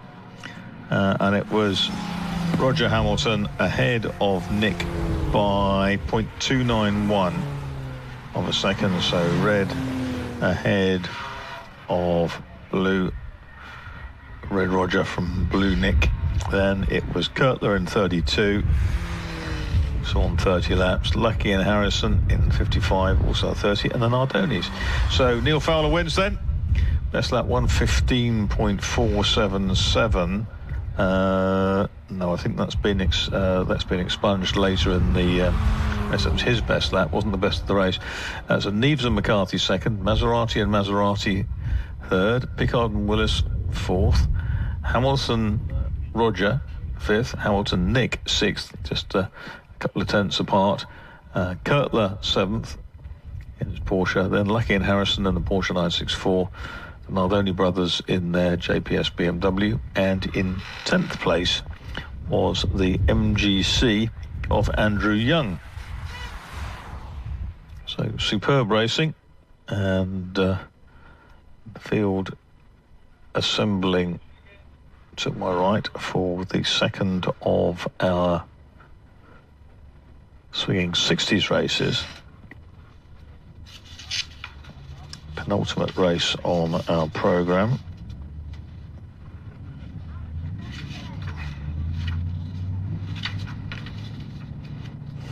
Adams and Page, swinging 60s 2. Just dive downstairs quickly and get a timing sheet for that one.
I managed to get nearly all of the top 3 from Future and Moderns. Unfortunately, Luca Dandoni, he saw my signal, but we both realised there wasn't quite enough room for him to squeeze in. I would have loved to have spoken to the Nardoni car once again, but sadly not the case. So I'll head back up towards the front of my little queue here. 191 Neil Fowler. You catching your breath, sir? Yeah, that was hard work. It was getting warmer and warmer as the race went on. It was getting warmer and warmer, and James was getting closer and closer. Don't know what happened to him. I think it was about 4 laps to go. He obviously pulled off, but I could see him getting a little bit closer, so we just had to keep pushing, and then the tyres started to get too hot because of the duration. But it was a brilliant race. It's just very, very hot. I can imagine so. With the amount of people I need to speak to, I'm not going to be able to keep you too long. But wonderful victory, brilliant stuff. Well done, Neil Fowler. And I must say, your car makes a wonderful noise as it comes past. Brilliant victory. Well done, sir. We'll let you recover from there. Where is Russell McCarthy? There he is. Well, your car is distinctively coloured. It sounds wonderful and is on the podium. Yeah, we had to do a 2-driver thing, unlike Neil, so we had a bit of a disadvantage, but it went really well. You just got to monitor the temperatures on these sort of things because they're old, and the tyres go off pretty quick, and the drivers overheat as well. That's been a common theme throughout the weekend. It's just how hot it gets inside, and I can still feel the heat coming from it. With the amount of people I need to speak to, these guys are revving up. I'd love to speak to you longer, Russell, but a brilliant second place in the Future Classics. Well done, sir. Now, this man I definitely want to speak to. Luca, winner of the Modern Classics. And, wow, I mean, what a car to start. How are you feeling ahead of with that result? Yeah, brilliant.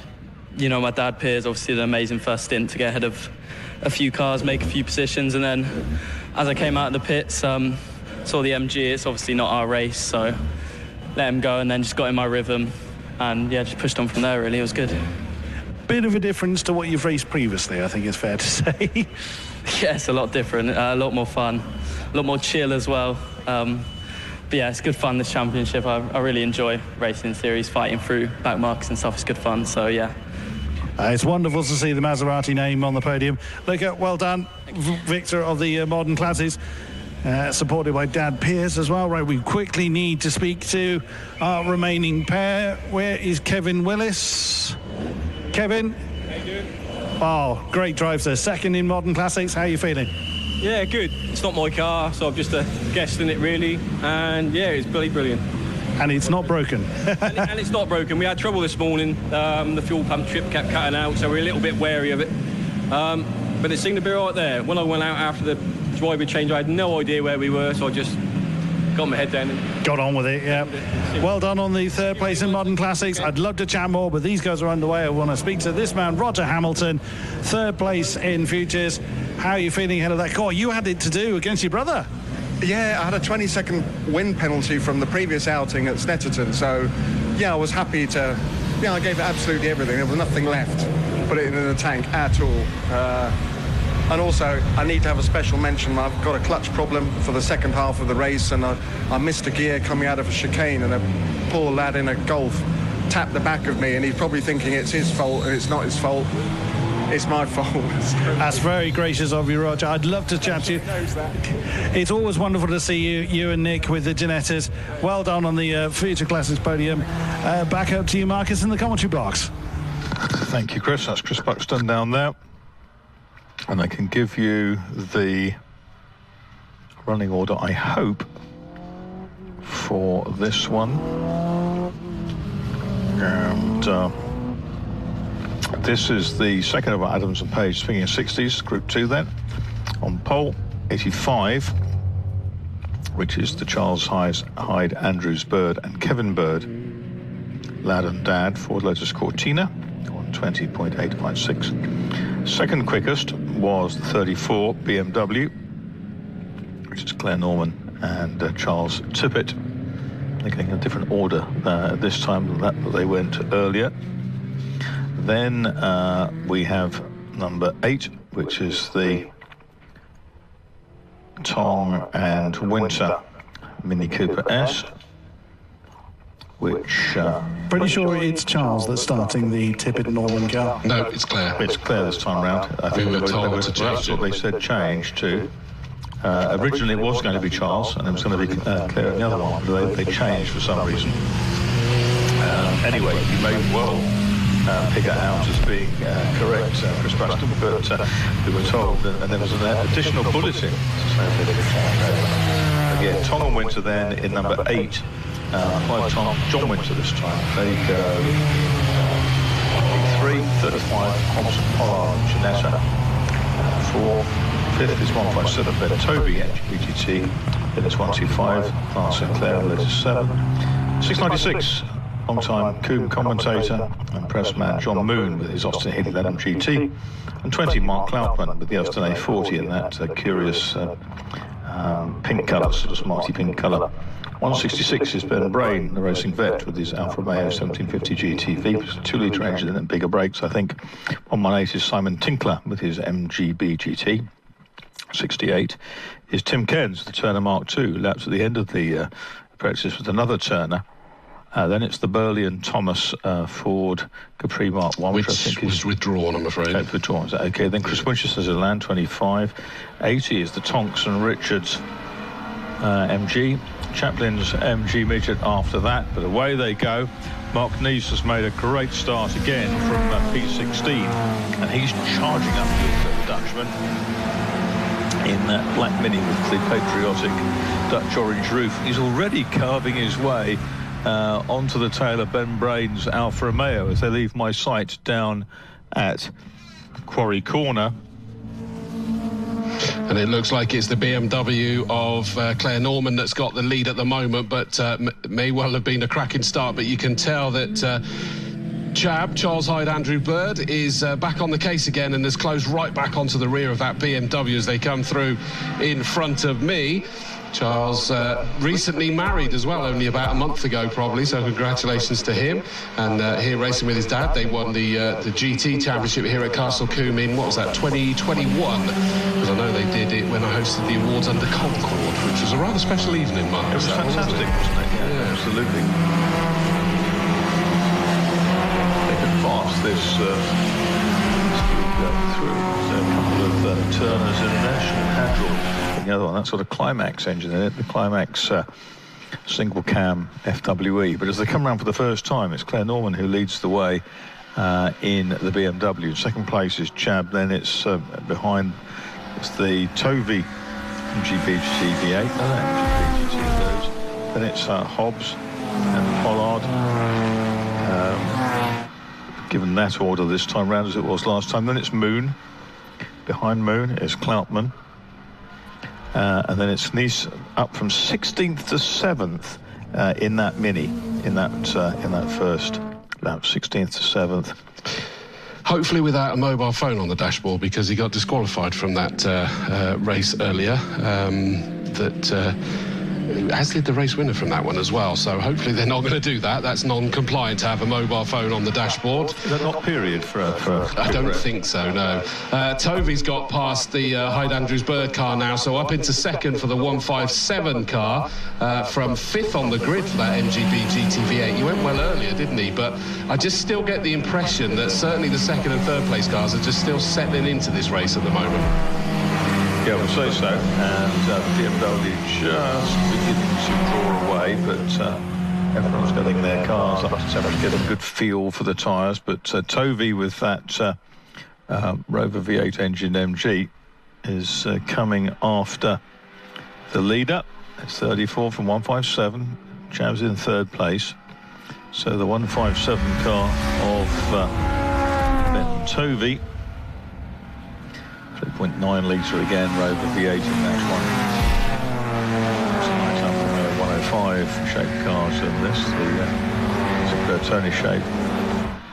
2 or 3 BMWs I've noticed, and the Barracuda is back of Lutti and Petard.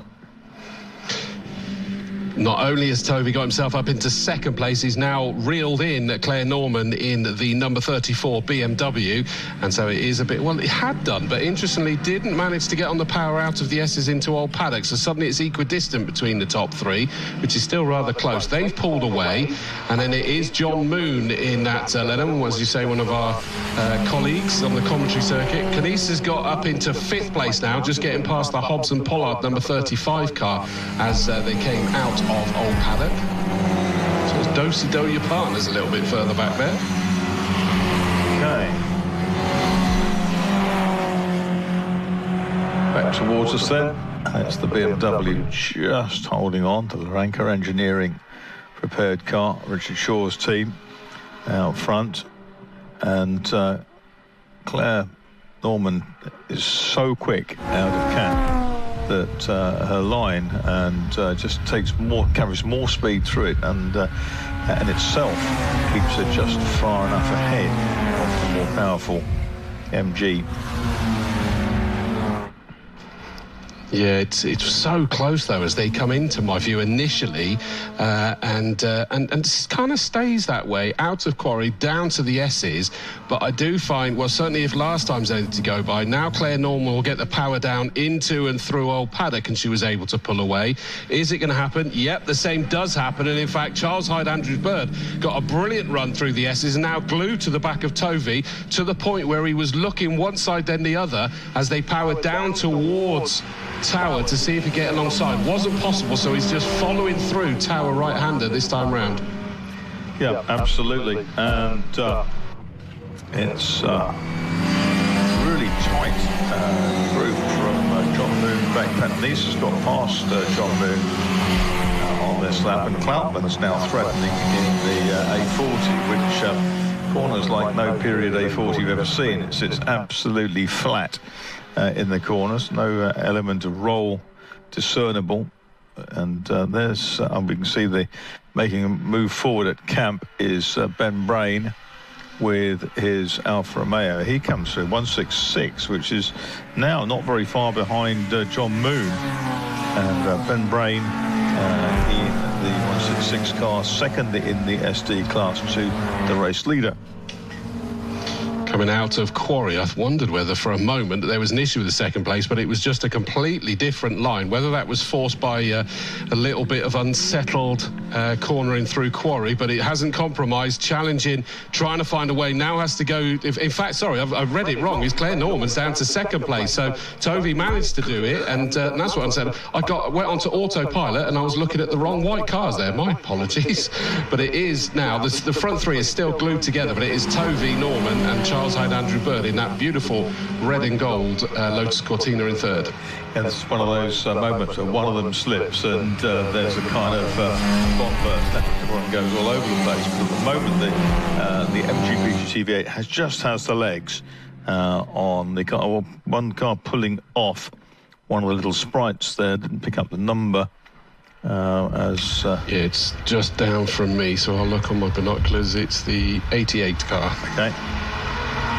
That is Simon Page.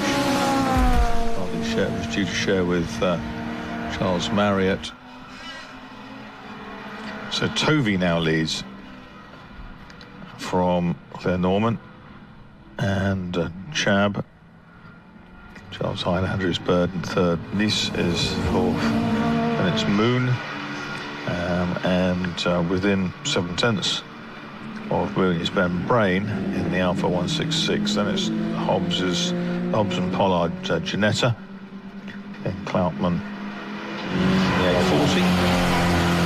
And Tom Winter in the Mini number 8, I think that is, with a very smart colour scheme on it. Well, Brain was very strong into the S's there because was just being challenged by the number 35 car that made up one place last time and was trying to go for another, or retake places, should I say. We don't know who started that one, whether it was Hobbs or Pollard.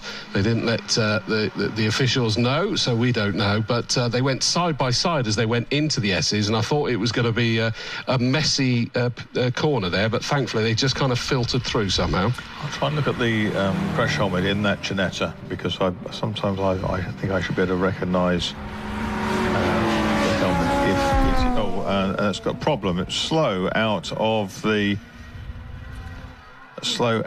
Bobby's, the green Ginetta. I'm just looking as it comes round.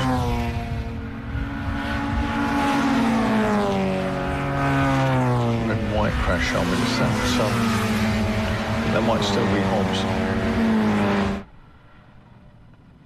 Yeah, I don't know whether maybe there was a little bit of contact then as they came through here. God, Tovey was really on it coming out of the S's and just kicked up the grass then as he got on the power. I think he was mindful of the pair of MGs ahead of him, and one went one side, the other one went the other, and he's just had to slalom through there.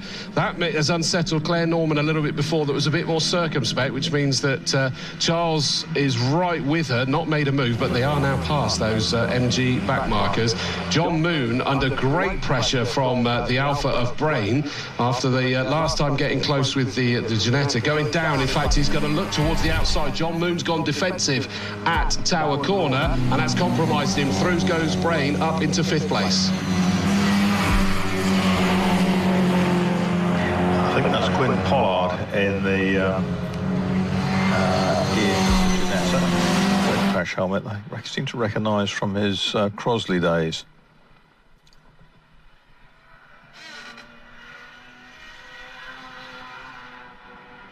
So 7 laps in, Toby leads by 1.5 seconds. Interesting to see when they get to more traffic, because Claire Norman's very good through traffic, and Chab's pretty used to it as well. Well, straight away our lead has just been compromised through the S's there, and just had to throw the anchors out the back as came right up to the rear of the 41 car. Thankfully, it wasn't an issue. I always tend to feel more sorry for the back markers that have suddenly got these quick cars that have come up right there and like, oh, I don't know where to go. But did a sensible thing, just stuck to the racing line as there's the general rule, because then that means you know exactly where they're going to go.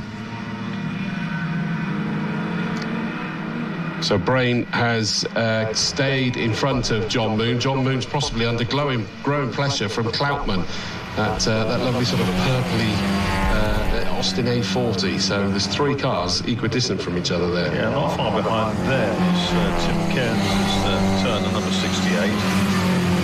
And so in among that group, I think, is the Tom and Winter Mini number 8. And the resurgent Gwyn Pollard.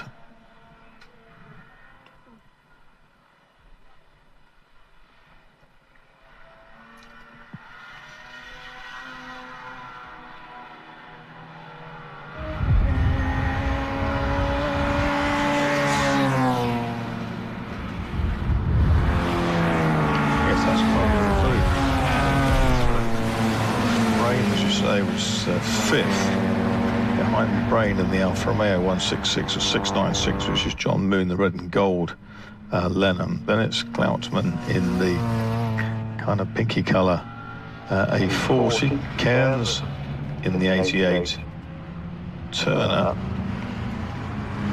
Tom 8, and it's Pollard in the Ginetta, the back of that group. So there's a 6-car train. How is the big Barracuda doing? Well, it's down the order in 18th place, and it's down in the 128s now. I think it was in 130s in the earlier race. So the saloon cars are still going after the GT out front, and Claire Norman's still just about holding Andrews Bird off. They're a couple of seconds adrift of the race leader, and Claire Norman has just put the best lap of the race in, a 1:20.837. She's having a bit of fun before handing it over to Dad, isn't she? Because the pit window has opened, I see.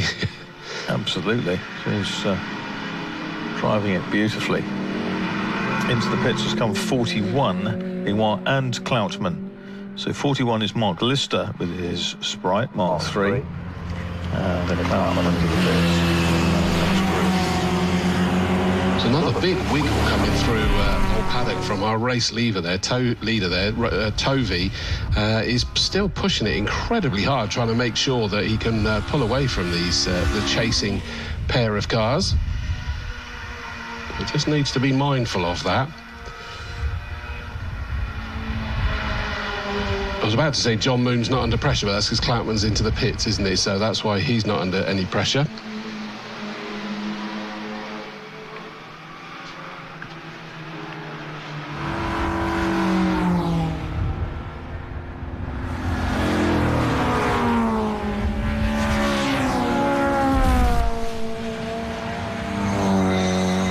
Yes, it might have been 4:21, Steve Chaplin, who came into the pits in his Bridget. Here comes Mark Neese in from 4th place after 10 laps. You were indeed right. It was Chaplin in the 4-2-1 who had to really put hard lock on not to crack the back of the number 41 car as he was coming out of his pit stall. Tovey has responded with the fastest lap of his own, 1:20.342. Ideas of catching me, Colonel, I think again. Here's the Ginetta. Is it Gwyn Pollard in it, or is it Hobbs?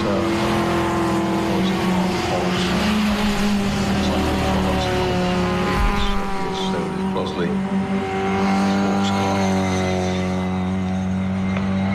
Lisa is in for 4th place with the Mini. That puts Brain 5th, Moon 6th. 7th is Cairns. 8th is Tinkler.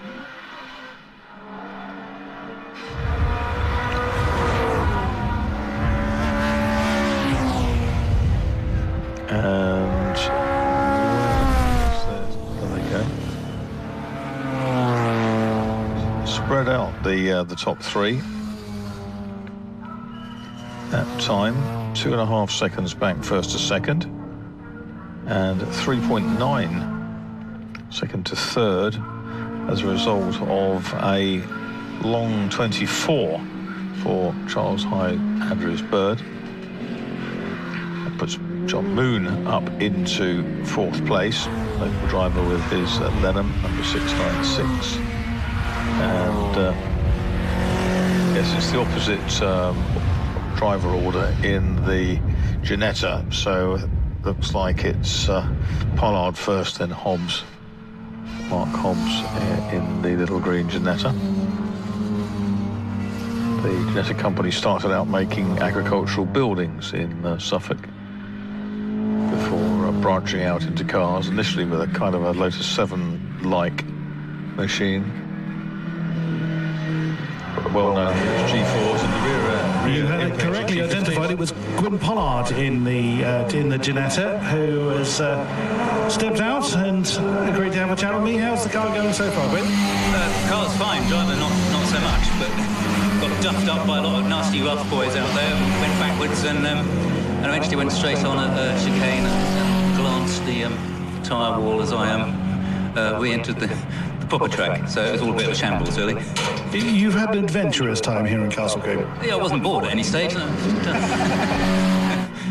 So, yeah, you've driven a whole range of different things over the years. How does this Ginetta compare to some of the things you've had in the past? Oh, it's very cute, and it's a lovely looking thing. Lots of people come up and say how nice it is, but I'm used to all the cars I raced in the past have been pucker racing cars, and this one you're trying to make it do something it wasn't absolutely designed for, but you know it's all good fun, and look at it, there's like so many people to race with that it's great. It's a lovely little car.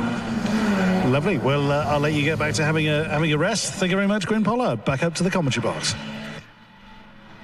Perhaps you'd pick up Chris. Got a change to make downstairs at timing. Okie doke. So through goes John Moon, who is... that's because Brain's been into the pits. I was about to say he got back, because interestingly, they were in a similar part of the circuit, but that was the illusion there. But here comes Tovey.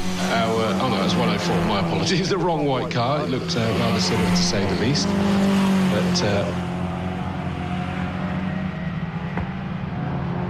race leaders are just coming out of quarry, actually. I'll pause because Charles Hyde Andrew Bird has fallen a long way back. He did a personal best last time, but has obviously been compromised somewhere along in the last couple of laps.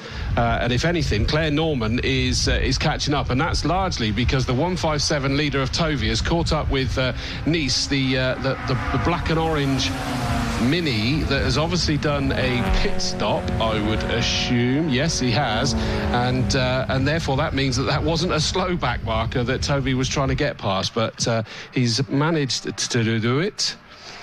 Certainly before they got to Bobby's, which is good news, and left Claire Norman yet to do it. Those two haven't pitted yet.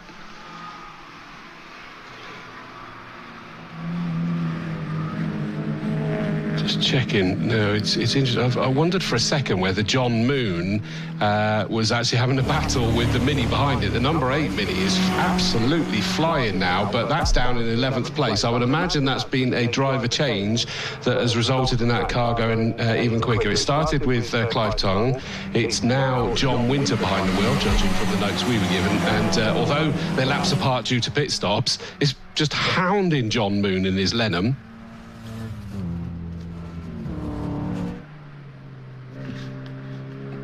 Still 20 minutes and 30 seconds left to go in this. The pit window's still open. We've probably got about 3/4 of the cars have made their way in thus far. Leaders coming past me. Claire Norman has got past the 63 Mini to put a lap on that one. But it has meant that the gap has grown out a little bit by the time they get to me. So Tovey's still sufficiently in control. Charles Hyde Andrew Bird did manage to reel in by about half a second that last time round, so he'll be wanting to do that before he hands over the car to his dad. Kevin Bird will be waiting in the pits ready to jump in.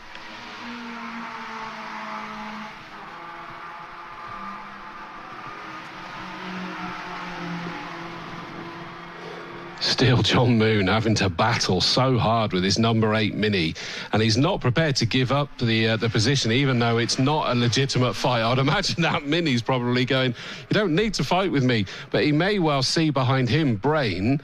I'm sure John does know that he's pitted, but at the end of the day, John needs to be making up as much ground as possible before he makes his pit stop. In fact, Brain's got past the number 8 Mini this time. Are they fighting? Yes, they are for position, so that means that the 166 car has now got ahead of the number 8 Mini. It'll be quite significant when John Moon comes in to the pit, serves his stop, and what happens when they come back out again.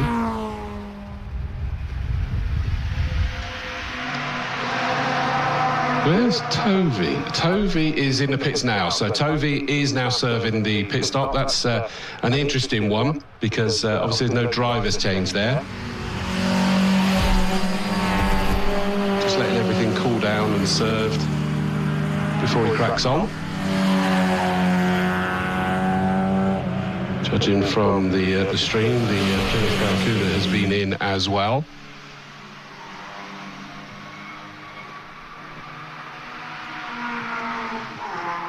Over my side of the circuit, from the old paddock commentary box, Brain has got past John Moon on the track. As I say, it's not relevant because that wasn't a direct fight. Brain has pitted his 166 Alpha.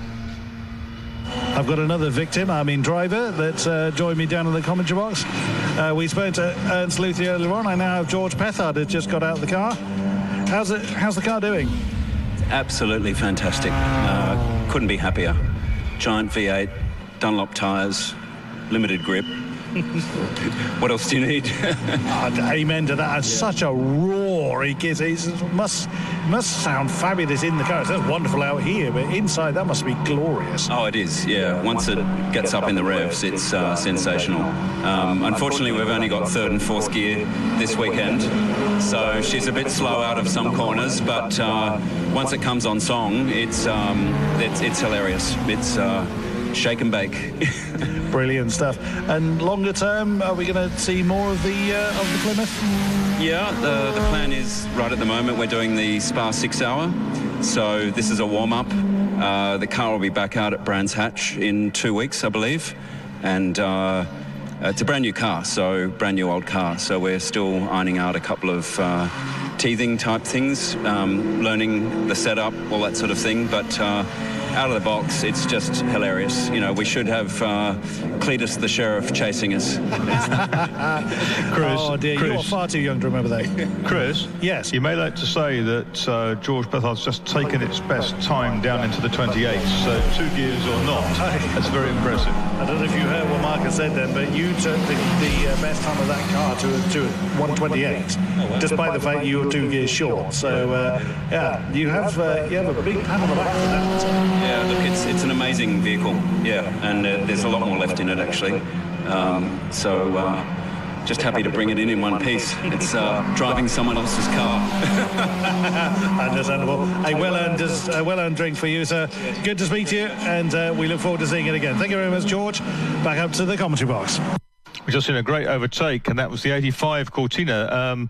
The BMW and the Cortina came in together, Claire Norman and Chab, and now it's their dad's board, and Kevin Bird managed to dive past Charles Tippett out at, I think it was a Tower, but he's squeezed the Cortina ahead of the BMW. Cortina will be lighter, the BMW a little bit more powerful, but over course for lap, very, very little between them in terms of their best times.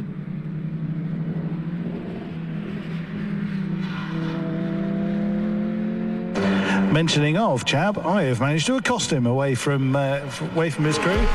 Cortina's doing well. My first words to you were, you enjoyed that, didn't you? Yeah, I'm knackered though, but it's rapid around here especially, and yeah, I just don't quite have the grunt of the other cars, but around the back they're just so fast, and yeah, it's a wicked car. Like we've done lots of quite, I guess, grown-up stuff, but this is equally as fun. And yeah, with the Classic Sports Car Club, it's so well organised and stuff. Can't complain. I mean, we've enjoyed your company, yours and your dad's company, for a number of years, and in a variety of different machinery. But I remember asking you before, where does this rate? And both of you just gave the biggest grin I could describe. Well, it's mad actually. I realised this morning I hadn't done a lap of here for 2 years, which is probably the longest period of time since I was about 14 or 15. But I remember I started in my Fiesta in the Combe Saloons, and the Cortina drives very similarly, except with no power steering, so my shoulders are buggered. But no, it's yeah, I love this place. It just nothing could ever be ruined here. It's just the best circuit. I love it. Brilliant stuff, Chab. Well, deserved rest, and go and enjoy the rest of the race. Thanks for your time. Back up to the box. Thank you very much, and that is great to hear from Charles Andrews Bird from his earlier racing days here when he was a young man, still a young man, so most of us, but he came to plenty in that Cortina, and good to see him enjoying it. Now it's old man's turn to have a tussle with Charles Tippett. He's been racing since 1975, so 50 years of racing for Charles, who ran a lot of the Gordon Spice empire for a long time. And he's tucked into the slipstream of the Cortina, 76 years old yesterday, and he's absolutely loving it, which is great to see. There's nothing between them, 0.3 of a second between Bird and Tippett. We saw Charles's daughter do a fantastic job with the car earlier on. Tovey is in third place with the MGP GTB8, and that is 15 seconds behind with about 12.5 minutes to go, and is lapping quicker. Last time round was about 1.5 seconds quicker, which would indicate that by the end of the race, Ben Tovey, with the more powerful MG, may be able to claw his way back to those leaders. Kneeser's in fourth with the Mini, Keltman fifth with the A40, and in sixth place is now Tim Cairns. mention should be made of John Moon, who did actually lead a lap or a couple of laps by virtue of staying out towards the end of the pit window. But out on track, it's Cortina and BMW. The Cortina's a pre-66 car. The BMW is later, because the Cortina's race competed against the 1800 teasers, TISA as they were. And Kevin Bird just diving down the inside of Sean Hadrell's Turner Climax down at Quarry, I think it was. I noticed that, sadly, our commentator colleague has a pending 30-second penalty, so that's going to be too short in the pit stop, so it'll be 30 seconds plus whatever it was, won't it, actually, I think, if it is that one. And that's a huge shame, because I did just, in fact, it'll explain why he is, but I did just notice that he's back out after his stop, and he's ahead of the 166 Brain car. But yeah, that if he's there because his stop was too short, then he's going to pick up a bit more than a slap on the wrist. That wasn't quite a full moon then. No. I tell you what, Tovey is still pushing this incredibly hard, and he finds himself down in third position. So the 85 car is in the lead. Obviously, Kevin Bird is driving that now. Charles Tippett is behind the wheel of 34, as in second. Tovey is trying desperately to close them in. Every time he comes through here, he's on the absolute edge, and occasionally just has a, frankly, fairly scary looking wobble, but it looks like that's just his style of driving it. Yeah, someone's got a great deal more power than grip, and it's great to watch, isn't it? Really, really good fun. He's down to 12.4 seconds behind from 15 2 laps ago. We've got 9 and 3/4 minutes to go. Blue flags waving at Kimbo, various marshals posts as the leaders approach slower cars lap. There's plenty going on. They've just gone each side of the Barracuda, which is quite something. They've had a whale of a time, the Aussies in Barracuda.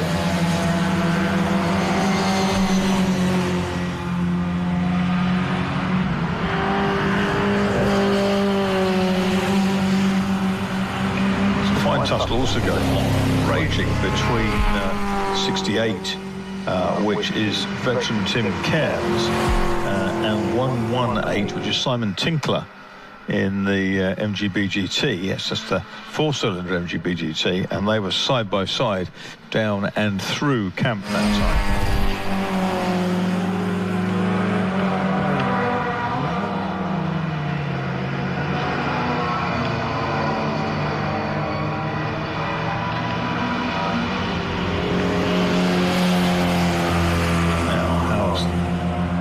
It's 9.6 seconds now between Charles Tippett in the 34 BMW in second place and Ben Tovey in 157.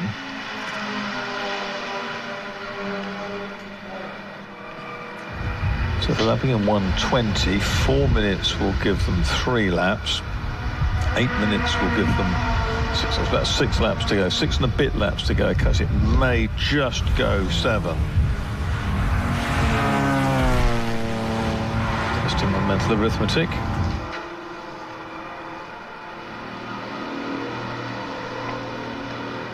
Toby has fastest lap, but that was quite early in the race, a 120.3. Claire Norman did a 120.4. And Chab did a 120.4 as well. So the best times, the top 3 are very, very close.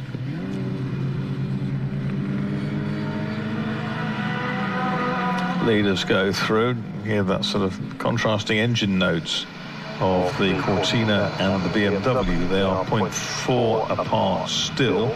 123.2, 123.2, a few thousandths apart that time. And Toby's gone through. It's 8.3 seconds now, 8.3. So watch that 157, the GT V8.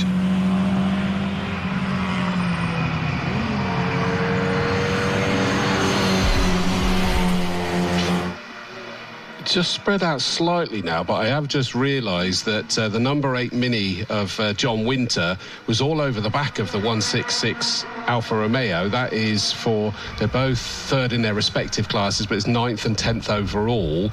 And I think they're getting closer to John Moon. Yes, they are. That's an interesting tussle that's probably going to become a 3-car fight, even though John Moon's probably about to pick up a penalty of some description. It doesn't matter, we get to enjoy the fight on the track anyway. Yes, that's right. And John Moon in the Lenham being chased down by the 2-litre 1750, if you know what I mean, Alfa Romeo. It's a 750 GTV, but the 2-litre engine, twin cam, very lusty, high revving engine. And here the leader's coming round again, and this time I reckon Charles Tippett is closer, and it's down to 0.31. But there is Tovey. How's he faring? He's 6.8 seconds behind. He's taken a second and a half out of them. This is building up to a fantastic finale, because at this rate of catching, with 5 3/4 minutes to go, the red Cortina and the white BMW, 85 and 34 numbered respectively, are being caught by the MGB GT V8, which is snarling after them and doesn't want to take any prisoners. It's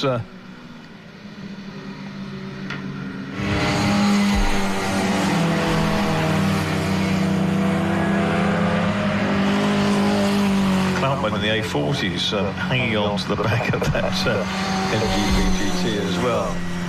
They might be on separate laps, yes they are, because Cloutman's 5th overall. But quite remarkable. A nice little duel between a couple of MGBs, 215 and 172. That's way down the order. That's the battle for last place, Reggett and Fisher.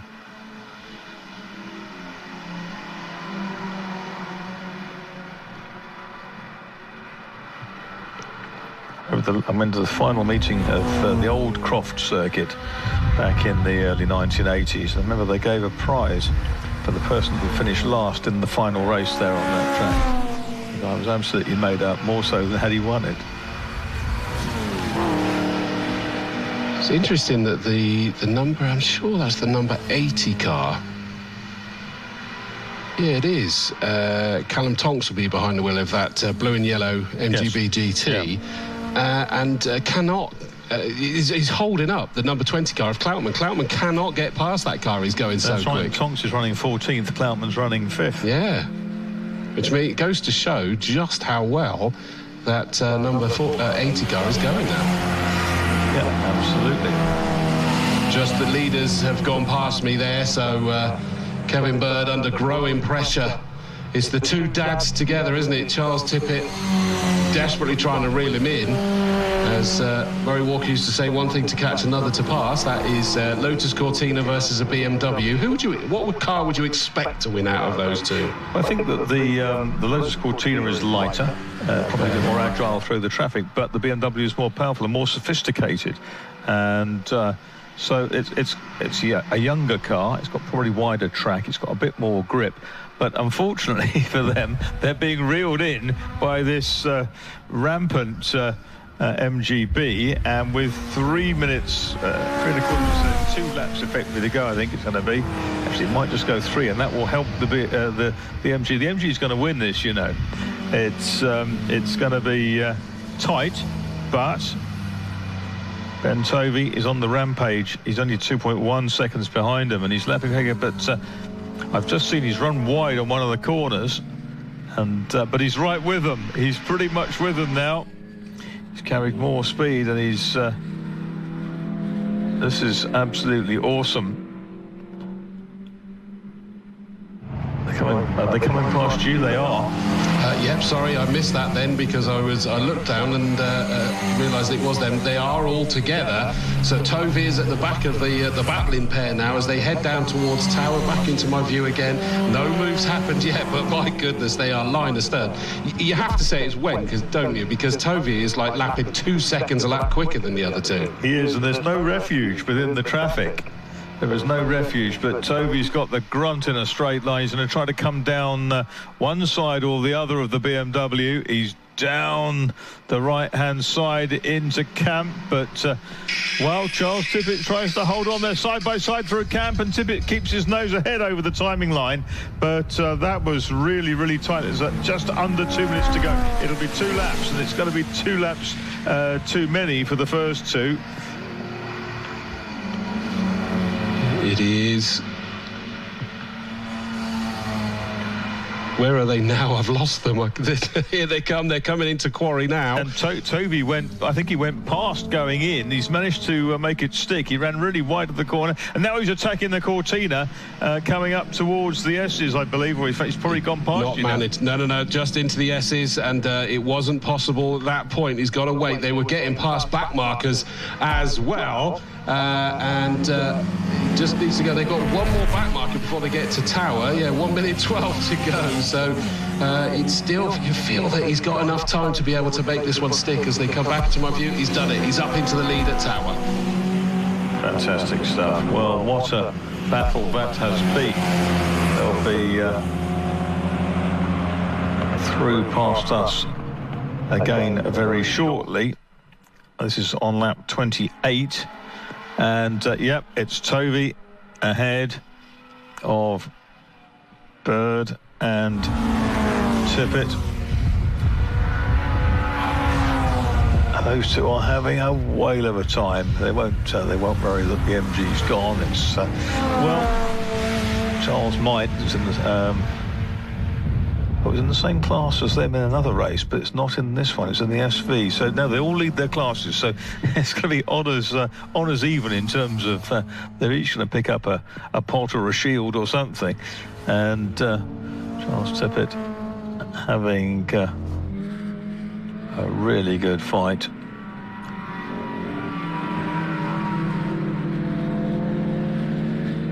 So whilst Tovey's got the lead round in front of my commentary box, the 157 car is stretching his legs, and it looks like the pair of dads behind fairly settled at the moment. They got past their back marker, but as this is the final tour, I cannot see that Charles Tippett's quite going to be able to do it. It's been a great battle between those two throughout the entire race, despite it being 2 different drivers in each of the 2 cars. Yeah, exactly. And it's been remarkable that their best times have been 120.3 Tovey, 120.4 for Hyde Andrews Bird, 120.4 for Claire Tippett in that car. But it is going to be Ben Tovey who comes through. So for the second race in a row, it's an MGB GTV8 that prevails, comes through, and in second place is Kevin Bird. Third place is Charles Tippett. The Barracuda has rumbled home.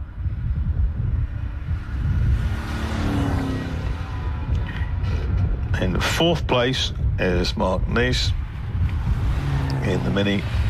Fifth is going to be Mark Cloutman in the A40 by the looks of things. And then Tim Cairns. He's Alfa Romeo's having a good scrap, 105 and 104.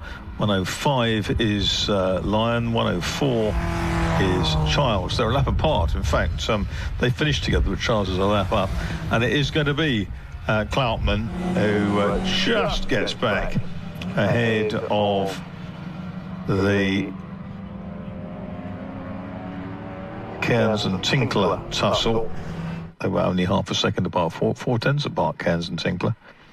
So there's lots of nice little personal battles to be resolved on the last lap back to the line, and so excited was he that Ben Tovey didn't see the checkered flag. I thought he was going a bit quick, I'll be honest. Yeah.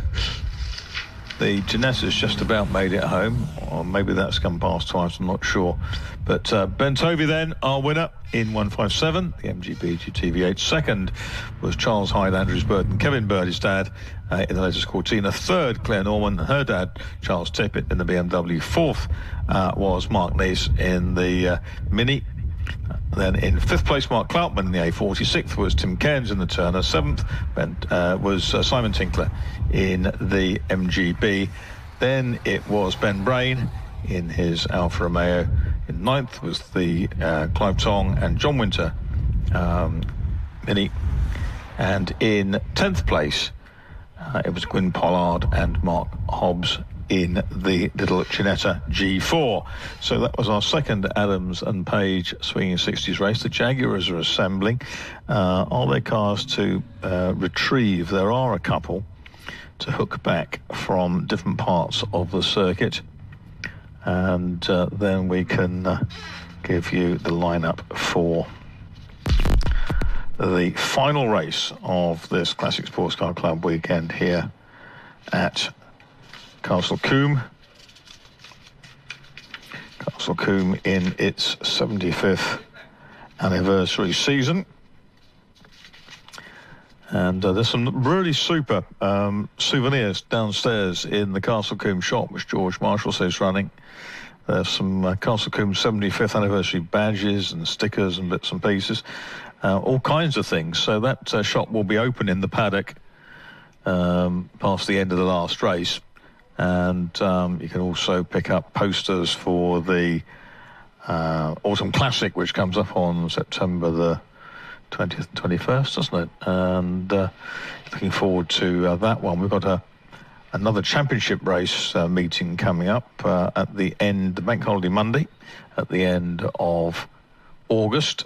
And I'm sure Crystal will be back in the box for that one. I shall be here reporting it. And then we'll go to that Autumn Classic, which is very eagerly awaited. It's 2 days of pure historic nostalgia in the end of September. And then we go at the start of October, first Saturday October, to the championship finals, when the 4 Castle Combe Racing Club championships for salooners, hot hatches, GTs and Formula Ford will be resolved. So looking forward to all of those events. But it's progressing rapidly through this 75th anniversary season. And they do go and get your souvenirs in the paddock. So lovely stuff in there. Having fun loading the 88 Sprites. Chris Buxton. Yes, I have our victorious 3. Ben Tovey with his additional victory lap is just extracting himself from his car. So we'll have a chat with who am I going to pester first? Well, Ben Tovey is now here. You just didn't want to stop. You did another lap after the checkered flag went out. I didn't see the checkered flag. We realised that because he did. Last lap board, and they were getting ready to unfurl it, but it wasn't actually out. You were that quick. You beat the checkered flag, sir. But there we go. We see you again. I wasn't sure. So I've lost a race before.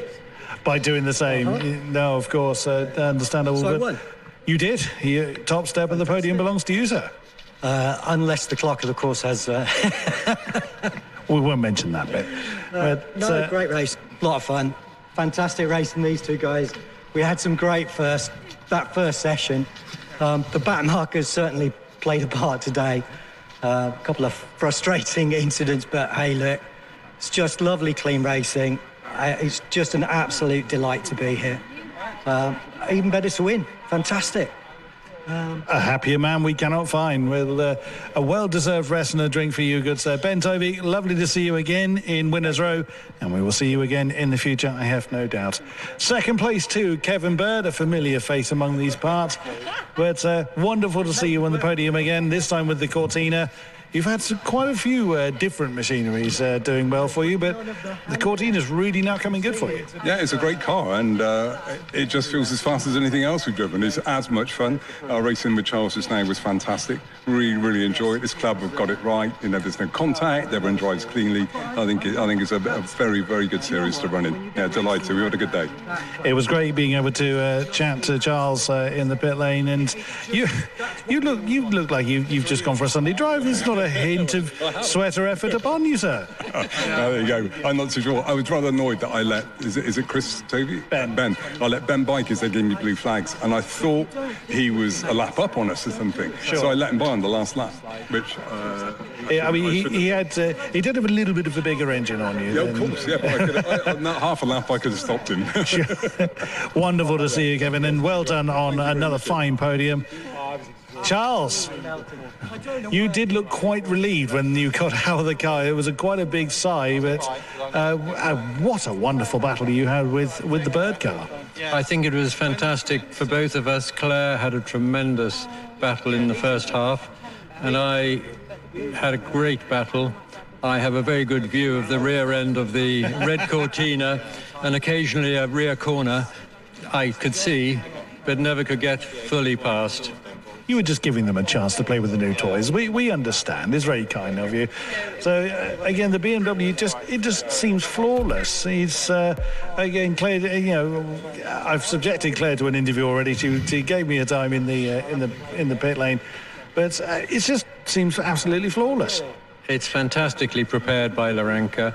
I think whilst it might be flawless, I'm not sure the second driver is flawless. But it was fantastic. And I have to say, doing 2 qualifyings and 2 races has exhausted me enormously. A well-earned rest and drink for you, sir. Charles, wonderful to see you both. And of course you, Claire. I can't say sign off without congratulating you both. Always a pleasure to see you both in the car. And that is it down here in Victory Lane. The Jaguars are lining up. There's a few gaps I can see in the lineup from last time out. But back up to you, Marcus, in the commentary box. Thank you very much. Yes, I can see the Jags, and let's just see who comes out to play. I can see, as you say, a couple of little spaces, and just seeing whether they come out in the order that they finished the previous race. Yes, by the looks of things, that's exactly what they are doing. I can see a gap this side of the Power Bell car of Colin Philpott, and indeed Chris Boone's the other side of him. Okay. Well, let's see how they line up, and I'll tell you where they are. Certainly. Oh, it's a partial reversal, isn't it? It's a partial reversal of the grid. It's going to be 156. Which is on pole. Chris Boone will be second in 139. Third will be 1 Colin Philpott. Fourth will be 2. Fifth will be 40. I think the top 5 are reversed. Yes, that's exactly what's happened. Then we'll go to Atkinson, Bennett, Jackson, etc. So the first pair should be 156. James Wall in the supercharged S-Type R and 139 Chris Boone in the supercharged XK8. 1 Colin Philpott, reigning champion in the 4-litre XJS. Then 2, which will be Michael Seaborn, driving the 5.3-litre V12 XJS that Simon Lewis finished second of the first race. And the winner of that race, Jack Robinson, will start from the 3rd row in 14 alongside Michael Atkinson in the XK8. Then it'll be Mark Bennett in the X-Type of 15. 56 Charles Jackson in the SJ Turbo Diesel. 631 Ronald Ferguson. 62 Tim Morant. 45 David Ringham. 18 Damien Gray. 163 Andrew Maynard. 3 Colin Porter. And 76 Samantha Sheen, if they are all there. So we will wait to see the lineup.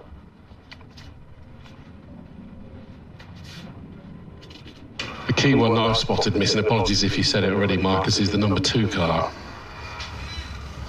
So Lewis and Seaborn are okay. I didn't know whether that was there. It was out. It could have been out my site behind the Motor Media Centre. No, it's not out on the circuit, I'm afraid. Okay.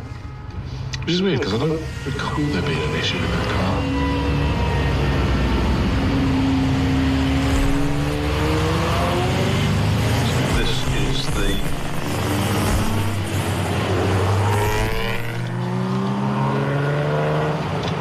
Finale, is it not?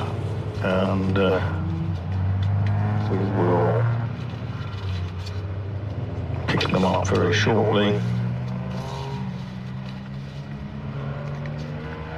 Two supercharged cars then on the front row. James Wall in the Silk Cut Auto Reserve Parts car, and Chris Boone in the Kovcats machine. Boone in the XK8, Wall in the S-Type R. Here they come round then for the rolling start. Here those superchargers whine, and away they go, and they're already charging down through Folly. And it's Wall on the inside, Boone on the outside. Up into third by the looks of things has come Jack Robinson. Fourth is the Powerbell car of Philpott. Fifth on the outside is the 58 car of Michael Atkinson, the grey one. And they turn through Quarry. I think they're all round. Yep, looks like they are, and it is indeed James Wall that has the nod. Chris Boone still in second position. That it is the white and black number 14 car, the race one winner of Jack Robinson, in third position, already hounding Boone. The XK8, beautiful car that, from my recollection, didn't really get the success on the roads that it probably deserved. But maybe I've misunderstood that one, and it did what they wanted it to do. But it's all over the back, and because he hasn't made that move, that has enabled Philpott to get back onto the rear of that car as they went round Tower Corner. And up into fifth has come the estate car, which is hammering along, and that is Mark Bennett. So down they come. Wall leads. In second place is Boone. Third place is Robinson from fifth on the grid. Fourth is Philpott. Then it's Bennett.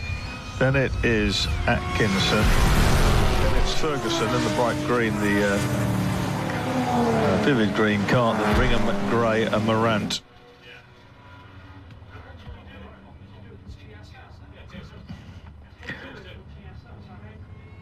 Leader, top four, in fact, together as they go out of my sight from Quarry, Chris.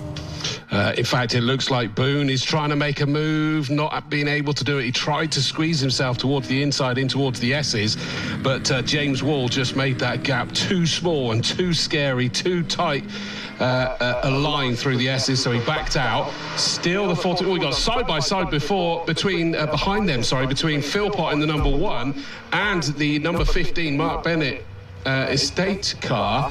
And which one came out on top there? It is still just about, but they were side by side as they went in front of my commentary box, so that was really tight.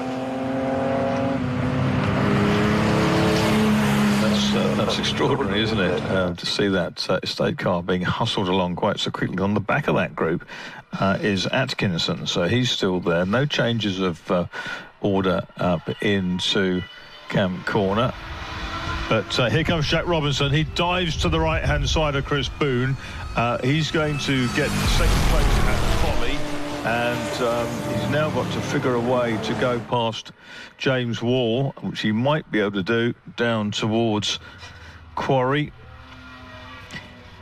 He turns in quite late, with perhaps the intention of getting a cut back on the exit of the long right-hander. But in fact, he's going to go up the outside. Surely he's not going to get through on the outside. No, through the S's they're going. The side-by-side on the exit. Yep, they are, and it's going to be the inside line. It is not going to be the quickest for the 156 car of Walser. Through just about goes the number 14 car of Jack Robinson, and Philpott's looking to take advantage. He's up into third place in the number 1 Jaguar XJS, and he was not being able to, so he's got to settle for that third. Boone down to fourth place, being harried by the number 15 estate car of Bennett. That was impressive, wasn't it? Round the outside of Old Paddock, having started the move by squeezing onto the second apex of the S's for our new leader, which is Jack Robinson. Sadly, the Daimler, the 62 Daimler, is creeping round into retirement. Wall, Philpott and Boone together, 2, 3 and 4. And then it's Bennett, Atkinson, Ferguson, Ringham and Gray, the next group. Philpott trying to find a way round Wall in the supercharged car. It's got plenty of grunt, hasn't it, the supercharged S-Type R. Round the outside, in fact, has they've taken the place. That's it's like, problem for Philpott. He got through and then dropped back again. Yeah, and he's still going steady. Is he going to get back up to speed? Looks round the outside goes the 58 car of Atkinson, the black and grey. Philpott trying to get up to speed, and he's just been sideswiped slightly, not swiped, that's a bit of an exaggeration, just a little bit of a tap, so maybe he was looking down, which nearly pushed him into the front of the estate. So yeah, he's still going slow, I'm afraid, Marcus, so he's into retirement. I wondered initially whether, having come out of the chicane probably in third, he went for another gear and didn't get quite the right one, or didn't get any at all. Yeah, I couldn't even tell from the noise, especially when they're all together. We've already talked about how loud they all are. Exactly. So it's Robinson, Wall, Boone, Atkinson up to fourth, Bennett fifth, Ferguson sixth, Ringham is now in seventh, Gray is eighth, and creeping in to the pits, unfortunately, is number one, which is Philpott. Leader's coming down towards us now. He's got up there, the number 14 car. He's stretching his legs at will. Boone's trying to have a challenge. He's looking one side, then the other as they came in towards the S's. But the 156 car, James Wall, was not prepared to make that easy for him. So the S-Type still holds on to second place at the moment. Oh, go on. I can smell something. It's like a tyre smoke. Someone's had a spin, I think, maybe it was Molly. So somebody picked something up in the air. Like a bloodhound. A tang of drama. You're a motorsport bloodhound. You could smell it in the air. Just wish I knew what it was.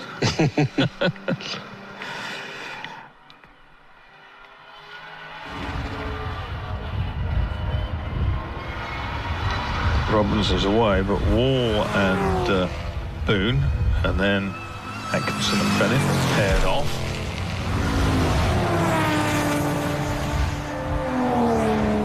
Ferguson's next through, then Ringham and Gray.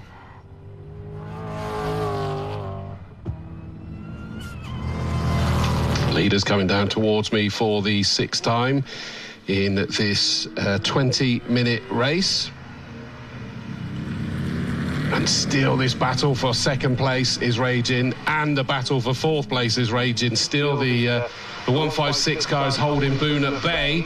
Equally, the 58 car of Atkinson, the grey and black Jaguar XK8, is keeping the estate behind him of Bennett as it stands. The pair of those battles are just absolutely raging. It's even a battle at the back because Samantha Sheen has caught Colin Porter and having a little tussle. Leader stretching his legs.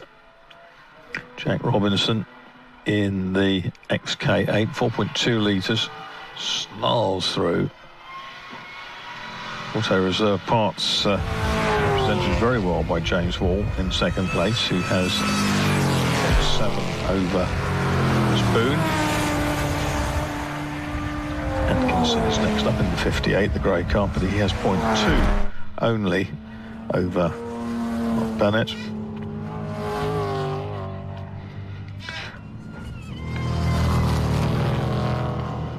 Robinson has the best lap 4, but that last time round, his pursuers were both quicker. The second place battle's just spread out ever so slightly at the moment, but definitely not that fourth place one. It looks like Bennett is determined to move on through this order. He started in 7th and he's up to 5th, so he's kind of going the opposite way, because it was not a great start in the first race, having started up, I think it was on the second row. But he's determined to try and make it up.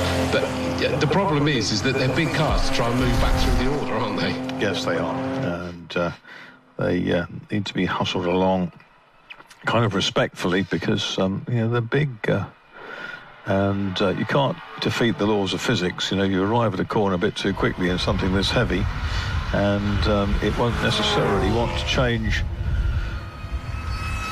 direction. It was amazing seeing these cars Jaguar Park, you've got to think one of the narrowest circuits in the country.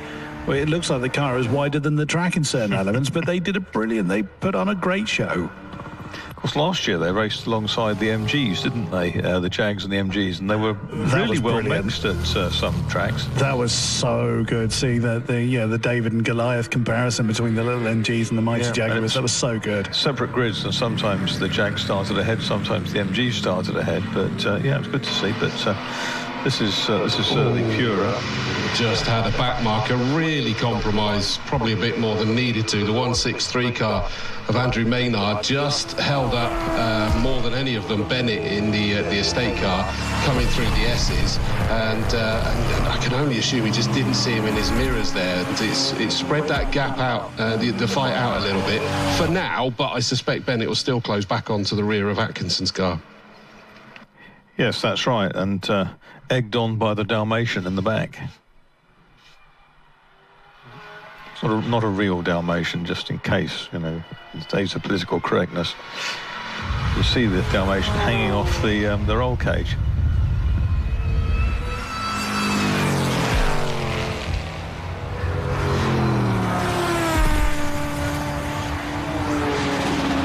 Second and third, while they can't match the leader, are improving their times pretty much every lap. 18.79 for Wall, 18.51 for Boone, leaving 0.6 apart. Atkinson and Bennett, the chasers, having been impeded by traffic, they're in the 19s. But it was a long 17 for race leader Robinson. He's had a very good season in 2025.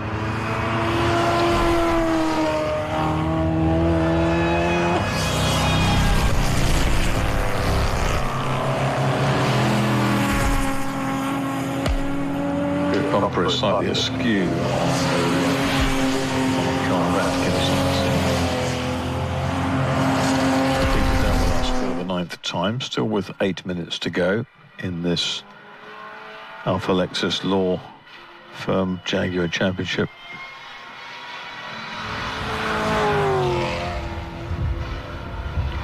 Supercharged slugfest goes through. Third, Wall and Boone, Atkinson and Bennett. Half a second apart.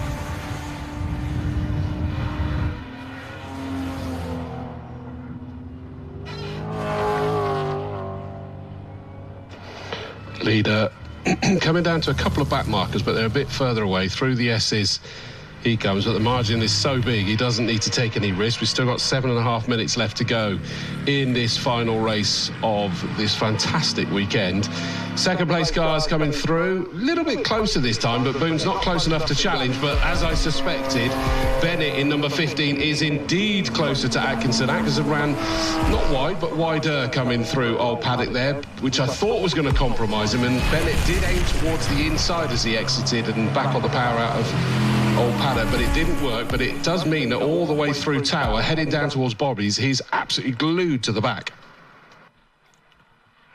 Yeah, amazing how that estate has been massaged into a race car pretty quickly since it arrived. It's getting more and more competitive.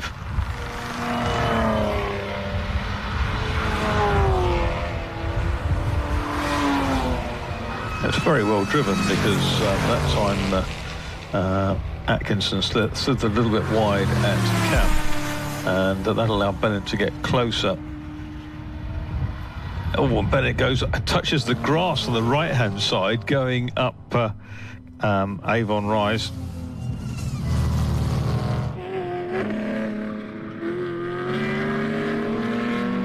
Down towards the S's they come. The leaders past the back markers. Now this battle for second place is going to encounter the first of those sort of pair of back markers. They're spread out, so it will be one at a time. 76. Samantha, Sheen, Path, they both go. Nice job by Samantha there, just staying totally out of the way and leaving them on the racing line heading down towards Tower. So that's done. They've got one more to do. It's still close, but equally we've then got this battle for fourth place is going to encounter the back markers soon as well. Yeah, you can see the car sort of wallow just very slightly and sort of bounce over the undulations. but it's no drama out front. 11 laps down for Jack Robinson. He's going to make it a double here. Well, it looks favourite at the moment, but the next two pairs, little tussles or duels, are unresolved. Go all the way. Lead ball flag for car 45, David Ringham. It just come past us now. And I think it's smoking, isn't it? I wonder. The body looks fine. I wonder if you can spot if, when it comes back to you, Chris, if there's anything trying to detach from. And there's been a change because Mark Bennett has outbraked Michael Atkinson into...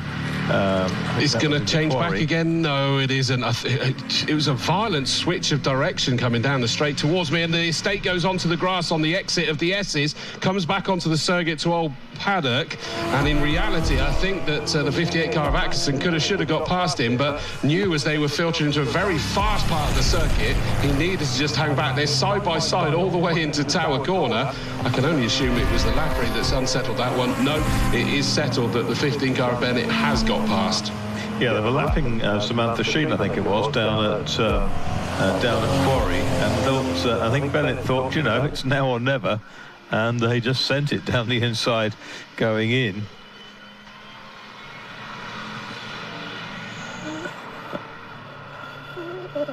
And they find another car to that at Quarry, which has perhaps aided Bennett.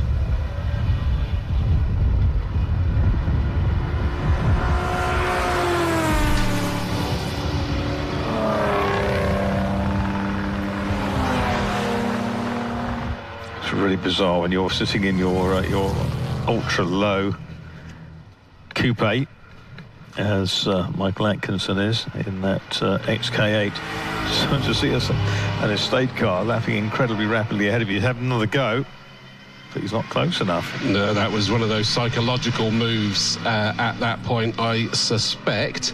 I'm just trying to keep an eye out for the 45 car as well, to see if we can tell what it is.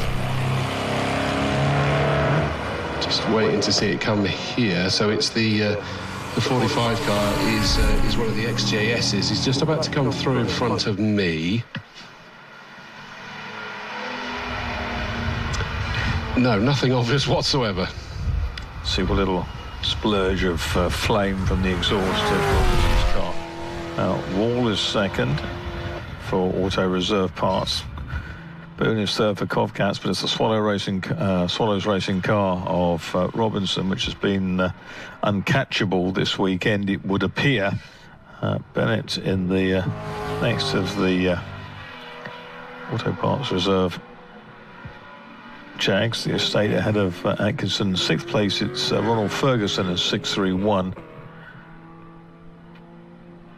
Time is rapidly ticking away. I thought that Boone was going to have a challenge for second place there on Wall, but the 156 car just made itself wide enough that there wasn't really a safe space to throw that XK8 into, so the 139 car still sat there in second place and have to build it back up again to find another place.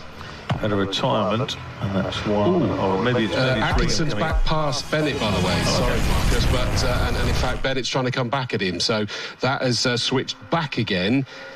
And just keep watching them as they go round Tower. It's not switched back again, because I thought that Bennett was about to challenge him again. So it was 45 Ringham who came into the pits, by the way, and went straight back into the paddock.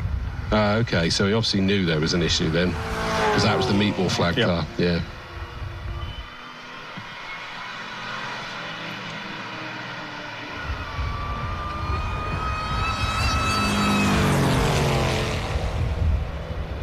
Atkinson and Bennett. Atkinson runs wide over the, puts a wheel over the curbs coming out of camp, and that knocks a couple of miles an hour off his straight line speed, but Bennett isn't close enough to take advantage of that.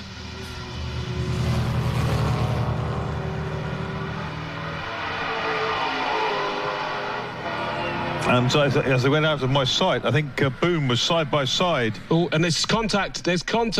It was absolutely side by side, but he's obviously then tried to come across the front of Wall, and both of them are now stopped in the middle of the circuit. Doesn't look like either are going to be able to get going yet. Now they are, so they've re-engaged, and that does mean up into second has now gone the 58 car of Atkinson. Although I don't understand what's happened on the screen there, because Ferguson and Gray are showing us ahead of them, which they're not. So the screen seems to have had a hissy fit there somewhere. Okay, well, Robinson's gone through for the 15th time. Yeah, Boone seemed to come up the inside of Wall into the S's. There was a moment and little drama behind. So we've now got Atkinson and Bennett now promoted to second and third, and a very much savaged Boone car with the left-hand side all scraped and the front valance hanging off, and Wall still together and still with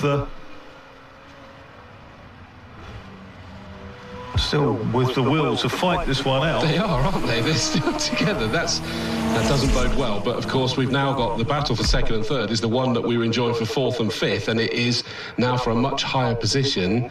And for a podium. It is, although, as I say, the timing screen's not showing that, but there's no reason why that would be the case. We've got no notification of the last penalties. lap board is being shown. The checkered flag is being readied for the second time for Jack Robinson. He comes through, and the number 14 car takes victory for the second time here at Castle Combe this weekend. And we wait for second and third. It's quite a long wait, but here they come, and it is going to be Michael Atkinson, unless Mark Bennett can unseat him on the way out, and he comes alongside, isn't quite close enough. And so it is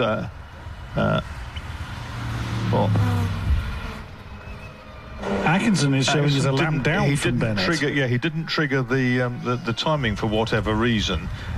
He certainly was a length and a half ahead as they went over the line.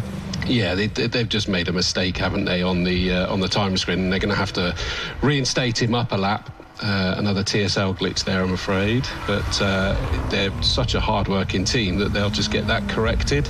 Yeah, they'll look at their little lap chart and they'll see, and they'll look at their photographic evidence as well, which will bear out what we've told them, unless let's have a look. Bennett and Boone. No, Atkinson was second past the flag in 58. So. You don't get penalised that much, surely, when there's been no warnings.